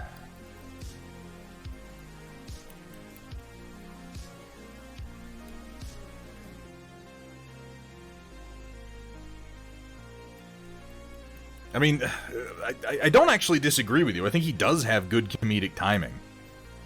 Because there are parts in The Lighthouse that are genuinely funny, but they're, like, darkly so. Like, I think that the timing in the scene when he kills the seagull works really well, because it is comedic timing. It is an inherently comedic scene that is then dragged on for so long that it stops being comedic, which, interestingly enough, I think does demonstrate a pretty good understanding of of comedy.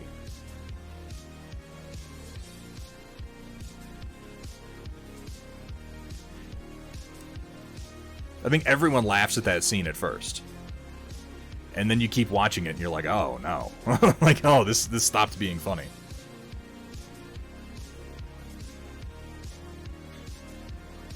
Now I'm just upset.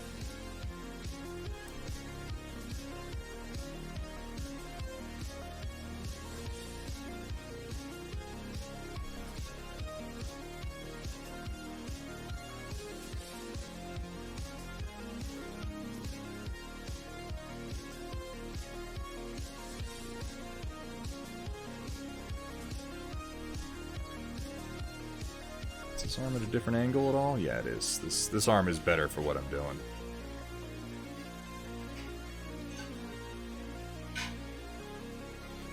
Just want him holding his pistol kind of down. There we go.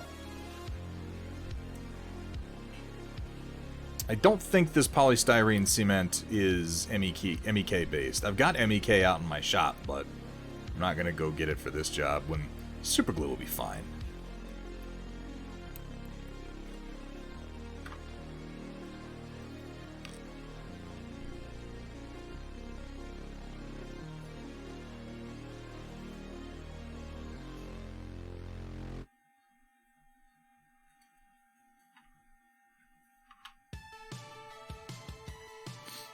His head actually came from one of the Tunnel Runners models.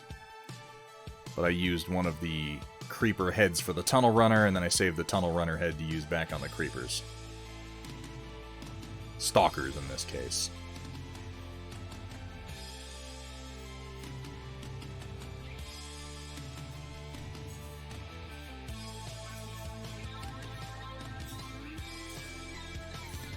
Alright, I'm going to attach a knife to his waist, which I should remove a little flashing from first.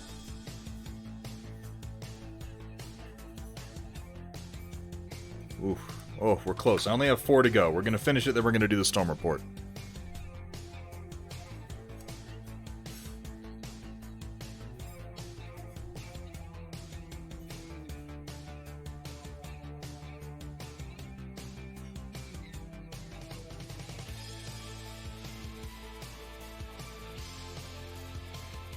Attach the knife to his belt so we know he's a stalker.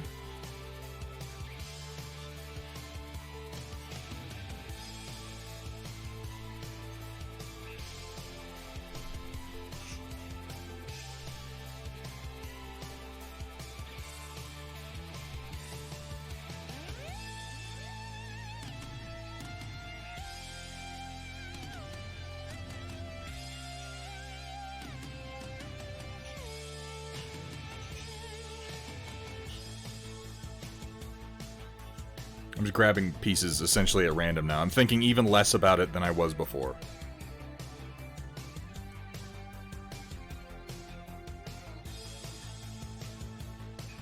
I'll put him in that classic Mike Myers posture there.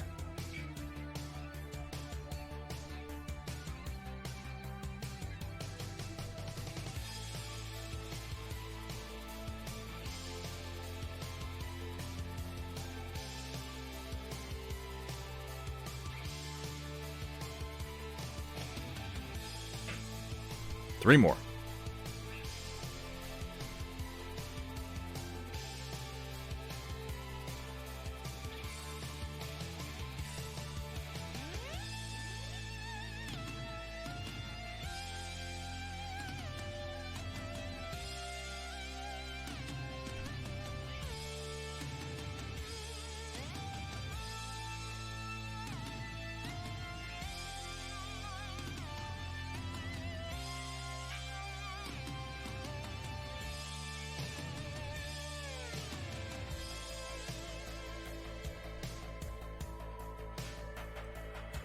Give him 2 knives like a psychopath. That'd be fun.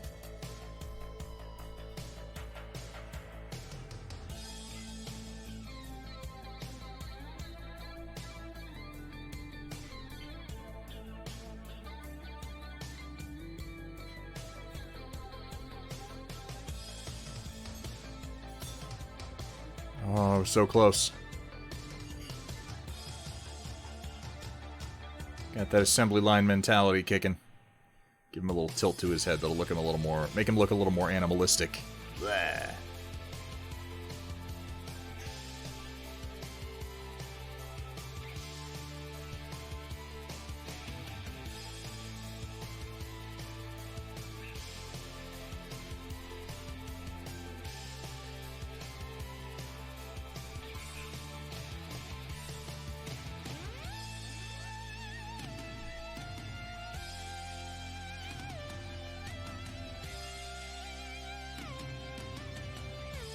I feel like this arm is a waste if it's not in an active stabbing posture.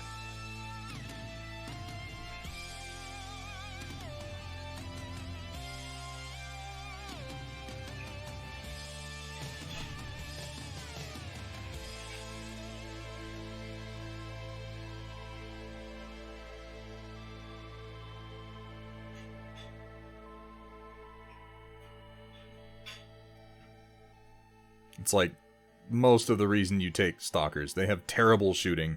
Their ray pistols are awful. But they're really good at stabbing for having such crappy melee weapons. What's funny is you think of rats as being like small. Even ratmen you think of as diminutive. I think the Skavens are pretty small in Warhammer. But when you compare these models to human-sized models, they're bulkier than humans. So these ratmen would be, on average, larger than a person. Which is kind of terrifying. It would be one thing if, like, some little rat person was trying to kill me. Something else entirely if it was like a 6-foot tall buff rat guy. This better not awaken anything in me.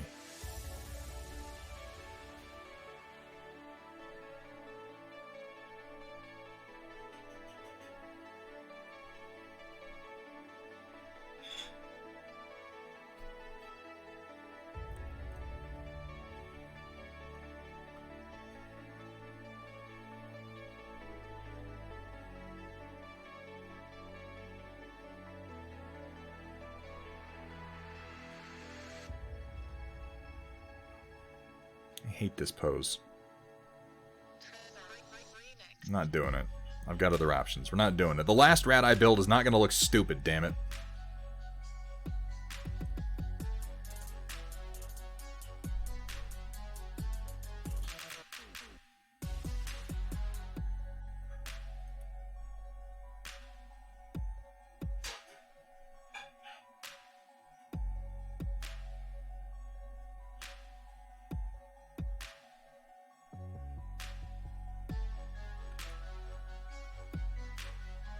Oh, Desert Owl.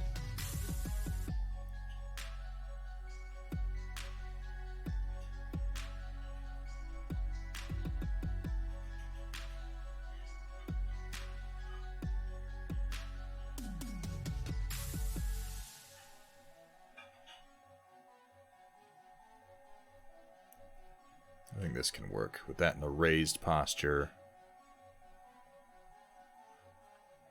Using this arm tucked in close to the body.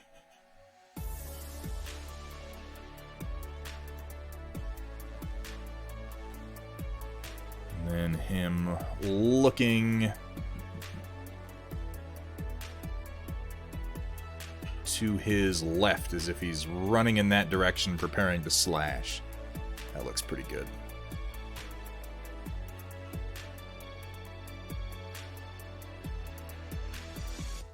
We did it! We did it, chat. We built 20 rat men. I now have 40 rat men here that I have to paint. Huzzah for Army Painter speed paints, because that's what I'm fucking using, you better believe. Put my excess bits away here. Still got some extra ones. I got a couple extra nightmares, a couple extra progenitors, a couple extra sprues of basic rats so I can make more stalkers, malignus, or crawlers if I want to. This is a 1,000 point list, which is kind of a standard entry point to, it's a little bit higher. This is like slightly higher than an entry point for Firefight from Mantic. It is composed of one tunneler, APC, which has one of the squads of stalkers in it. That's the little stabby knife rats. So this can deploy by tunneling up through the board and then dumping out a squad of stab rats, which is good quality fun. As noted, 2 squads of stab rats that include chem throwers, 2 squads of shoot rats that include a pair of heavy ray guns, so they're a little extra shooty. Let's see. 2 squads of nightmares, which are 3 giant rats each. One of which is 2 with twin combat drills, 1 with a heavy combat drill. So we got 1 primarily melee squad of nightmares. And then we've got 1 slightly ranged squad of nightmares. And by slightly ranged, I mean they start with twin combat drills, but they can replace one of them with chem throwers, which you can see there on their arms.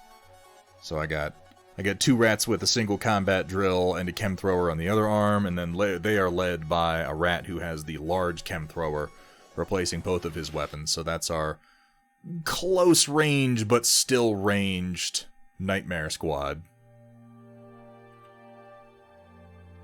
The command element for the list is 2 nightmare bodyguards with heavy combat drills, the big 2-handed drills, which are really fucking, like, these guys will absolutely rip vehicles to pieces with the number of attacks and the armor piercing that they get, which makes sense. They're wielding giant rock drills, for God's sake. They get in the slap chop? Oh, we gonna slap chop. We gonna slap chop. You're gonna love my nuts. And then they are the bodyguards for our, really my favorite model here, which is the Nightmare Pack Leader. He is a gorgeous figure. I love the pose that he's in. My least favorite thing about him is that he has a built-in tactical rock. I think I made it work. I might put a little extra debris around the bottom just to cover up where it's been glued to the base. You can kind of see the seam there. But he's still fit on the 40mm with the extra bits of debris like the tire over here and the I-beam and whatnot. I love his Freddy Krueger hands. They're cool as shit. Tactical rocks limit posability. They also limit how many of a model you can use in a list, in my opinion, after art. Not that you would necessarily want to have more than 1 pack leader, but you theoretically could. And I always prefer having their legs in more of a neutral flat pose so you can control how they're based a bit better. This guy, you're really required to have him stepping up on a rock no matter what, because that's the one pose he's in, but whatever. I'm probably never going to run 2 pack leaders, so I'm not going to complain too much. His arms are surprisingly posable. You can do a lot of different options with that. Then there is 1 Rumbler weapons platform. This is the wrong weapon. This is the heavy chem sprayer that's on it. He actually needs to have the gigantic ray gun that's supposed to go on here, but that piece was messed up in the box that I got, so I'm waiting on a replacement from Mantic, and then I can fix this guy. I like how the heavy chem sprayer has this. It's got like a gardening broadhead on it. It's ridiculous. It's true, but I would be more likely to digitally sculpt them. And then 2 of my favorite units to wrap up the list. It's actually 1 squad of 2. These are the Tunnel Runner bikes, which I like these models a lot. And I made these bases specially for them so that they would look like they've kind of got trash being pushed off to either side. You can see one of them is leaning forward more than the other, and the other's kind of more neutral. I guess that to kind of make it look like he's accelerating more. I don't know. I just wanted to make them look a little bit different. And the one who's pointing is the squad leader, as is tradition. I appreciate that their heads and arms are interchangeable with the standard stalkers. You can see I replaced his head in there. It doesn't make a whole lot of difference, but it looks slightly different. You know, every bit of variation counts. And they've got really nasty melee attack, which makes sense considering they're wheel bikes with blades on the front of them. And then they have these chem sprayers on the side. So they're actually pretty decent at almost everything. They're not very tough. They're fast attack, but they, like the tunneler drill tank, these have subterranean deployment.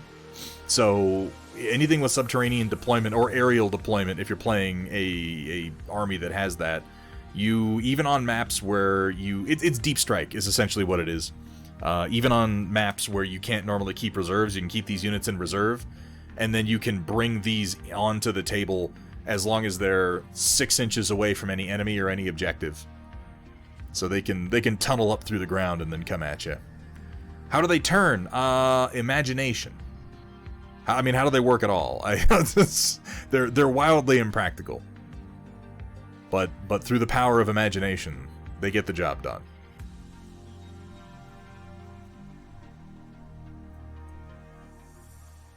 There you go. Lean into it. Yeah, just lean real hard. Put the weight off to one side. I mean, I feel like you'd hit a rock. Like, this is what I'm picturing, is you'd run this thing into a rock or you'd wedge this blade into something, and then the inside would just go until the rat, like, puked up his own guts. And that would be the end of the wheel bike. So we apply our imagination and the rule of cool. Oh, you know what? That's a great answer, Gimishkar. Maybe the two halves rotate independently. I don't see why not. They have, like, you can see the gears and everything in here, and you can see where the gears interlock. And this center section obviously remains stationary because there's little cameras in the front of it here, and then there's the plow blade on the front and back that kind of balances it. So that actually probably is, in the minds of the designer, how it works, is that each of these two halves rotates independently, in which case they could do, what's that turning style called? What is that turning style called? It's what tanks do, how tanks turn, where they take one tread and rotate it one way, and one tread rotate it the other way. And you're able to turn on the spot like that. There's a name for that style of turn, and I can't think of it right now.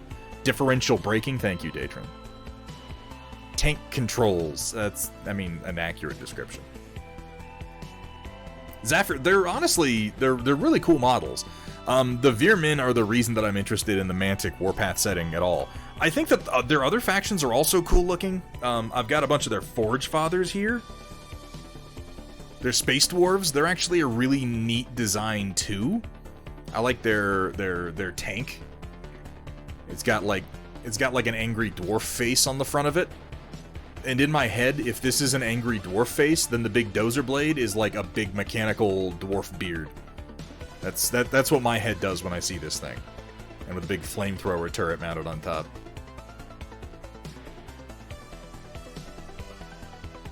I think my favorite unit for these guys is just that they get guys with these gigantic underslung chain guns.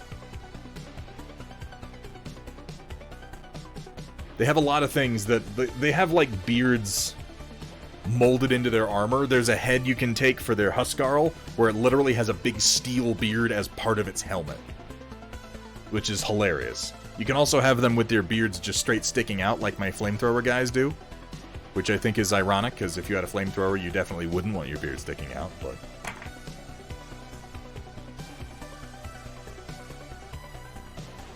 Yeah, Mantic has been doing Space Dwarves for years at this point, but you know how it is. Games Workshop has all the memes, and this is their Dreadnought, their Iron Ancestor, with a big hammer for one arm and like a double chain gun for the other. Yeah, that's why I went with this style of base for them too. Hang on, this is their version of like a Terminator. The Forge Guards, I think they're called. And they have a number... These guys actually have a lot of build options, because you can put a bunch of different guns on this other arm. And they kind of have that built-in steel beard. It's like a dwarf Terminator. But you can see the bases I went with the crystals sticking out of it. That's exactly what I was thinking when I chose that. These are rock and stone brothers. Their Artificer models are really cool, too. They have one that's basically Dr. Octopus, or Dr. Roctopus, if you will. And yes, their Dreadnought is literally stumpier. I wish I had my GCPS Strider here, but it's out in my game room. Their Dreadnought, I thought it was funny. It threw me for a loop the first time I put it together. I'm like, why is this mech so much smaller than the Strider mech for my GCPS Marines? And then I realized, oh, because there's a dwarf in it. He physically needs significantly less space than a human pilot does. Okay, yeah, no, that makes sense.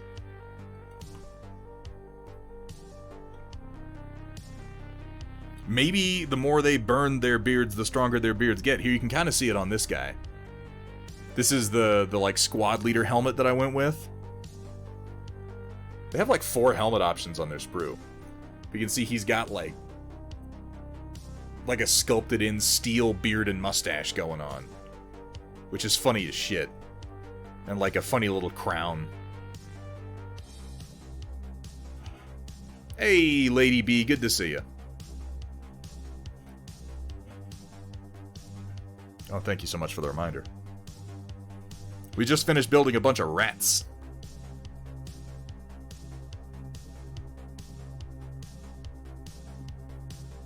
Because they ain't got time to shave.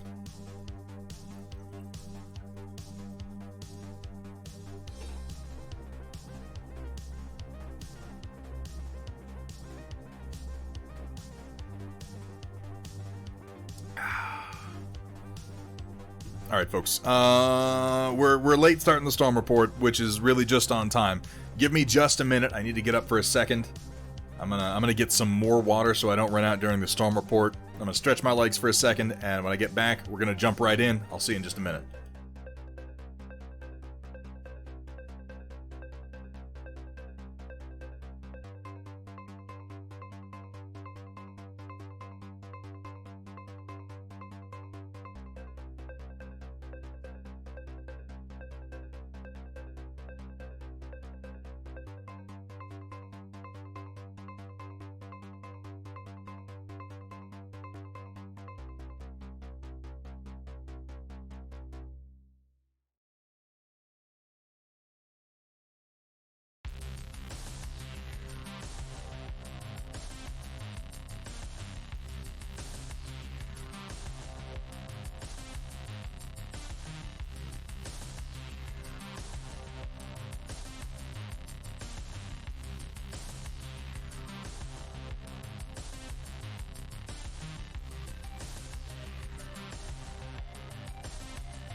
Pardon the delay. Folks, let's go ahead and get going.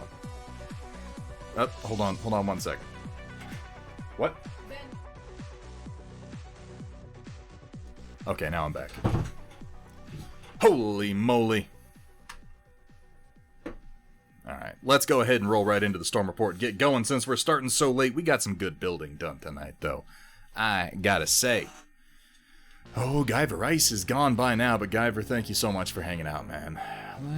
Let's see, I got my Discord here. Let's make it happen. Alright, locusts and gentle mechs, get ready to feast your eyes on glowed paint and wet palettes with the occasional culinary atrocity thrown in on tonight's storm report.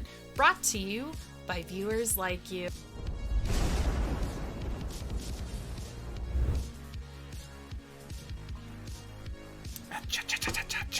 All right. Up first, we have from our boy Mafik. Somewhere in the inner sphere where Arden's mercenaries work. Hey, Marcion. Arden's surname. I've never seen this battle mech before. Is it new tech? Say one of the Dead Bones crew as they gaze upon Arden's battle mech. Nah, it's just a metal slapping mech.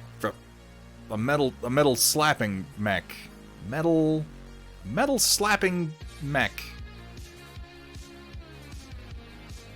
Metal slapping mech. What's a metal slapping mech? From the junkyard I found last year, Marcia replied while checking the systems within the battle mech. I mean, this is apparently a metal slapping mech. I'm curious what task it could possibly be designed for. I love the base here. The little mercenary base, this is so cool. I like this Mafik. It's got a lot of character. I like how we have this turret that was obviously added after the fact since his power cable is snaking out through a busted ass hole in the wall. It's a robo slap chop. There you go. You're gonna love my nuts. Maybe the metal slap is the... Yeah, it's a metal slapping mech. It slaps your ass with this fucking sword. A metal slapping mech. I don't... It's got a bigger sword to slap faster. There you go. I love our little stick figure mans down here, by the way. I like how a few have clearly been erased. That or they're ghosts. Maybe this mercenary base is haunted. It does look old and dilapidated. Like we got a ghost up here, kind of looking down over things. Maybe sometimes, in the dead of night on patrol, people hear this ghost going up and down stairs. These ones down here, they're haunting the repair bay. These are the ghosts of people who have been stepped on by metal slapping mechs from time to time. Yeah, they were slapped. You love salad, you hate making it. Slap metal. Oh, Vince. Oh, this is wonderful.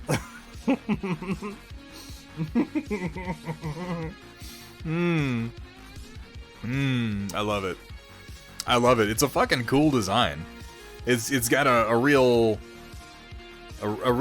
incongruous nature with just a heavy missile launcher over on one side, and then we got a shoulder cannon and a metal slapper, as it shall be known. I like the sort of dual Zaku-esque eyes that it has on this pair of rails. Really cool touch with all the moss and everything. Sort of an angry dead face down here on the boot. All it's missing is on its toe, your ass here. That would really, really complete the look. I'm gonna sneeze.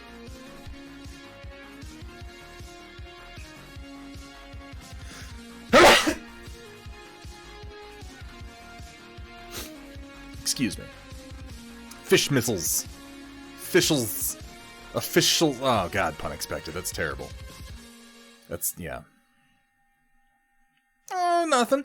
Nothing. Just a little giant battle mech I picked up in the junkyard. Don't worry about it. It's gonna slap all the metal you got. I like how this is like... This cannon was probably a part of the original structure, because it's like older. It's not in the colors of our Dead Bones Merc company. And it's got... we gotta put some... Like... I guess the place is understaffed, because we gotta get somebody cleaning up these giant hanging fronds of moss. That's out of control. I don't always look to see who wrote what I'm reading before I read it. I maybe I should. Maybe I should. Very, very cool, Mafik. And thank you for sharing with us. Here we have from the Happy Heretic. Oh, it's like that pool in Cheech and Chong, where they pull the they pull the fake pool over the top of it, and then inside they're growing mass amounts of pot. Yeah, it's a good hideout. Yeah, no, that makes sense.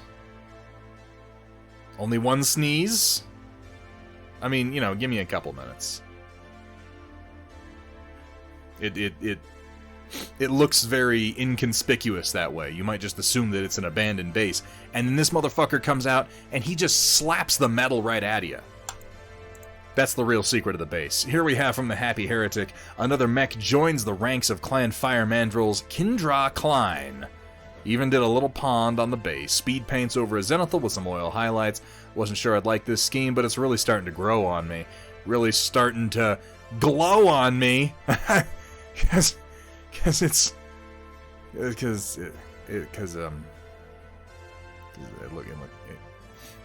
looks like it's glowing. Yeah, okay. Yeah.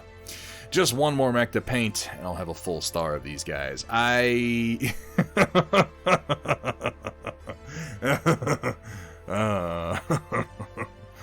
really like what you've done with these guys, and this is kind of what has me thinking more about trying the speed paint with oil highlights, because this has come out wonderfully, and as I said,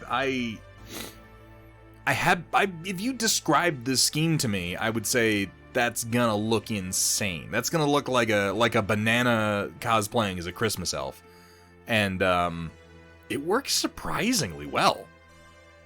It works shockingly well.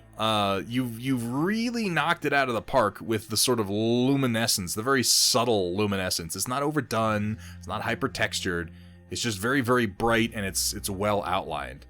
But the luminescence of the cockpit glass, the canopy there, it's a fantastic looking mech. It's a fantastic looking group of mechs. Makes me think of Mega Man villains. It does kind of have that bright energy to it. This one in particular looks more like a Mega Man villain than most battle mechs. To be fair, really lovely work, Happy Heretic. Here we have from Wolfenstein, who is pretty damn new to the hobby as I understand it, which makes it all the more exciting to see them getting involved, getting that brush dirty. This is his Space Marine Commander. Is this... I saw somebody painting this model recently. I guess I didn't realize that it came with a fully sculpted base like that. Is this like one of those limited editions or something? I'm totally out of the loop on GW releases these days. I do like the way his helmet is set up, the way it hinges and sort of slides up. That's similar to how like Black Templars helmets used to be illustrated in some of the books. I like the giant reliquary shield that he's holding on to. It's reminiscent of the old Crusader models that they used to release with the Sisters of Battle kits. This is from the 9th edition starter. See, I have no fucking idea. It's a cool looking model, though, considering he gets to wear his helmet and still have some exposed bit of face. And the fully sculpted base is fairly impressive. I didn't realize they were doing that as much anymore, though it's the logical extension of the Tactical Rock. It's the Tactical Dead Necron. It's a very, very cool model, Wolfenstein. I look forward to seeing what you do with it, man. Please feel free to share your progress. Here we have from Punished, Think, shared without comment. Oh, we're continuing to work on, oh my god, this freehand. On a dragon note, well, you're picking good mechs. You're picking good mechs, because the dragon has a lot of space to work with. This is surprisingly effective. Stuff like this I always struggle with because it gets so broken up it can be hard to get the full picture of what I'm looking at. But on the dragon with the broad shoulder, he's got a tree just growing right up his leg. That works surprisingly well. And it looks like we've toned down the green a little bit from what we were doing on the other one. This reads more as foliage to me. Very, very nice freehand. Very clear, good outlines, good shading. I like it. I like it, Fink. Here we have from Rio Hassenpfeffer. What? Not the only one who's ever dropped the Titan where he needs to be? Oh, yeah.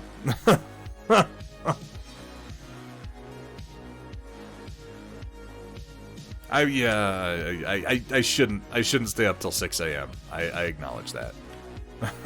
Stand by for Titanfall. There goes Blunder Thud. This is the true origin of the Blunder Thud blanket party, which it's my favorite emote.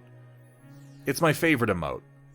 I don't normally go for like cutesy crap, but somehow Walter of Walter's Workshop has just landed on absolute gold with this emote. Struck gold. That's the phrase. You strike gold. You don't land on gold. Maybe you Titanfall on gold? I don't know. What even are axioms? Who the hell knows? Rio, the speed with which you got that done is very impressive to boot. Here we have from Squared.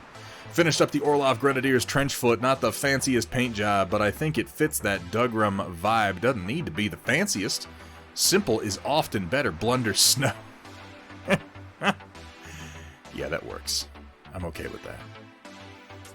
It looks real damn nice. Again, the lensing job you've been doing with the purple is incredibly effective. I actually like the simpler paint job. It just kind of makes it easier to see most of the details. It doesn't end up too cluttered. Your colors stand out down here on our medium lasers, and then again up here on the cockpit. While I think there are a few areas where you could work in some cooler colors if you wanted to, like the tubing down here on the lower torso or the vents on the upper torso, like they really don't need it. They really don't need it. This is a gorgeous paint job, and it's really exciting to see something that I sculpted getting paint on it.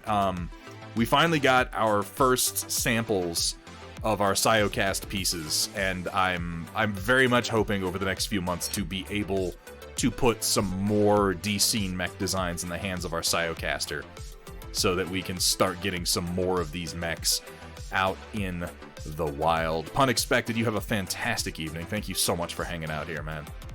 Always good to see you. Oh, that's the whole party, Yee. Look at that. There's a little Rhino, there's a little Platypus, there's Sparky, there's Blunder Thud. They're fucking jamming out. We're out of sync. You and I are out of sync with the other two. I guess we just march to the beat of our own drum. It's symbolic, you know? Really gorgeous work, Squared. And thank you for making use of this base, too. Because, again, this was just sitting on my shelf, just doing nothing. I'd much rather it be in someone's hands who is going to use it. Here we have from Bubba J. Got my Ultramarine leaders for the most part done. May or may not come back and brighten them up, but personally, I like darker shades. Hey, dark works for Ultramarines, too. They don't have to be bright boys. They got that Roman aesthetic going on. Is this the new Calgar? Calgar got Primarist, didn't he? Yeah, it was a little faster. It's okay. Right, Yee? They're even Ultramarines. So is this the new Calgar model? Calgar, take me away.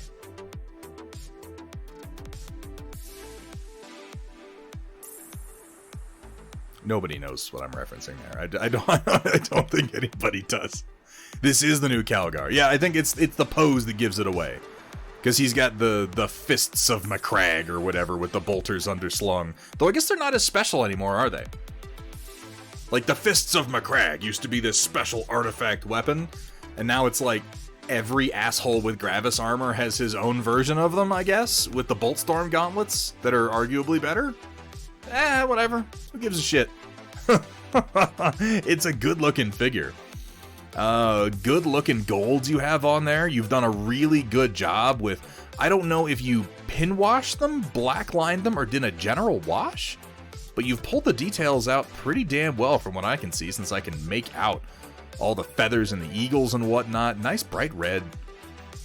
Having painted a rowboat girly man myself, and being familiar with how fine the detail on this model is, nicely done over here as well.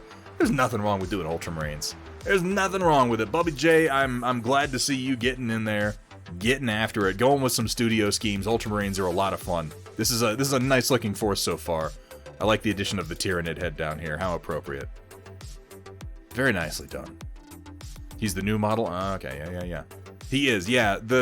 Again, I've painted Robot Gilliman before. He is a very busy model. It is, woof, holy moly. You did like an oil wash. Oh, that actually explains why it is as high contrast as it is. Oil washes are very, very effective at stuff like that. All in all, but I mean, I'm not seeing any brush strokes. All the layers look nice and smooth. These are simple paint jobs, but there's nothing wrong with that. They're very effective. It looks like your brush control is good. I think you've got a lot of room to grow, but your essentials, your basics, your what's the word I'm looking for? Not essentials. Fundamentals. That's the word I'm trying to think of with an S at the end of it. Your fundamentals seem very, very solid, and really nice job on Gilliman. Again, he is a hell of a model. Here we have from Mario Hassenpfeffer, for your viewing pleasure, now introducing the 4 waifus of Stockwasy. Oh my god.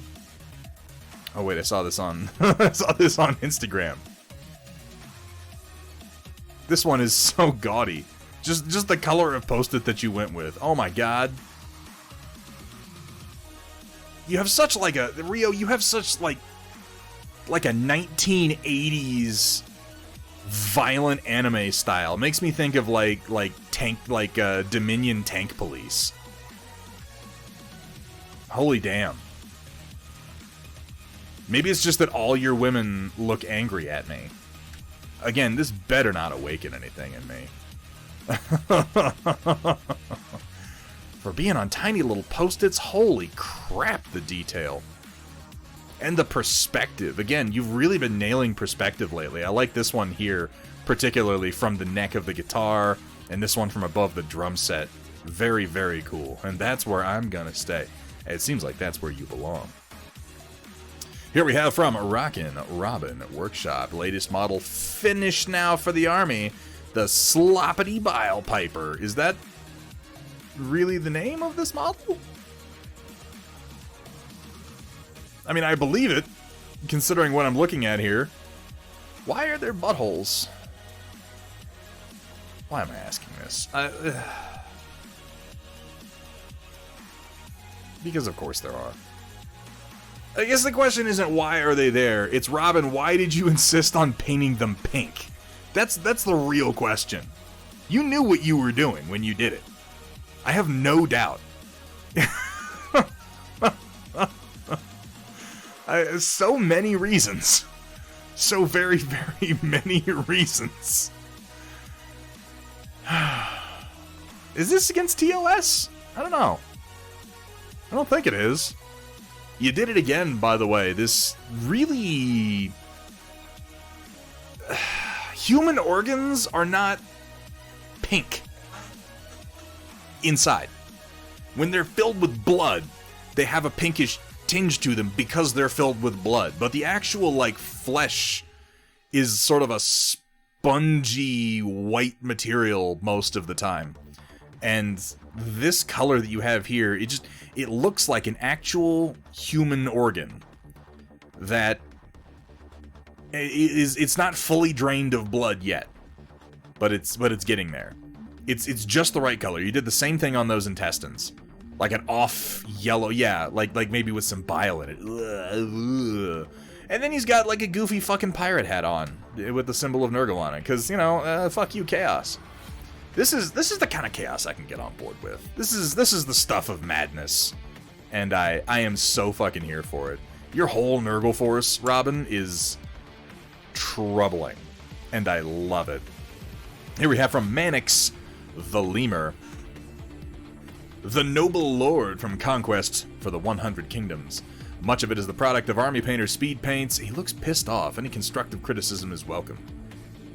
He looks like, he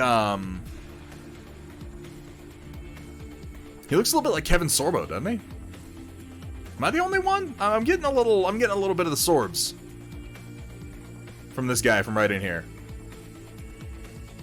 Not really in the hair so much, unless I imagine that it's longer and it's just pulled back. For being done with speed paints, like, some of the speed paints are really effective. I assume this is hardened leather that we have here on the, like, the boots look really good. Same thing for the mantle. The detail came out nice. I feel like I'm gonna sneeze again.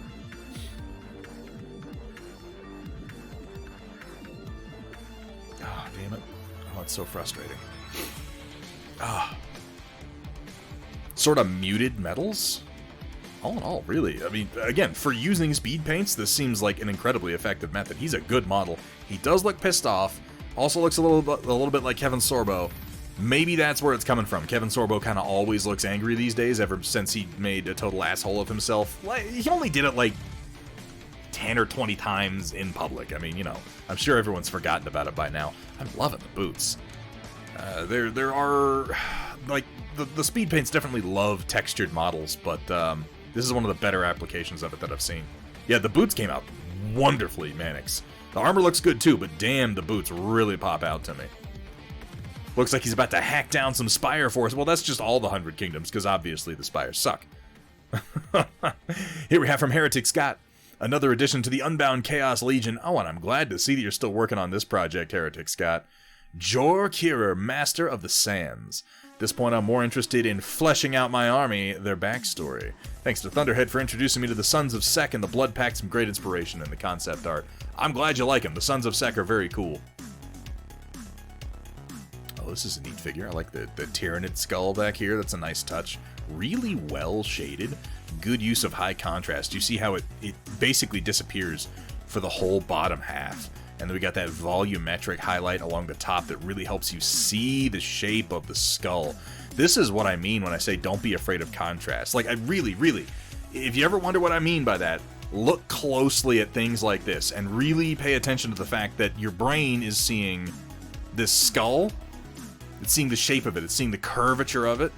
But, like, it's mostly flat highlight here. We got a little mid-band of color. And then this is almost black. Almost half of this model is almost entirely black. And it reads so well. Same for our skulls over here. Look, our highlights are very, very small. There are huge parts of it that are deep in shadow, and it just helps you really see the detail. I love the sort of crusted dirt in the tire treads here. The slight glow from the headlights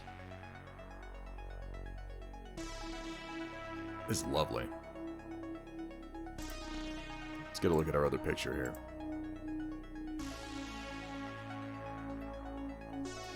Yeah, there you go, Gimishkar. You might not have noticed, but your brain did.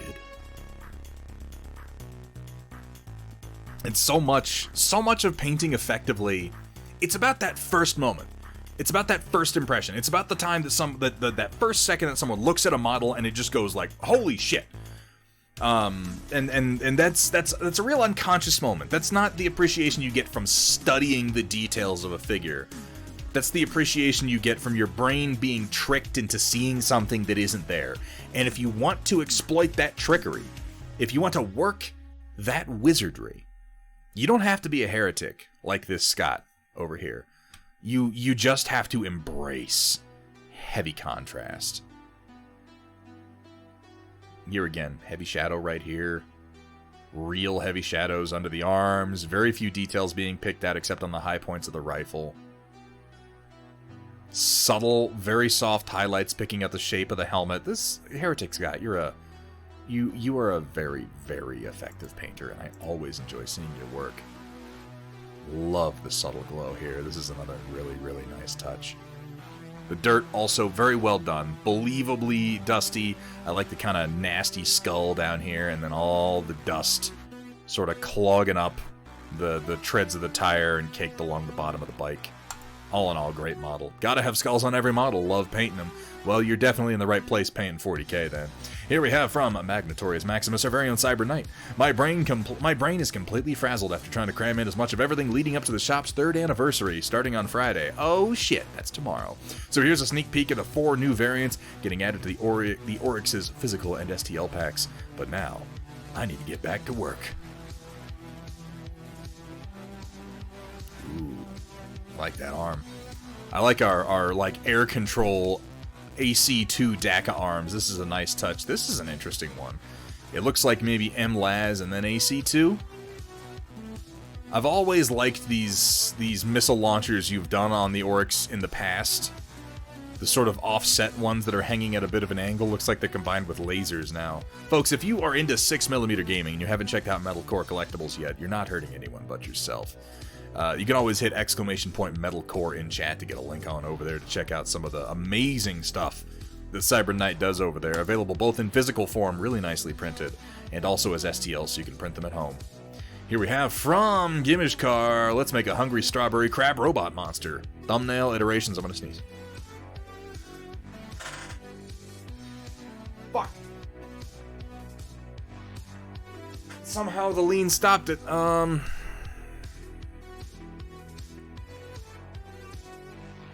I hate this feeling.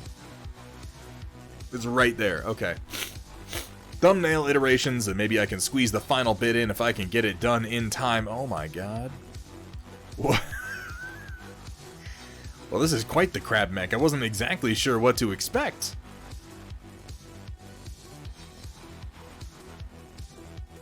I like this version down here where it looks like it rolls up into a ball and then out of the side of the sphere deploys like big nasty Big O style arms. Same with down here, it has that Big O energy with the big elbow sticking off the back of the claws. Look like they're a little bit more refined here, brought down into more of a point. Crab mech indeed. Jam something up there, commit you. Just plug it. I don't need my fucking nose anyway. He's gonna get the burger mech. The ultimate battle. I love it. I love it, Gimishkar. Keep up the sketching, man. Here we have from Punexpected, started work on Garmer from Journeyman Miniatures. They got the rights to the old Rackham/Confrontation art and are making new sculpts based off of it. I'm glad somebody did, because Confrontation was such a cool idea that just went nowhere. Which means my wallet is in danger. Trying to pay more attention to light and shadow and how it affects colors on a figure, which is the next major hurdle in upping my game, so I'm going to focus on it more in my coming pieces. It's something Wapple talks a whole lot about. Light and shadow are incredibly important. You can't have light without dark. You can't have dark without light. And if you try to make... Oh my god, excuse me. I'm just all about the involuntary sinus reactions right now. Oh god. If you try to make everything light, then you're just gonna wind up looking busy and none of the details are really gonna stand out. And on figures that have a lot of jammed in detail, the artist ends up having to, if you want it to look good, you gotta kind of pick out the few features you want to focus on that you really want the audience to see. And kind of leave a lot of the other ones in shadow if you want to have an effective paint job. Otherwise it just ends up looking busy. I really like what you've done with the axe here. This is a nice touch, and a good example of it. We got dark, we got light. That band in between really helps you see it. Same here with the heavy shadow on the chest, helps us see the head. Leave some shadows back here on the shoulder, pick up the arm. Lovely. Lovely work. Almost feel like there's too much shadow in the arm muscles and fingers. So I feel like there's too much shadow, like, on the upper parts. The fingers... It's tricky when doing musculature, because you kind of want more light, like, right here, where the muscle meets. This part of the shoulder muscle should probably be darker, and then the upper part of the bicep itself should be lighter. It's this whole overall composition thing. We as painters tend to get focused on the details of the model itself, on, you know, the crevices of the muscles, as opposed to which part of the muscle is actually facing light or not. But yeah, I see what you mean. Punexpected does a fantastic job every time, and the fact that he's trying to improve now is all the more intimidating. Here we have from Mafik. Been playing Metal Slug Attack for 5 days now, because memories from my childhood along with Metal Slug Defense. Back in 2015, I used to hang out at the Pizza Hut and play Metal Slug in an arcade cabinet. This game has loot boxes or gacha for certain weebs out there. Here's Arden's reaction after cranking a gacha device. Oh god, that sounds... Oh my god.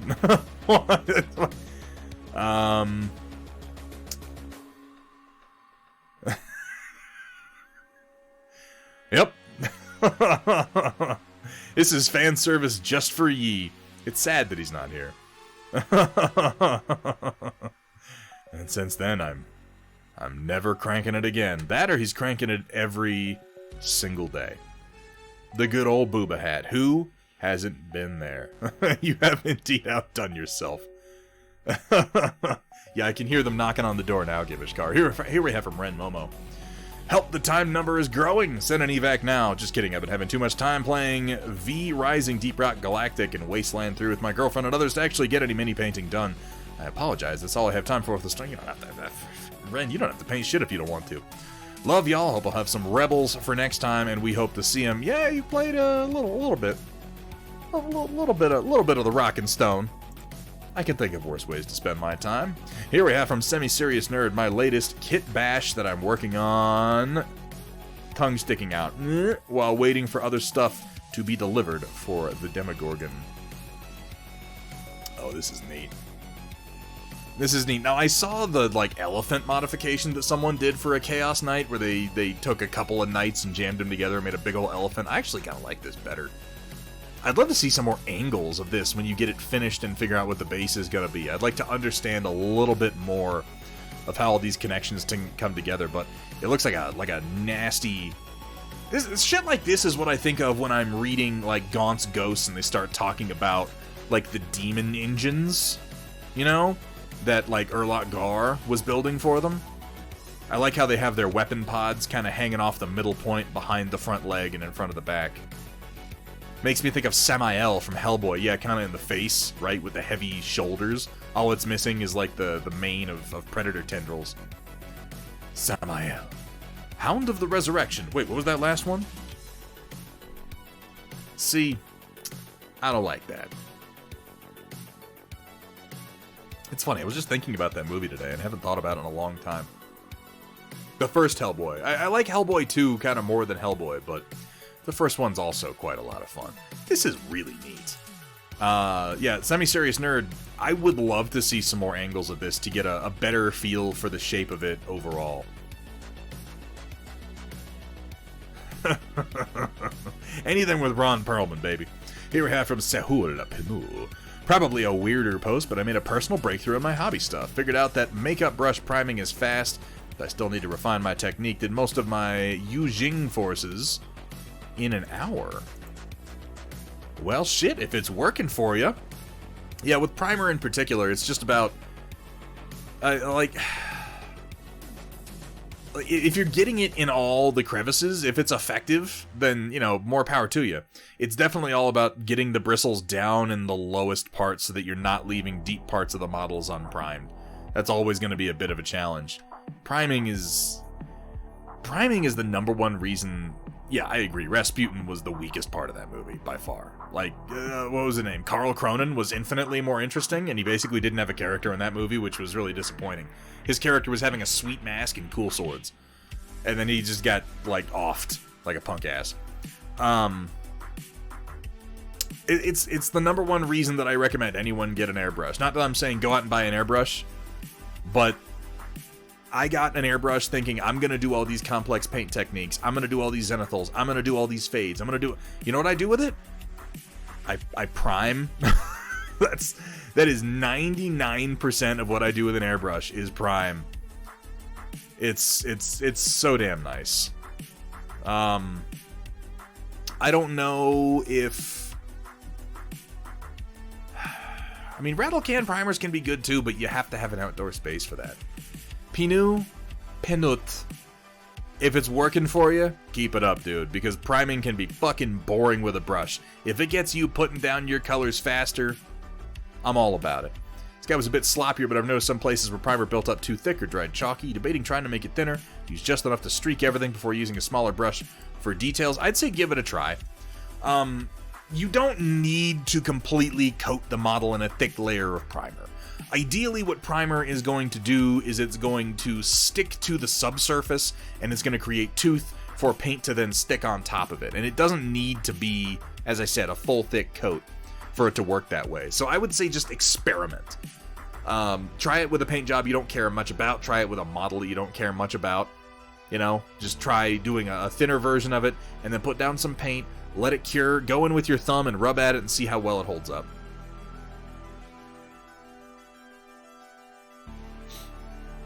Got one thinking to make all kinds of terrain, all kinds of tools, and all of it are printed as minis. Yeah, Honest Dig, I think what it comes down to is that we are full of shit. Was going to add another pick, but didn't have enough points to add it. Did a display board for my Nurgle that I did up real quick after I added that to my channel. Check it out after the stream. Fuck yeah, Robin, I'll check it out. And I mean, shit, you can always pop it in right after the stream, get it into the next storm report. Peanut, I'm just glad to see you painting more models, man. Those Infinity figures are looking nice. Here we have from Nocturnal Miniatures. Finished my old Dominion army so far. Started the Avatara to match the legacy of the Ark. Such bright colors. Such bright colors. It is amazing how much of a difference that little bit of green worked in does to make this scheme just a little more visually interesting. I'm so glad you tried it. More than that, I'm glad that you liked it, Nocturnal. These are looking fucking great. Look at those undead legionnaires. Look at them all. They're so rusty, so dirty. Excellent work. And then we got the Avatara started in those bright, gaudy colors, which I really have to say I approve of. It fits in so well with the nature of the spires. The Avatara are such weird models. They're so unsettling. They're fucking nightmare fuel. And as it is, I do want to paint a set of them at some point. I'm not really sure what I would do with them. I like the ones that have like the wig curls, like they're Victorian judges. Here we have from Journeyman Paint Hour. Nothing new off the paint desk yet, but the last of my Eridani Light Horse I finished 2 weeks ago. Very pleased with how this little blackjack came out. I think it's the best of all of them. Now to do 3 more next week with the paint work I've seen you doing lately, and I'm loving the glacial work. I continue to really, really dig this. With the paint work I've seen you doing lately and the speed you've been slapping them out at, I have no doubt you'll be able to get 3 done in a week. The lensing is very, very effective.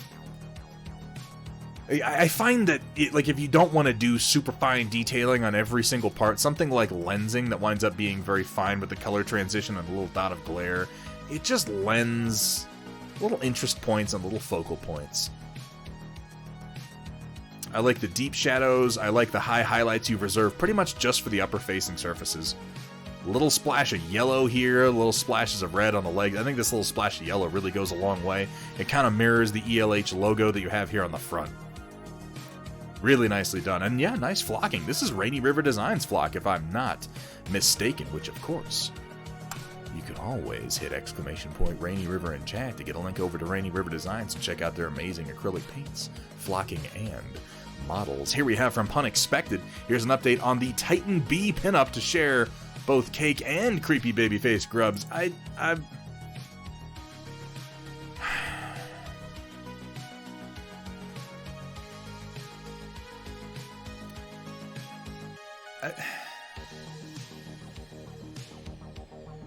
There's a lot going on here. And I mean, this is just how Kingdom Death minis are, really, for the most part. I don't know if you guys, how many people in chat have seen a lot of Kingdom Death minis, but they're...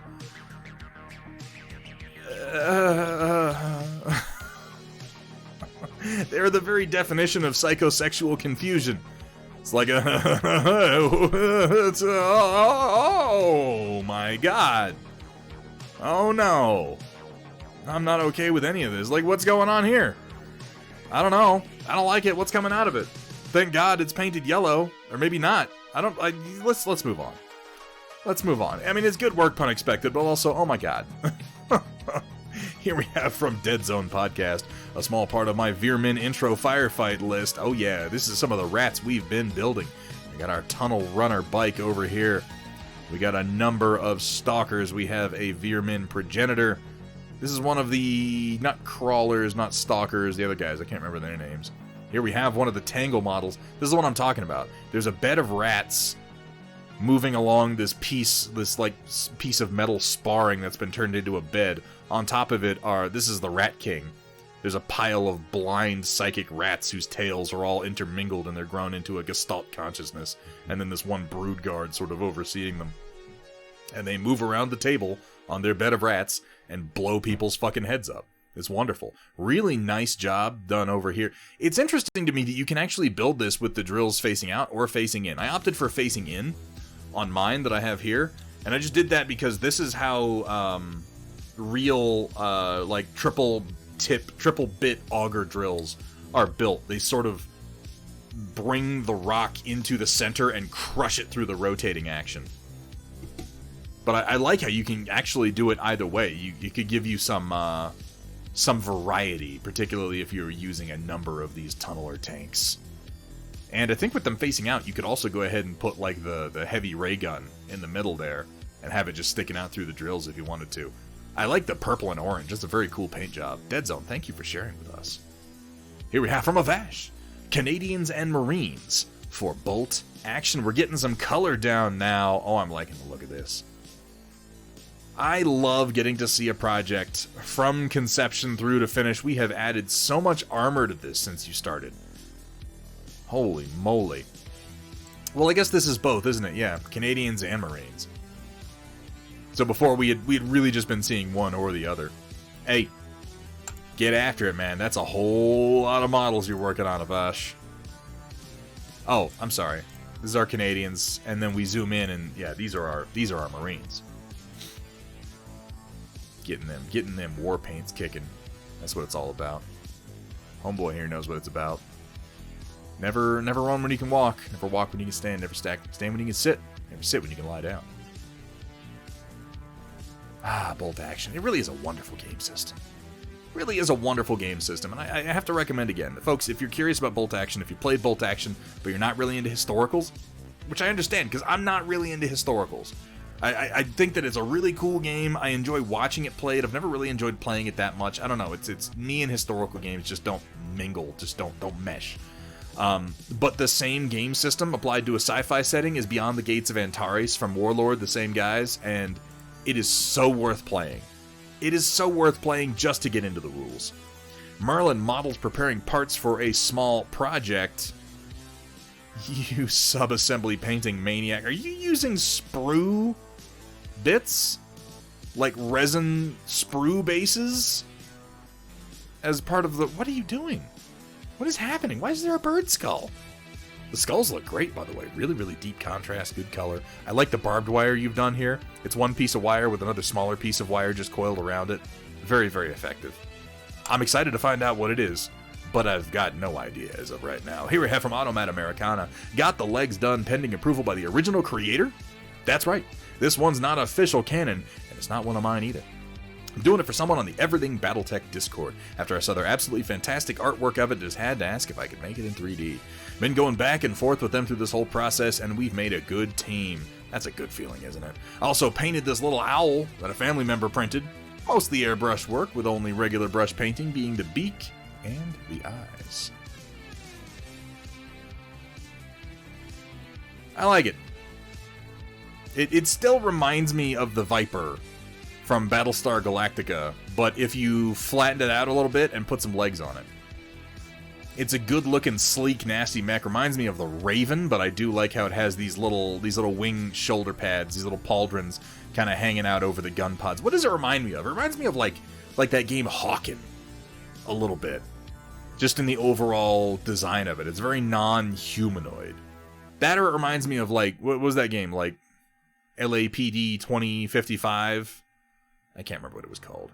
Raven Lamb, there you go. And a little happy little owl man. Oh, he's adorable. This is so incongruous.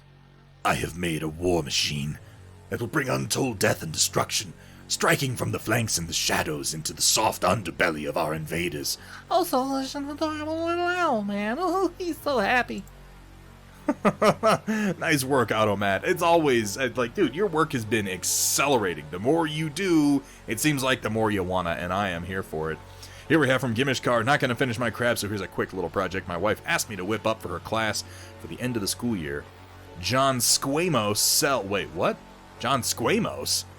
He looks a little derpy, because that's what she wanted. John like John Stamos, but a square? Is that what I'm getting from this? John Squamos? What? What? Why? What?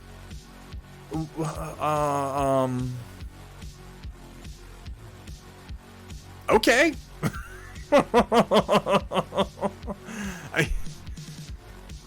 But a squamous skin. Oh, see, the science was lost on me.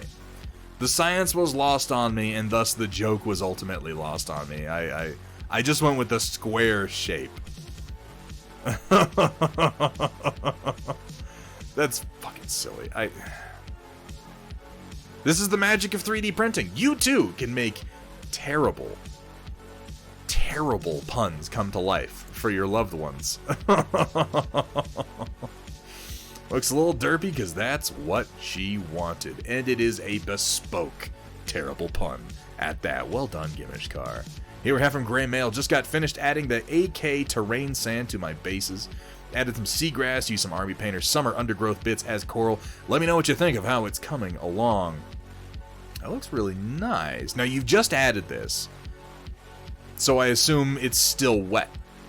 And if it's still wet, it should probably gain a little bit more of a matte effect as it dries, which will make it easier to see the, I would imagine, very soft texture that it has on it, because it looks a little flat. But if it's still wet, then like it's going to kind of shrink down a little bit and the texture is going to push out more. Not at all, Ren. Thank you for stopping in.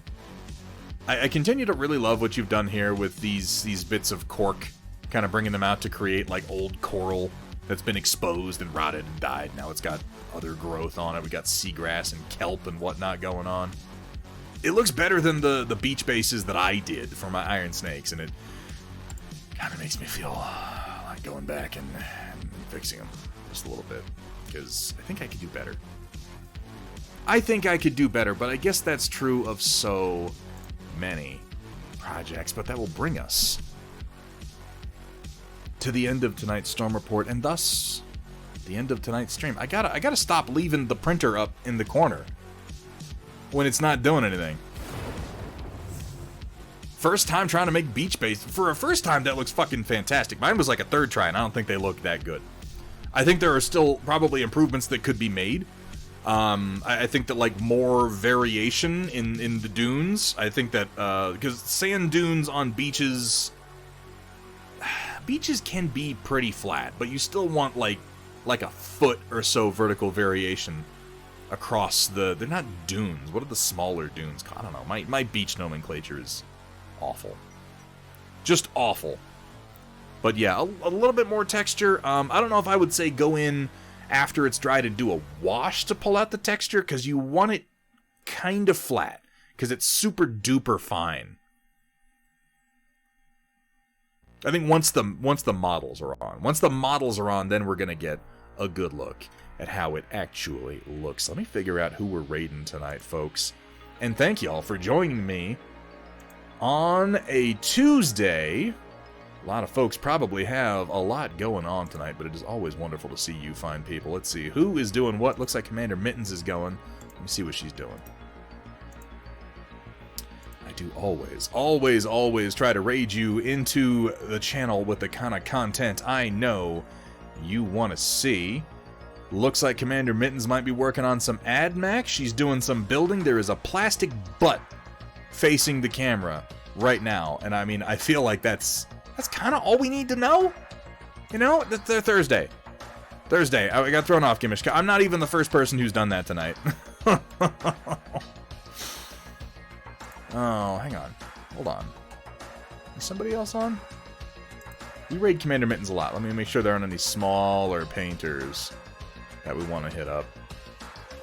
Good Enough Painting is going. Fart McButtface is painting. What's Fart McButtface doing? Working on some Eldar? What do you guys want? You want Commander Mittens? You want Fart McButtface? Do you want a lovely Chinese lady, or do you want an anthropomorphized fart? It's your choice. They're both great. Mittens? Yeah, I'm kind of into Mittens.